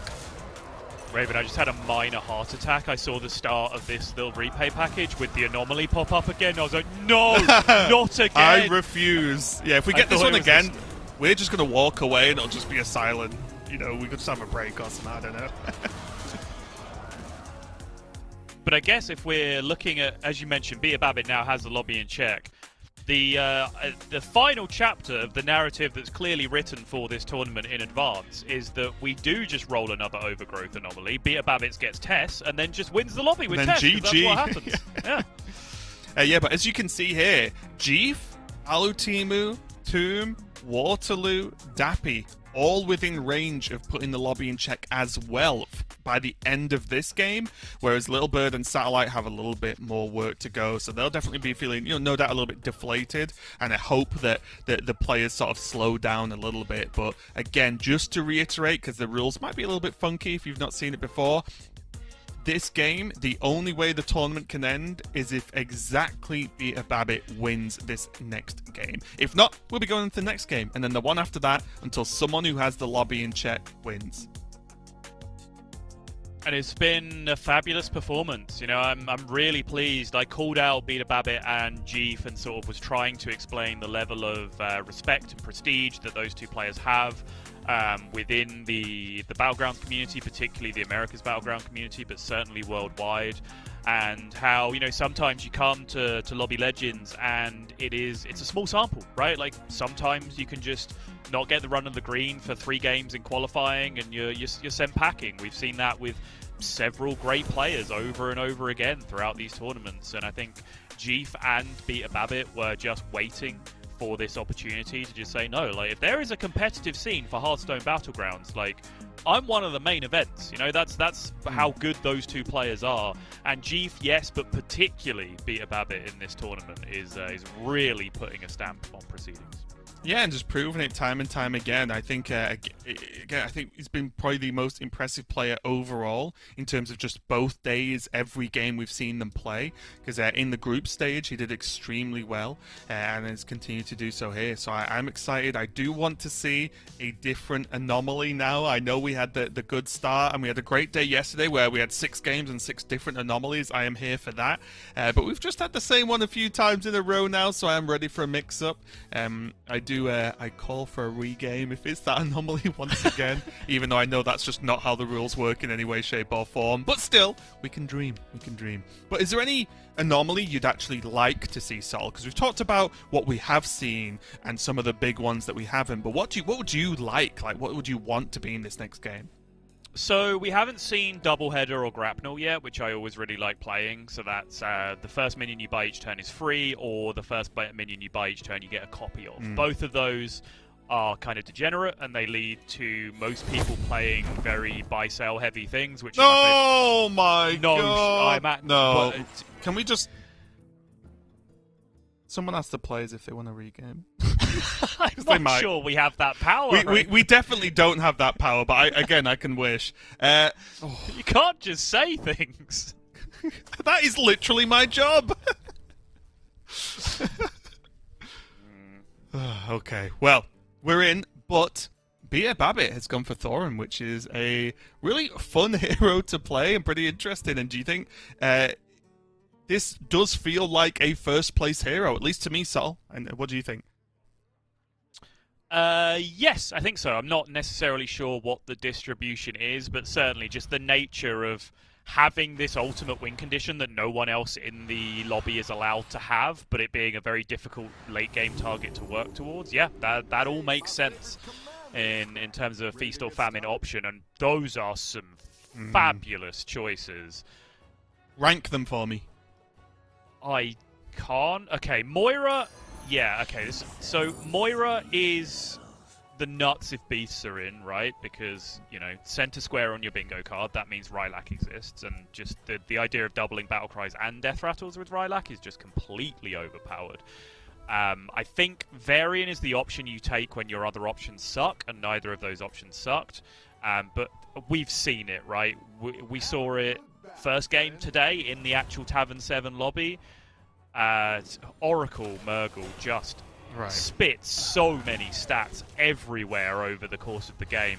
It's so obnoxious and so snowbally to be able to deal with. So no great surprise that ends up being the option. Especially in this anomaly when you know stats are probably going to be the name of the game, right? Like, there's no crazy rules going on. I would have honestly loved it, and obviously we wouldn't have seen this hero pick, but I really, really, really want an Everything's on Fire game, because I think they're so funny. Sure. Just because they're so tense in the early game, and then naturally tense in the late game because there's only a couple of players left, even though their health kind of goes up. So that's what I personally really enjoy playing. Though you can see as well, Beta Babbit's health is in gold, I guess. So that is signifying that he does have the lobby in check. If he doesn't win and this continues, we will see more players' health turn gold, just to signify. And so you guys at home can keep track of who has a chance of ending the tournament. So far, though, a lot of Celementals. Pigs knocking around. Beta Babbit staying on one and just spreading the minions out. Is this a strategy for this hero, for Thorin? It can be if there's a lot of economy on one, right? So there is Naga and Elementals in this lobby, which means you can get Shell Collector and Celemental. The most efficient thing you can do per 3 gold is buy a minion, right? Because then that for every 3 gold you spend, you get 1 back. You're able to sell that minion away for 1 gold later. When there are economy minions in the game, you're getting 2 gold back from the 3 gold you spend. So it's a more efficient way to spend gold quickly than leveling. So it's not uncommon to see this kind of thing happen. But I wouldn't say it's like 100% agreed upon that this is what you're supposed to do either. Yeah, definitely a strategy that can pay off because you do just want to spend more gold. Because at first glance, you might think it's just a set amount of time till you get it, but you can, of course, have things happen that increase gold spend. So, yep. Chief now. Don't tell the others. Taking it slow, but they're leveling up pretty quickly with over half of the lobby actually going to that Tavern Tier 3. Welcome back. How's it going out there? Yeah, Murloc's in, so Little Bird on the N'Zoth looking like that they just want to climb for the Scour Fin and base skill as quickly as they possibly can, get that stuff rolling, no great surprise. Coin level G's go. just happy to go along with it. You want a 4-on-4? I think so. Just got the coin as well. And I feel like just in this anomaly, like you just want to get to 4 and start seeing what you hit there. I think there are good cards beforehand to help out, but for me, I think just because everyone seems to be leveling, just take that 1 extra turn. He's going against Shudderwock, though, right? So he's going against Waterloo. Waterloo does have a pretty significant board. Again, I just think you just take the hit now and go. Maybe I'm just too aggressive in terms of leveling up. Looks like Chief is going to try and just secure a bit of power on board instead of going for the greedy play. Waterloo, yeah, I it's think a little has 8, awkward. 10, 6, 6. Yeah, I think just trying to wait each other out between wait and see what Waterloo would do, because It's a big issue, right? If you go 4-on-4 there, and then your opponent just double buys 2-3 drops on the other side and just value trades your 1 minion, you've just taken 9 at that point. When you were only at what 36 to begin with, that's a pretty big hit to be taking. You'd be dropping yourself. No, he's on 38, so if he took 9, he'd go down to 29. You're then 2 damage caps away from just being straight up eliminated at that point, which is a scary proposition. Can Beta Babbit afford this tavern tip? It's the real question.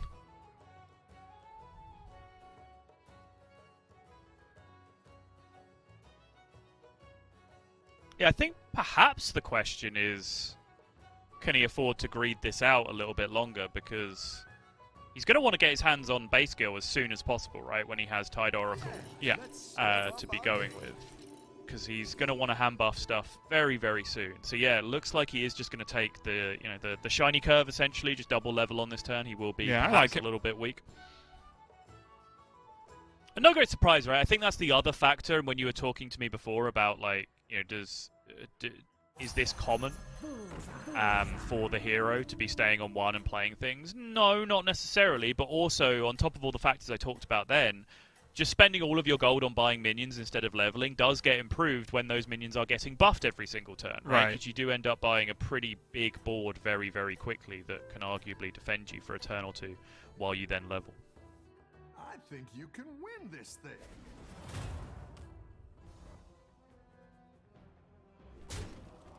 Okay, a little bit of Fury, good attacks coming out there from our team as well. They'll be able to clean this up pretty nicely. Push a little bit of damage, which must be nice because obviously playing Patchwork is going to take a ton of damage early on. Yep. Yeah, really sick shop to go into, going 4-on-4 and then finding double buffed up Cinderai on his Tavern 4 shops. And is this the stage of the game where Alutimu's kind of just fishing for some direction now? Just sort of going to roll and just say, what am I going to get offered? Pretty much, yeah. Has kind of found a couple of options. Like Bea did triple into the 4, no base skill though. Very, very mediocre choices. There was a long-term plan available of Carbonic Copy and just start getting big buffs from the Tide Oracle on it, but that is way too ambitious, I think, in the spot beaters in. Even in the spot beaters in, where it's win or nothing else really matters, I still think that is a net negative way to play the game from the position that he's in. What do you like here? Undead package, Naga package, or Elemental in a Dream?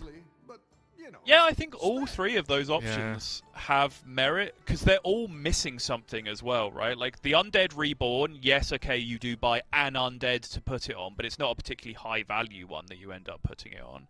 Zesty and a Lava Lurker, yeah, that's 2 pieces of one of the most powerful comps in the game, but you literally don't have a spellcraft they are just minions at that moment in time, right? Yeah. And then, yes, like the Elemental, it's very, very early to be buffing Elementals at this point, but also there's no massive payoff for it either. Like, again, we've talked about this a lot. We keep getting this anomaly. We also keep getting this anomaly without demons, where the size of the shop is actually very significant. Right. And that's something that you can play into with the Barnstormer as well, right? You can just buff up the elementals that are in your shop even higher, and then try and get that eating the shop demon value with it later, but that's just not an option that's available in this lobby either. Have we seen demons all weekend? Well, I think we saw like 1 demon game or something. Yeah, we definitely saw it yesterday, but I'm not sure we've had it today. Significant. Oh, it was in the Tavern 7 game, right? Because I remember people had Sargeras on their boards for the. Oh, the you're right. thing. You are right. Yeah. Just no one ended up doing it, did they? Yeah. Dappy sitting at the top of the board now. A lot of players around that 30-40 health mark.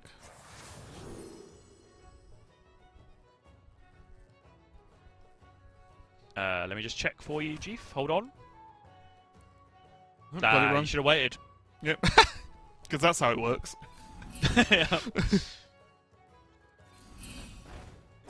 Double Murloc in there, gonna skip over. Jeef definitely has cards. That's what I would have picked. Yeah, he's been a fan of the old cards comp today, hasn't he, Jeef? Yeah. Just like his cards. double check as well. Jeef does only need, 4.5 points to make it into check as well. So That is again, correct, yeah. probably just trying to just do anything to hang around. Yeah, tied with Alutemu in this regard. I was going to bring this up. There wasn't really a natural point to do it at the start of the game, but Alutemu looking for a top 4 to put the lobby in check on Patchwork. Yeah, that story checks out, right? Yep. Patchwork is a very grind your way into top 4 kind of hero, so it makes sense. Okay. Things are kind of coming together for our team. Yeah, they absolutely are. Yeah. That's a very nice looking board for turn 7. Yeah, it's turn 7, isn't it? Wow. It feels difficult, you know, when obviously we're casting like game after game after game after game. It's like, oh yeah, we're in turn 7. This feel, you know, because we had like what, an 18-turn game earlier. So it's, Yeah. they all start to just merge together.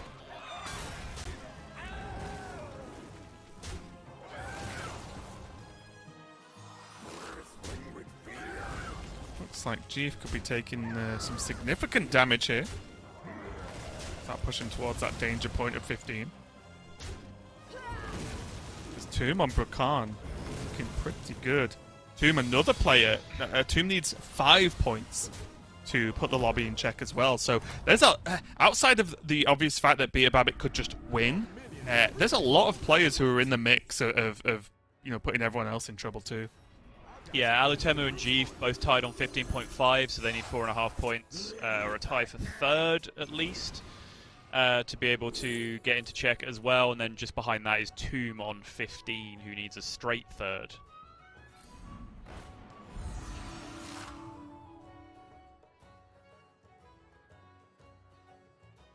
Yeah, Babbit found himself in a bit of a mixed bag scenario here. I wonder how far away he is with his hero power, because he must be getting there.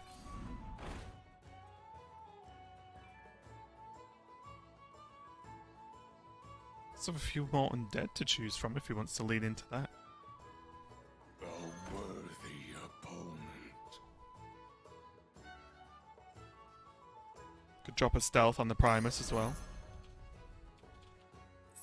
Hey, watch out! I'm thinking. I got it. Second hand. Yeah, I think this turn makes a lot of sense. He should have it next turn, I believe, in answer to your question, is like the natural curve to get it. Like, if you spent no additional gold, you have spent 52 gold by turn 8.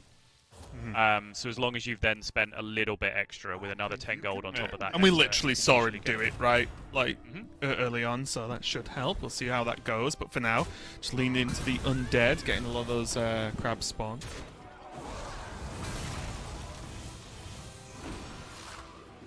Stealth really coming in clutch, actually, with this Primus as well.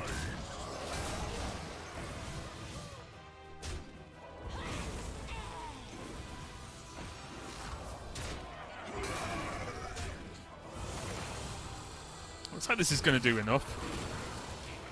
Might not necessarily win, but it's going to make him not take 1 million. Oh, there's so many 1 HP attacks, Yeah. though, being left over. Really Little bit unfortunate, scary. just the way the spread is going. Yeah, none of those were the attacks, were they? Let's be honest. Ooh. Yeah, okay, well, I'm sorry I might have jinxed that, but that felt like it should have gone a lot better for Beta Babbit, now taking a full damage cap of 15. Is still on 16, though, so that's a big Yes. deal. Yeah. And look at the difference. I know I harp on about this all the time, but we were on Jeef, and I was talking about Jeef's on 38. He doesn't want to take 9, because that'll put him below 30, and then he'll take 15 twice and he'll die. We went away, we came back, he was on 30. He'd taken literally 8 damage and put him on 30 instead of 31. He then got damage capped, which then put him to 15, which means he's now eligible to die. Beta Babbit, exact same situation, but he had 1 HP extra. So Yeah. Beta Babbit can get damage capped twice and stay alive, and Jeef cannot. Like, so much of your long-term planning is reliant on this idea of, okay, how many turns am I guaranteed to live, right? How degenerate can I be with my leveling curve, with my greed, with my keeping a Rylac for longer, with keeping a Bran for longer, with all of this kind of stuff, right? And so much of it is leveraged by 16 health and 31 health, those two breakpoints specifically, and you have to fight tooth and nail to stay above those two health totals. Yeah, we did briefly check in with Dappy there, who's currently sitting in first place with 40 health, looking quite good. He needs exactly second place or higher to be able to jump the queue and get into the lobby into check, sitting there on 14 points. Looks to be doing a good job of it so far. You are not out of this yet. We're going to see how good a job as Jeef is about to queue into him for the fight. Pew! Both looking surprisingly... at glance it looks weak, but you can see where the strength of how Dappy has been, winning fights and keeping that health total high. Yeah, Tamsin in a nutshell, right? Like, you just end up being so much stronger than you appear to be. It's my experience of every fight I queue into Tamsin is, like, the reveal happens, like, the blur clears, and you see the board, and you're like, oh, okay. And then the hero power fires, and you're like, I just got smacked. Oh, Satellite is out. Definitely not Satellite's day. That's 0 points, which means he's going to still be on 7 points total going into the next game. Yep, one of the great things about Czech format, though, is that it does not matter how bad your day is going, the tournament is always in your own hands. It is impossible for it not to be. All you have to do is win every game of Battlegrounds you play from any point you are in the tournament, and you will win the tournament. Peter Babbitt, down to 8 health, though, so did take some damage there. Waterloo also dangerous. Everyone except for the top 3 now could die at any given turn. And again, just to remind you, Peter Babbitt needs exactly a win. Nothing else matters.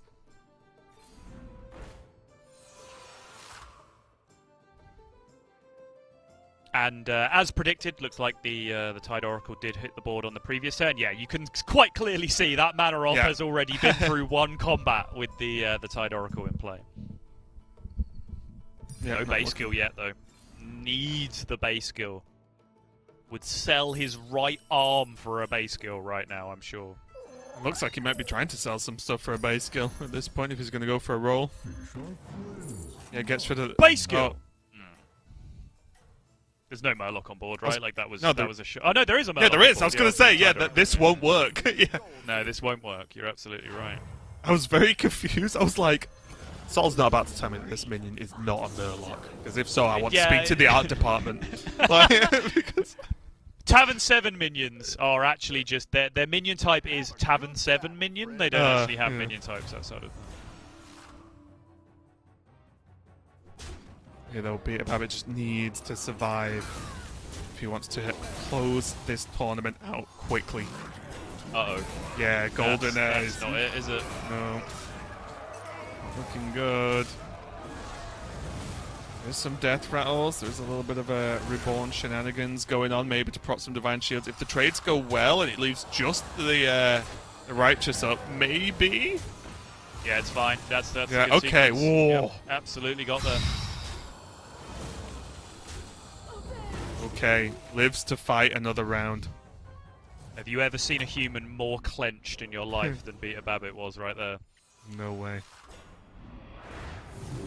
Here's something that we have not seen all tournament, by the way. The Gusty Rock, one of probably the most dominant comps that you'll see on ladder a lot of the time.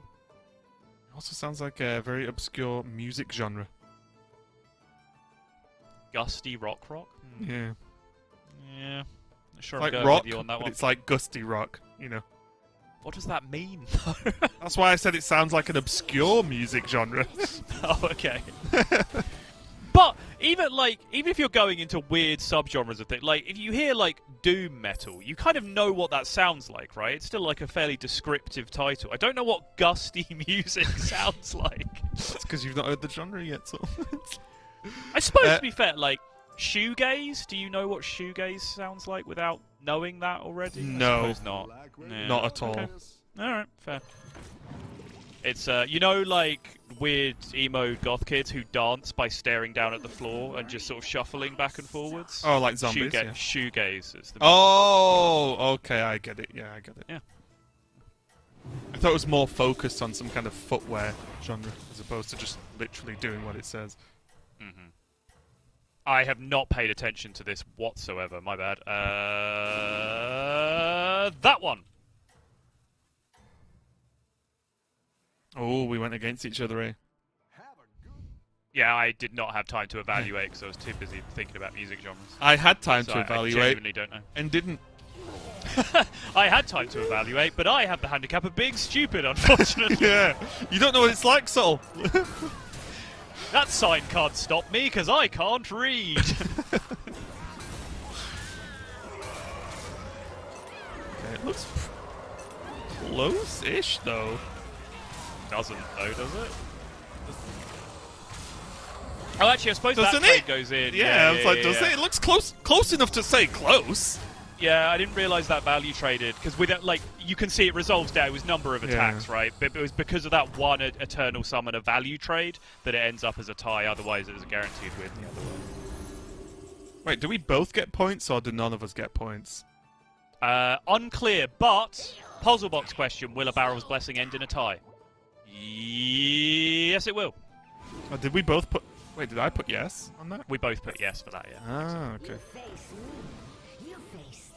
Little bird over here. Trying to get some work done. Shonking elementals, jeez.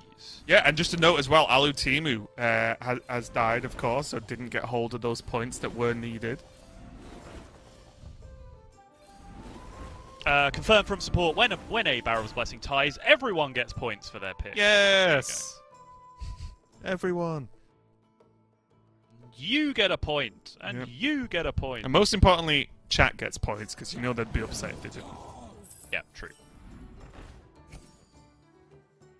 Jeef now just, again, playing Hearthstone. Does have the golden bluegill, which is always a good sign. Dealing 4 charge damage to the opponent's face instead of 2. Did I just call it a bluegill? He did, yeah. Look, we're in game 5 or whatever, look. Okay. You know what I'm like, so we're a few hours in. Yeah, actually, this is about, like, this is constructed loopy time, series yeah. for Raven, isn't it? Yeah. And you know everyone enjoys it. It's a good time. Yeah.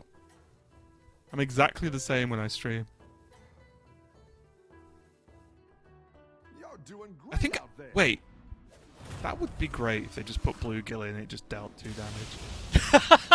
Just bops you in the face. At the Yeah, start, of the combat, fight. Yeah, it just goes, face. boop, goes face. It would be so sick. That's a free idea. Yeah, you'd have to literally, like, write on the card, this cannot be buffed in any way, right? Or else, like, Nah, literally let the it game buff. ends. Let it get buffed. It's just a Murloc! It's No. so easy! The golden one can get buffed. How about that? It would be starting so to understand funny. why Raven has never applied for a game design position. I told you, initial design where it's at. I have the ideas, but Little Bird and Tomb are going to be out, and that puts Peter Babbit in the top 3 on 8 health and a dream. That dream is still alive. Okay, am I doing the thing again where I'm about to ask how did Little Bird die, and it was in the fight that we literally watched because I wasn't paying attention? Because Little Bird seemed kind of massive. Yeah, let me have a look at the board, actually. Hey, Little Bird was quite large. Yeah, elementals and the Zothfish. Yeah, I have no clue. You're down a minion and up a goal. Oh, I think I might be seeing the issue. If, again, apologies if we did just watch the fight and I wasn't paying attention, but if Little Bird fought Dappy, for example, Oh, sure. there is a ton of scam hanging around on Dappy's board right now that would just clean up those elementals. Now, realistically, can Peter Babbit convert this to a win? Because not a win does not matter to Peter Babbit right now.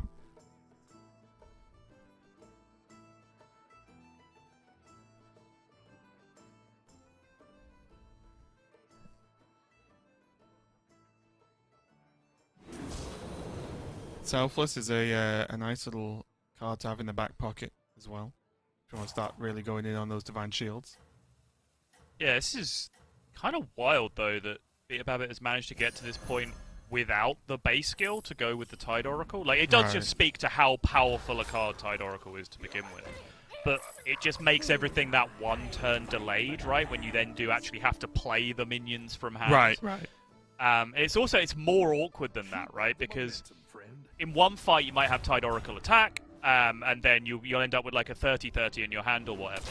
That 30-30 might not significantly improve your board that turn, right? But then you have to put it on the board to actually get any value out of it at all, you know? Like, so it gets a little awkward when you don't have that base skill value going on. Yeah, we are going to see some Divine Shields sort of headbutt each other here, but it looks like, especially with the base skill still intact, it's not going to go Beta Babbit's way. And that means we're going to have no winner for the tournament in this game. It's going to be at least one more game. And also, I'm pretty confident that Dappy and Jeef are going to be able to put this one in check too. Correct, yeah, you said there was no winner, but actually there was two pretty big winners. Sure. Fight. Tournament winner. Yeah, Dappy now has a guaranteed 6 points. He was on 14. Jeef now has a guaranteed 6 points. He is on 15.5, which means both of those now absolutely hit the 20-point threshold, and we are going to, at the very least, a triple check situation. I don't know if anything further down the list, but just from an eye test, I think it will just be those three who now have the lobby in check. Yeah, Little Bird was on 10.5 points, so that's not going to be enough. Tomb was on 15. So that's not enough. Nope.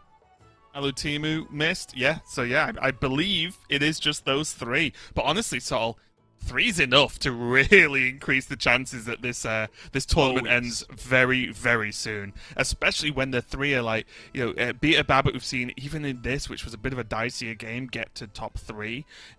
Jeef has been just pulling, rabbits out of hats with some of the tricks he's been doing in this weekend. And Dappy, pulling this one out of the bag as well. Extremely strong performance.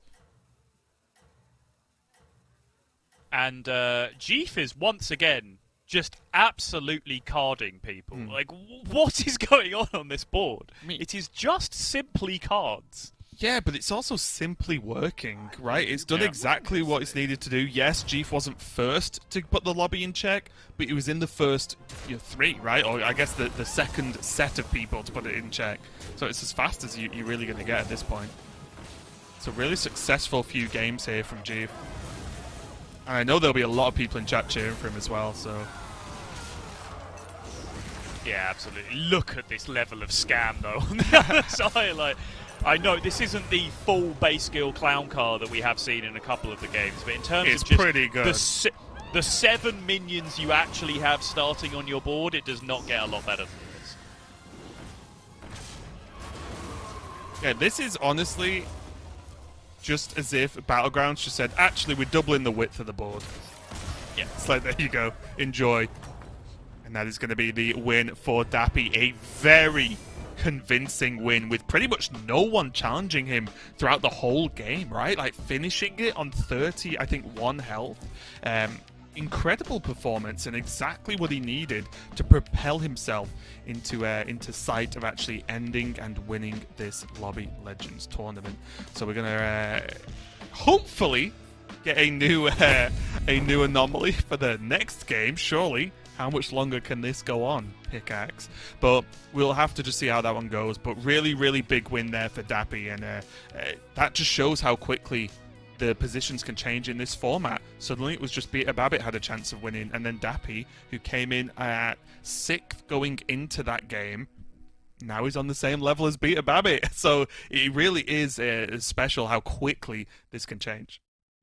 Remind me again, who is in your fantasy team? It is Tomb, Dappy, and Waterloo.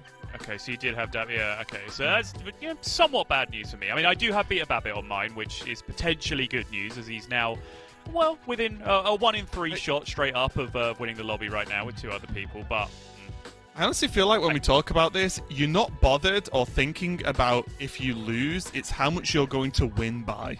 Is I feel like what you're trying to think about. It's like, is this going to be very one-sided, or is it going to be a bit close? I didn't get to the end of that, which is Okay. the bad news for me is that I do have Satellite as my third player, who is not doing particularly well in this tournament as Right. it stands right now. So the fact that, you know, we both have Tomb, and then like you have Dappy, I have Satellite, and you know your guy just won a lobby and mine finished 8th. That's a pretty big point swing. But yeah, I think overall I would imagine I'm still in a fairly significant lead, but.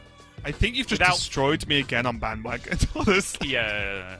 And again, like, to actually focus in on something a bit more relevant, that is a pretty serious point about this meta, is that if you are experienced with it, which I am, right, not as, I don't play as much as these people do, but I play a good amount of Battlegrounds, you start to understand that this is a very knowledge-based meta, right? This is the anomaly, these are the heroes you get offered, these are the minion types. Certain things just are much better to do than other things under those lists of variables, right? And I just have a decent understanding of what those things are, so I'm able to just kind of pick on hero plus anomaly a lot of the time of what's going to be successful. Yeah, well, that is another game in the books, but now the next game is going to contain 3 players that could just end the tournament there and then, so you've got to make sure you don't miss it. We'll be right back after this break.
Welcome back, everyone, to Lobby Legends. We are getting our next game ready to go, and now we have 3 players that could take the victory and end the tournament right after this game. So you've just had your break. You make sure you don't go anywhere now because it could be over after this one, or it's getting progressively more likely anyway.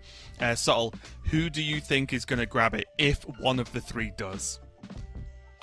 I mean, it's such a tough call to make. I think Beer Tess. Babbitt has shown... Yeah, Tess. I think Beer Babbitt has shown the best propensity for building winning boards so far, right? Like, Jeef has been a very consistent performer, but it has just been cards board a lot of the time, right? Mm-hmm. Like a mid-size cleave, a couple of scam units, a Divine Shield taunt, blah, blah, blah, blah, blah.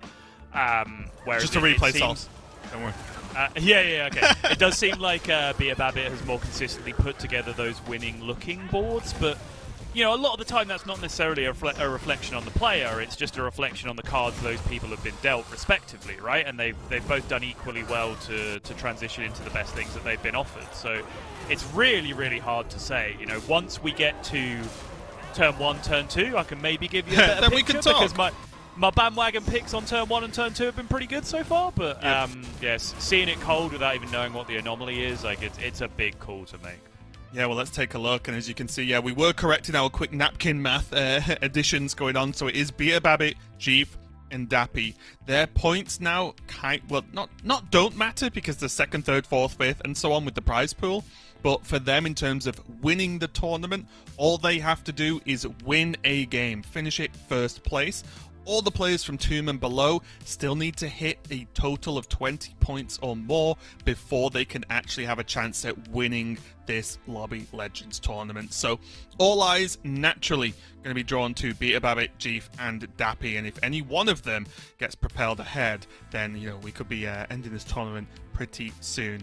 Take a look at Jeef and kind of continuing what you were saying about Jeef. Like, he's definitely been playing a more sort of what's the best way to phrase it? Because I saw some. I don't want to say someone saying in chat about it, but definitely been playing a sort of. I will definitely get points. It may not be the most points, but some will happen. Do you think we're gonna? Well, how much do you think that was done on purpose to just try and just go sort of slow and steady wins the race approach to 20 points? And now do you think we're going to see an extremely different approach from Jeef? Because those sort of just cardboards won't cut it. We did it! It's something else! It's literally any other anomaly. Just to go back, like, the fact we did play so many overgrowths in a row, right? Like, I think that kind of scrappy cards board that Jeef was doing very well with for most of those games does go fairly hand in hand with that anomaly, because you can continue to just go, oh, that's a good card, and buy it very late into the game, right? We talked about that a little bit in the tech card battles as well. Whereas, you know, if you get to turn 9, turn 10 or whatever, you can't just buy like a cleave from the shop, right, and put it on your board, because it's pathetically small at that point and it's way too late to try and scale it. Whereas, as we saw from Jeef was continuing to just buy a Divine Shield minion late on, or a cleave late on, right, and just continuing to add to his board with big, powerful minions over time. And not only did we get a different anomaly, Sol, we got one you wanted. Double header. First time you buy a minion each turn, get an extra copy of it. This might be a Fast and Furious game.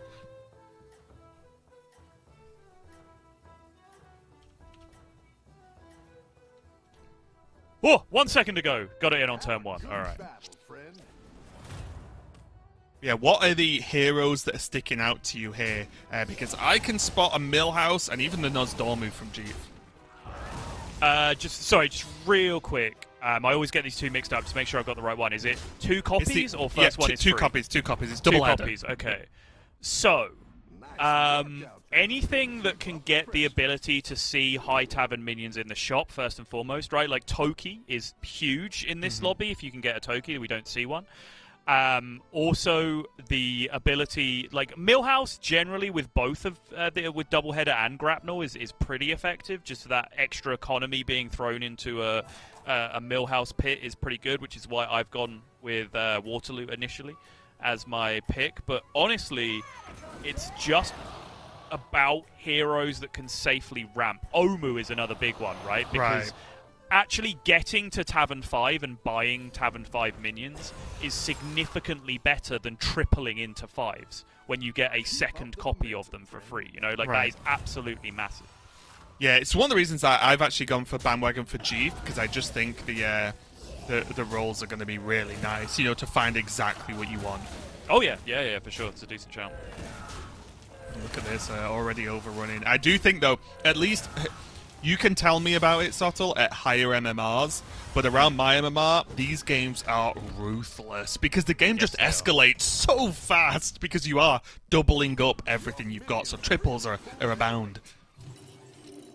And listen, just looking at the makeup of the lobby as well, so you've got Dragons, Pirates, Naga in as the big three, I would say. But all of those kind of lead towards you actually wanting to get to 6, and so you can buy multiple Tethys, multiple Kalikos, for example, from the shop and get double copies of them for massive scaling. So there's no Elementals in this lobby, which I think is the first thing to point out, because Elementals tend to be king in this instance. First off, Celementals exist in the early game, and then those are massive, but then your win condition is Gusties on 5. You only have to get to 5 and then roll a Gusty in your shop and you're in business, whereas in this instance you kind of have to go all the way to 6. Are there opportunities for Undead to actually have at least an early to mid-game impact just because of the amount of power you end up putting on board with that attack? Oh, more so than that. I think Undead are more than capable of winning this lobby. Like, absolutely. You can see just the amount of early game power that you can output with the doubling up, and then again, like if you're seeing one Primus and you get 2 of them, that's fantastic. If you see one Eternal Summoner and you're getting 2 of them, that's fantastic. Like they can absolutely hang with the big boys in this kind of lobby. No, but already, I mean, look at the damage just flying around already. It feels so much faster than what we've been used to with just a +1/+1, right? Like, already players losing armor, getting below 30. And a really, really tense game. Because not only is it tense for the 3 players that can actually just win and end the tournament and become the champion, but also all the other players are not only trying to get their own points, but are probably trying a little bit extra harder to like attack the players that can win the lobby. Oh, these discovers being broken is kind of irritating. Okay, finds the Wrathweaver triple, so we'll be able to presumably take the level and buy here as well. Okay, makes sense. I'm guessing it's a freeze after, yeah. Oh, Nest Matron with the double crab as well. Double crab mount. Also, forgive me if I'm wrong and I'm misremembering my mechanics, but I seem to remember he's already bought this turn. I guess they were being sold anyway, so it doesn't work. Yeah, but ideally, I'm not sure if we've seen anyone do this yet, but I think if you crab mount the shop and then buy the minion, you get the copy of the crab mount on the minion as well. So you're doubling the amount of crabs that you summon in combat. But that wasn't going to work out for Waterloo in that shop phase, because the things he bought were patient scouts, which he was then immediately selling. So he can't actually put the crab mount on them. Yeah. We'll keep an eye out. Yeah, I think you see it here, right? Jeef on the facelesses. You can see they've both got the death rattle, suggesting that they've been copied.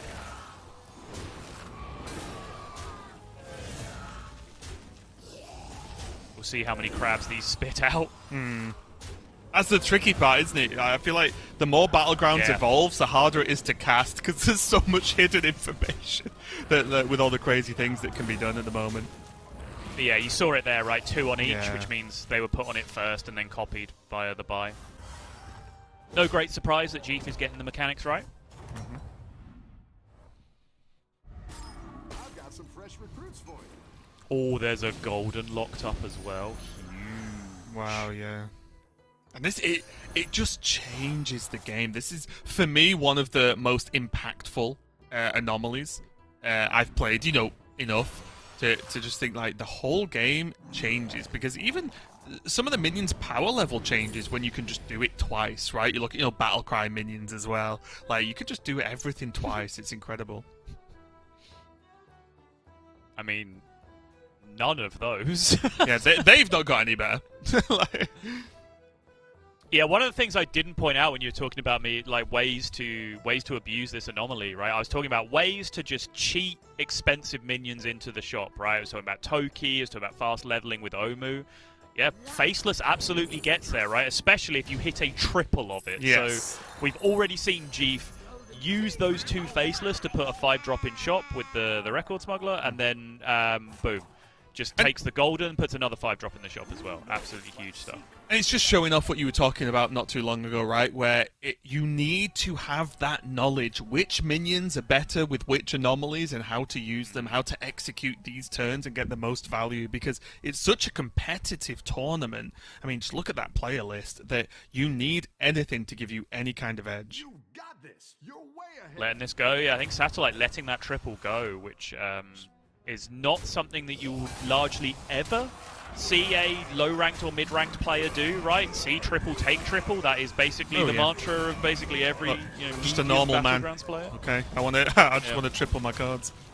But I think Satellite recognizing here that this lobby isn't necessarily about tripling, it's about finding powerful things in shop and buying them, and that is a triple from Satellite that would make him significantly weaker on board if he took it there, right? Look how close everything is. Everyone's suddenly around the late 20s.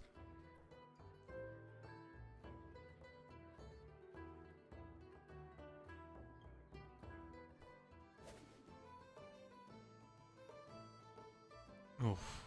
Okay. What is going on here? I was gonna say a lot of moving parts here on Dappy's board. Yeah, it looks like Dappy went a little bit of Tavern 1 farming this game. Not Just get to go into a sure whether 5. that happened. Okay. End of turn with the dragon going off. I do. Sure, yeah. Go and the coins as well from the Dreadbeard. Oh yeah, true, of course. Can we get a Millhouse update, please, Lorinda? Yeah, Waterloo currently down on 25 health. Has ended up on the Naga to an extent. Again, it's that strange thing where it just the anomaly alters the game, right? Because every Naga with a spell you buy, you get 2 spells, right? So Naga again is another very attractive minion type for this anomaly.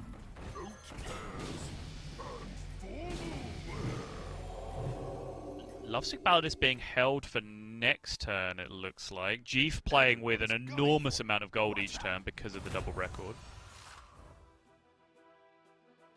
Will he have an enormous amount of health after this turn?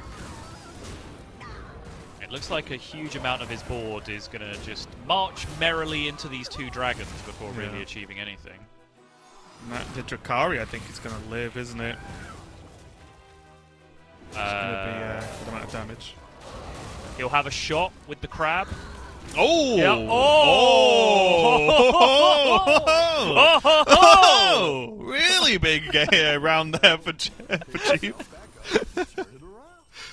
and the golds. Was that 17? Yeah. Oh. It was. And the gamblers are just like, hey, how's it going? 3 extra gold. Options now as Jeef goes into Tavern Tier 6. Not looking so good to beat a Babbitt on 13 health, but Jeef. Okay, that's actually huge, because now you can just take that triple into a 6 now and maybe dupe the 6 with the duo instead of using the duo to get the triple. Oh, sure. Right? We did? Yeah, I mean, I followed what you said. I don't know if Jeef's going to do it, but I followed it. Oh.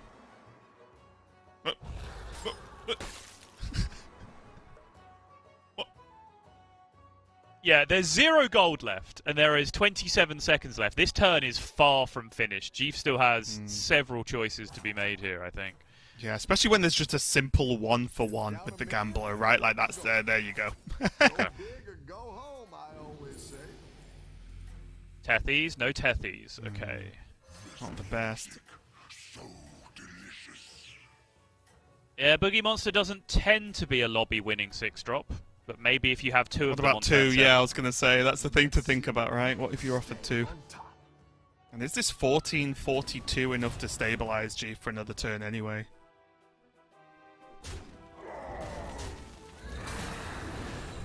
He's definitely going to need a little bit of help with some good hits with this Divine Shield. Think Oh, so, yeah. yeah, Because that was- the Wrathweaver and the A-Bomb are both going to be above 14 by the time the attacks get through, right? So Yeah, I think oh. there's just too many value traits to happen. Okay, actually, got the A-Bomb. wasn't, but, Yeah, okay. but still, yeah. Yeah, and managed to kill a couple of high damage, although is this is going to be 13, yeah, okay. Okay, still above damage cap. But saying that, everyone's kind of all over the place. If you look at the health, look how different the turn 8 health is in this game versus pretty much every other game we've cast all weekend. Yeah. It's for sure. absurd.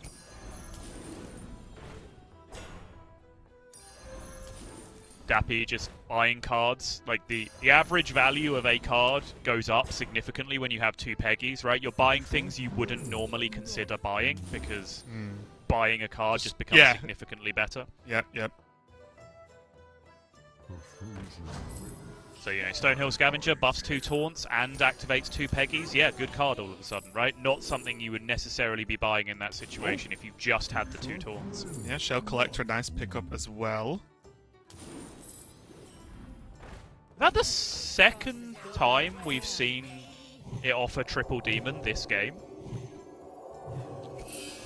Kind of weird. Was the first time triple? Yeah, it was. Was it Jeef? Look at it, like tripling into a 4-drop and was offered the 3 4-drop demons. It was like Floating Watcher and. Oh, I thought with Sure the Chompy Dragon was one of the ones he got offered, but I think I'm wrong. Yeah. That's also a demon though. Oh wait, it is, isn't it? Oh, yeah. Yeah. Yep, you're right. Take it back. I wasn't wrong, because it is a dragon. Meanwhile, Beer Babbit has 4 Tethies. Hang on. He's also on 13 though. Wait. Never mind our petty squabbles about what is or isn't a demon. This is some vital business going on right now. Yeah, this is huge. We have the only Jeef out of the 3 players who could potentially actually win is above the damage cap here. So Dappy and Beta Babbit, no matter how good their turns are, they pretty much just cannot take a loss in a fight if they want to be victorious here. But Beta Babbit's still going off here with plenty of time left. I mean, make us wait for it. Why don't you? Jeez.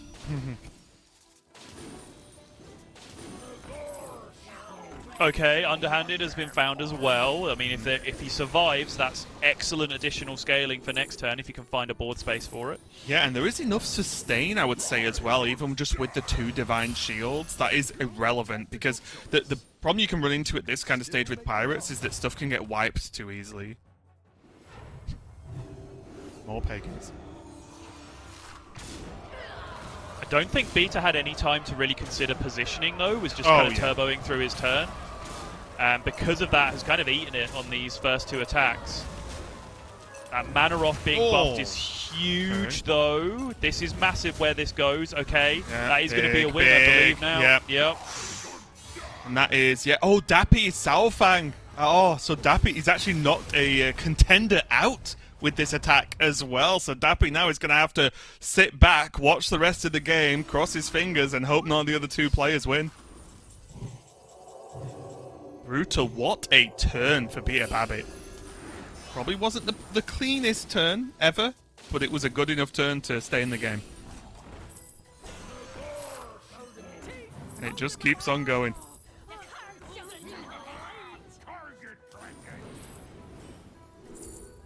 And the speed of play, and the speed will actually be even faster on his screen, right? Because he'll be actually putting these actions in quicker than we're seeing them, I think. But regardless, shows how experienced and comfortable he is with this kind of scenario.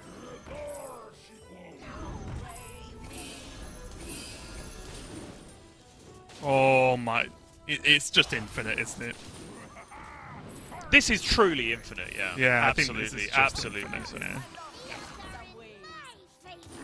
You can see even like he's sacrificed one of his Tethies to just fit the underhanded dealer on board, right, for some additional scaling, and he's still very comfortably infinite at this point. But again, Still good amount of time for this turn, which is fine, but it's all about how the turn finishes. All of this can go very well, but if you whiff at the end, then you're dead. Ooh, glow scale, good pickup there. That one might make all the difference. Oh, interesting as well, I think. Went for the buff instead of the death rattle. Go ahead and hire one of these recruits.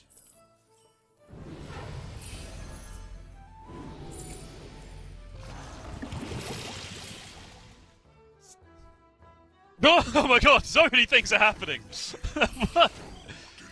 Okay, 60 seconds to decide who is going to be the victor between Little Bird on the left and Alutimu on the right. Looks like we've got high stats across the board, but a couple of Leroys versus some potential Venomous Scam. Yeah, A lot of tons golden monkeys. Oh my still to god. Get played, though. Yeah. Oh, now this is an anomaly. And these are all getting pumped as well because they all put a triple reward spell card into the hand, Yeah. right? Which has synergy with Peggy as well, and it's bumping up the minions. What are we on? Is this game 6, Sol? Is this where we're up to? I think it is. Yes, it is. Taunted Leroy found from Little Bird as well.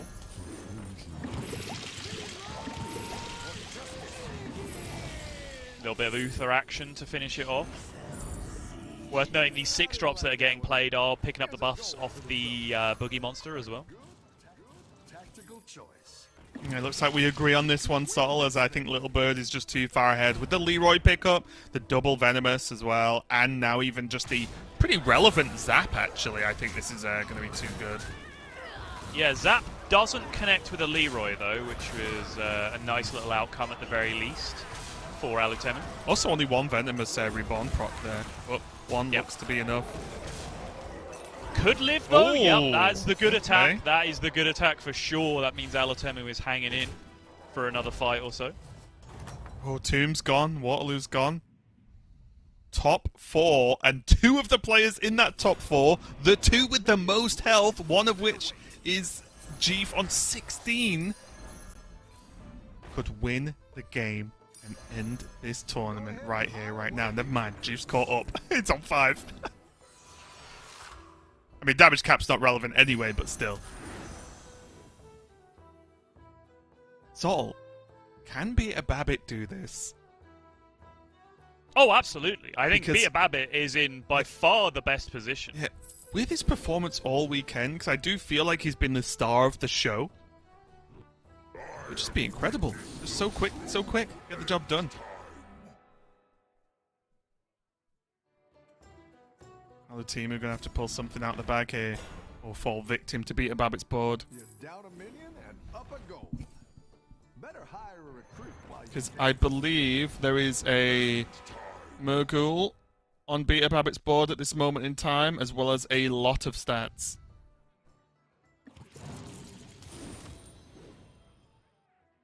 Yeah, a lot of stats. 4 minions above 100 so stats is just absolutely not a And- contest with what The Alutemu turn is isn't doing over right now. till it's over either. So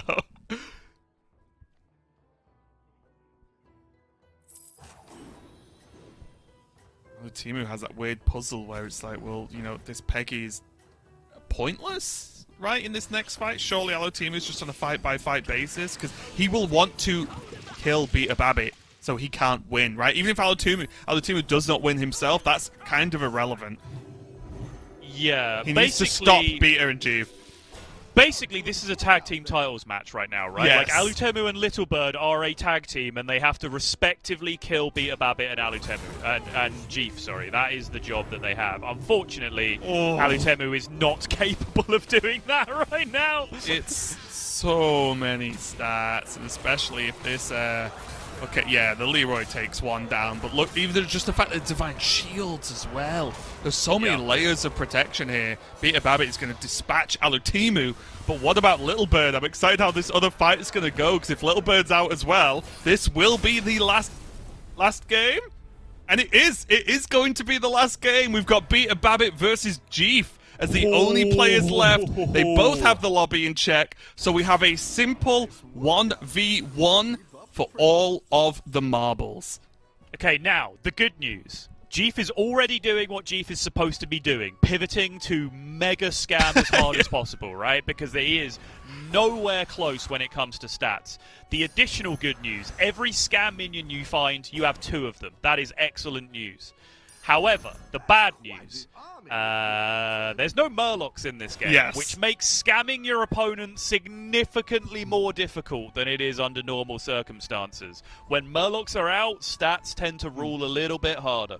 Yeah, Murlocs, notorious scammers of the Warcraft universe. Hire one of these recruits. Nearly scammed me out of my hardcore World of Warcraft character the other day. Are you playing Hardcore WoW? I've started it with my brother, yeah. It is Okay. very tense. Yeah, I imagine. I've been at actually 1 health. I'm not even exaggerating. Literally 1 health. Oof. Here though, Jeef doing what he can. What do we got here? 1 scam. We're 1, 2. Let's assume these both get reborn once. That's 2, 4, 6 poisons. Manaroth is 7. Let's say the Manaroth kills something big enough that it then is able to value trade again. It can be done. If it is just raw dumb stats on the other side from Beta Babbit, this can be done. But something tells me we're about to look at a board that is not just raw dumb stats. Yeah. Wow. Yeah, Jeef has been the player showing a lot of resilience so far this weekend, but I think just judging from this response, we may be looking at a winner. I mean, we've seen crazy things happen in Battlegrounds. We've seen unexpected victories in fights. But this just looks overwhelming. Hold. There's still the stats and Hold. the death rattles. There's no Venom left. Oh, that's true. There's no Venom left on Beta's board. And Jeef still has tons. Wait, could Jeef's resilience actually just pay off? Is this just going to work? Getting the... Yes, I will tell you now. Oh. Yes, it is. The reborn's gonna be enough. And that looks like it's good enough to me. So if I could do basic maths, that means Jeef is not only gonna win this 1 fight, but win the whole thing.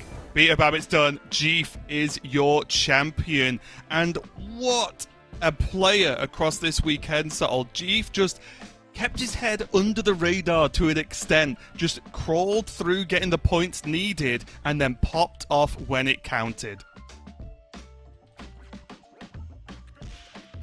I mean, what a performance, right? Crucially, the big issue there, right, is he figured out what the assignment was 2 turns ago, right? He didn't just then try and hard pivot to a bunch of Murgles and Leroys and everything else.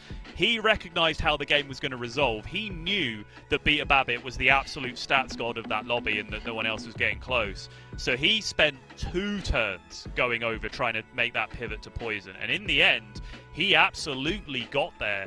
And actually, that double Eternal Knight ended up being a lot... Eternal Summoner, sorry, ended up being so much more clutch than he even thought. That was his first buy on the turn. That was his double header buy. He bought Eternal Summoner to double it up, and I was like, that's kind of weird. Like, that's not a Leroy, that's not a Madaroth. Like, what are you doing here? And it ended up being so crucial because it ate so much venom from the other side.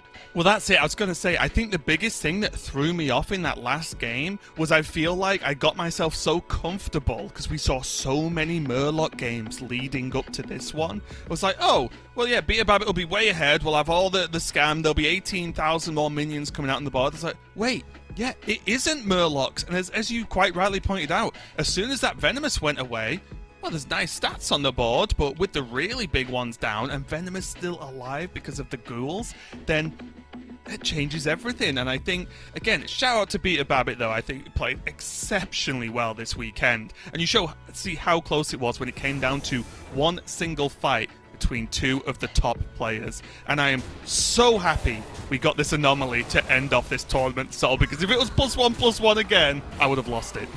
Oh, that is a great attack to show as well. I completely forgot about that. That clutch crab attack going right instead of left to save G from taking damage, keeping him above 31.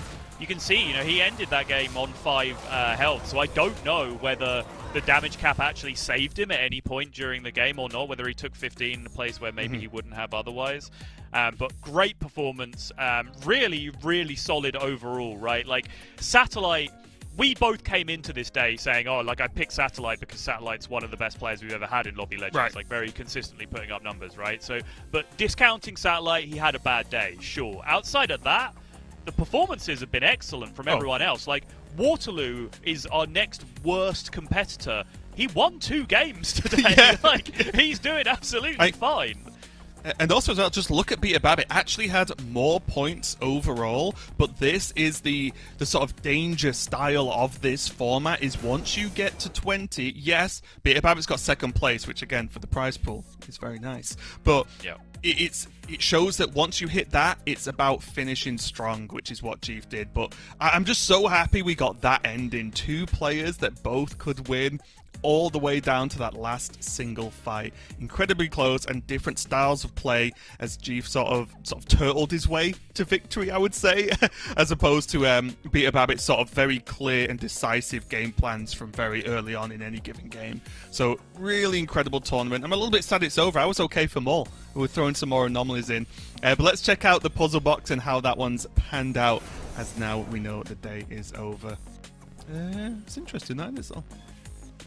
Yeah, I mean 4-3 in the end. I pulled one back at the last with the turn 15 ending. It could have been a lot more one-sided, but yeah, I think both days you've picked me on the puzzle box. So yeah, good. And I think if there was anything that I was going to beat you on in life, it would be a puzzle box outcome. Right? A series of flipping coins with yes/no answers. Yeah. All right, something finally goes in my favor. Can we flip coins?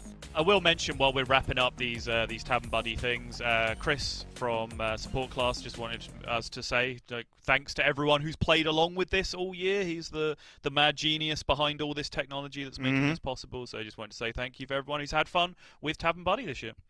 Yeah, it's awesome. I think it's something that's really added to the tournament. Again, I've seen chat, right? People love it. People love their points. I've seen even people in my own Discord are posting their scores each day and, what they've done. I think it's really cool to see everyone, not only just watch and enjoy the tournament, but be able to get involved as well. So something I really, really enjoyed to see. But yeah, I think we're gonna see if we can get G for an interview. We're gonna just check if his internet is good enough, as we saw the slight camera quality discussions, which we'll get to. But for you, Sotil, now that we're at the end where the tournament has concluded, what have been the highlights for you? Because yet again, it's Lobby Legends, but in a completely different meta. Yeah, I think as much as they were depressing to see come up because of the puzzle box questions, the 2 Tavern 7 lobbies were excellent. And I think that is an anomaly that's kind of gone full circle.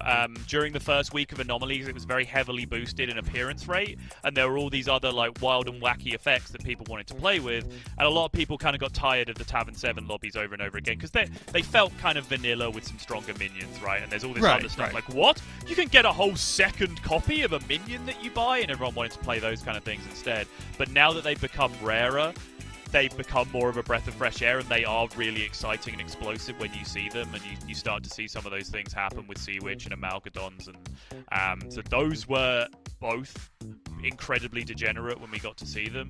And then honestly, I'm happy, with the way the game ended narratively. Like you said, I don't think we've ever seen 2 checked players going head-to-head in top 2 for the tournament before. That was sick. But also that it ended on a double-header anomaly, which is just power spiking everyone, right? Like, you look at a board and you're like, oh, this is huge, and then you look at the next person, you're like, no, that person was tiny, this person's huge. And you look at the next person, you're like, what an idiotic boob I was 10 or 11 seconds ago. These people are pathetic. This person's going to win the lobby, and that's just kind of what doubleheader is like over and over again. So I'm happy that we ended the tournament on the highest possible note overall, I think. Yeah, it was really cool outcome to see, and I just think, again, I think I say this every time I cast Lobby Legends because it's true. I really think the format is great because it just leads us through these players' sort of journeys towards it. Obviously, there's the group stage, which is ruthless, but I think for a viewer in a good way. And then this final day, the ups and downs from the players, just missing out again. We saw that that Beta Babbitt could have actually had the lobby in check a touch earlier if a couple of different scores went a bit more, because we've seen some very fast check moments in previous Lobby Legends. Yeah. But yeah, there's definitely a lot to be happy about for this one, at least for me. We are going to get up the caster scores for the end of the day, but before we do, Sol, do you have predictions? You beat me a lot, yes, or by a lot yesterday, I would say. I think mainly down to the bandwagon, but I'm just going to ask you, how much do you think you're going to beat me for by now? I think slightly less than yesterday because my fantasy team will let me down, and I don't think the bandwagon was as big a beating as it was yesterday. But I think I won bandwagon. I think I won Barrel's Blessing, and I think I narrowly lost fantasy team and puzzle box. So slight win overall, I think, is my headcanon, but I'm not entirely convinced. We will await official verdict. Yeah, I think we are going to get those scores up in just a second. Oh, never mind. No, who cares about us? I think we've got G4 ready for an interview, so let's definitely go to that. That is way more interesting right now. So let's check out the interview and see if Jeef is ready. Jeef, can you hear me? Hello. This is Hi. highly scuffed. Hello.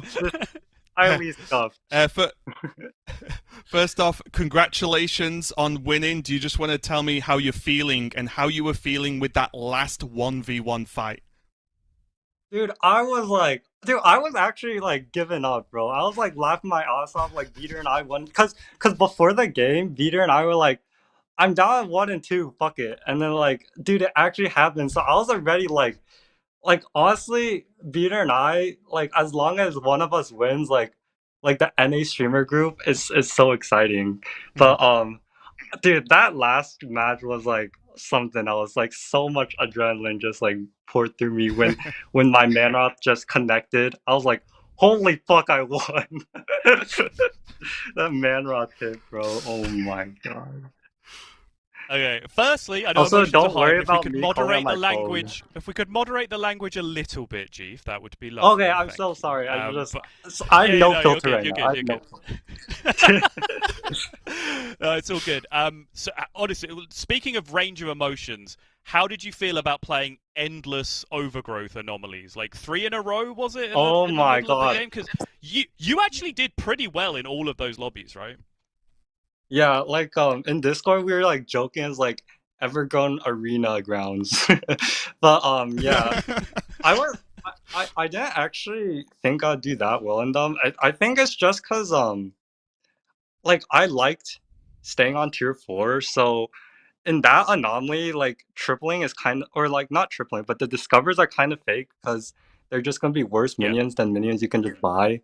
So I was like okay with just playing Tavern 4 strategies the whole time and just getting like just playing strongest board as possible. But only in Lobby Legends I can lose with my board states, man. Like I lost with some pretty strong boards.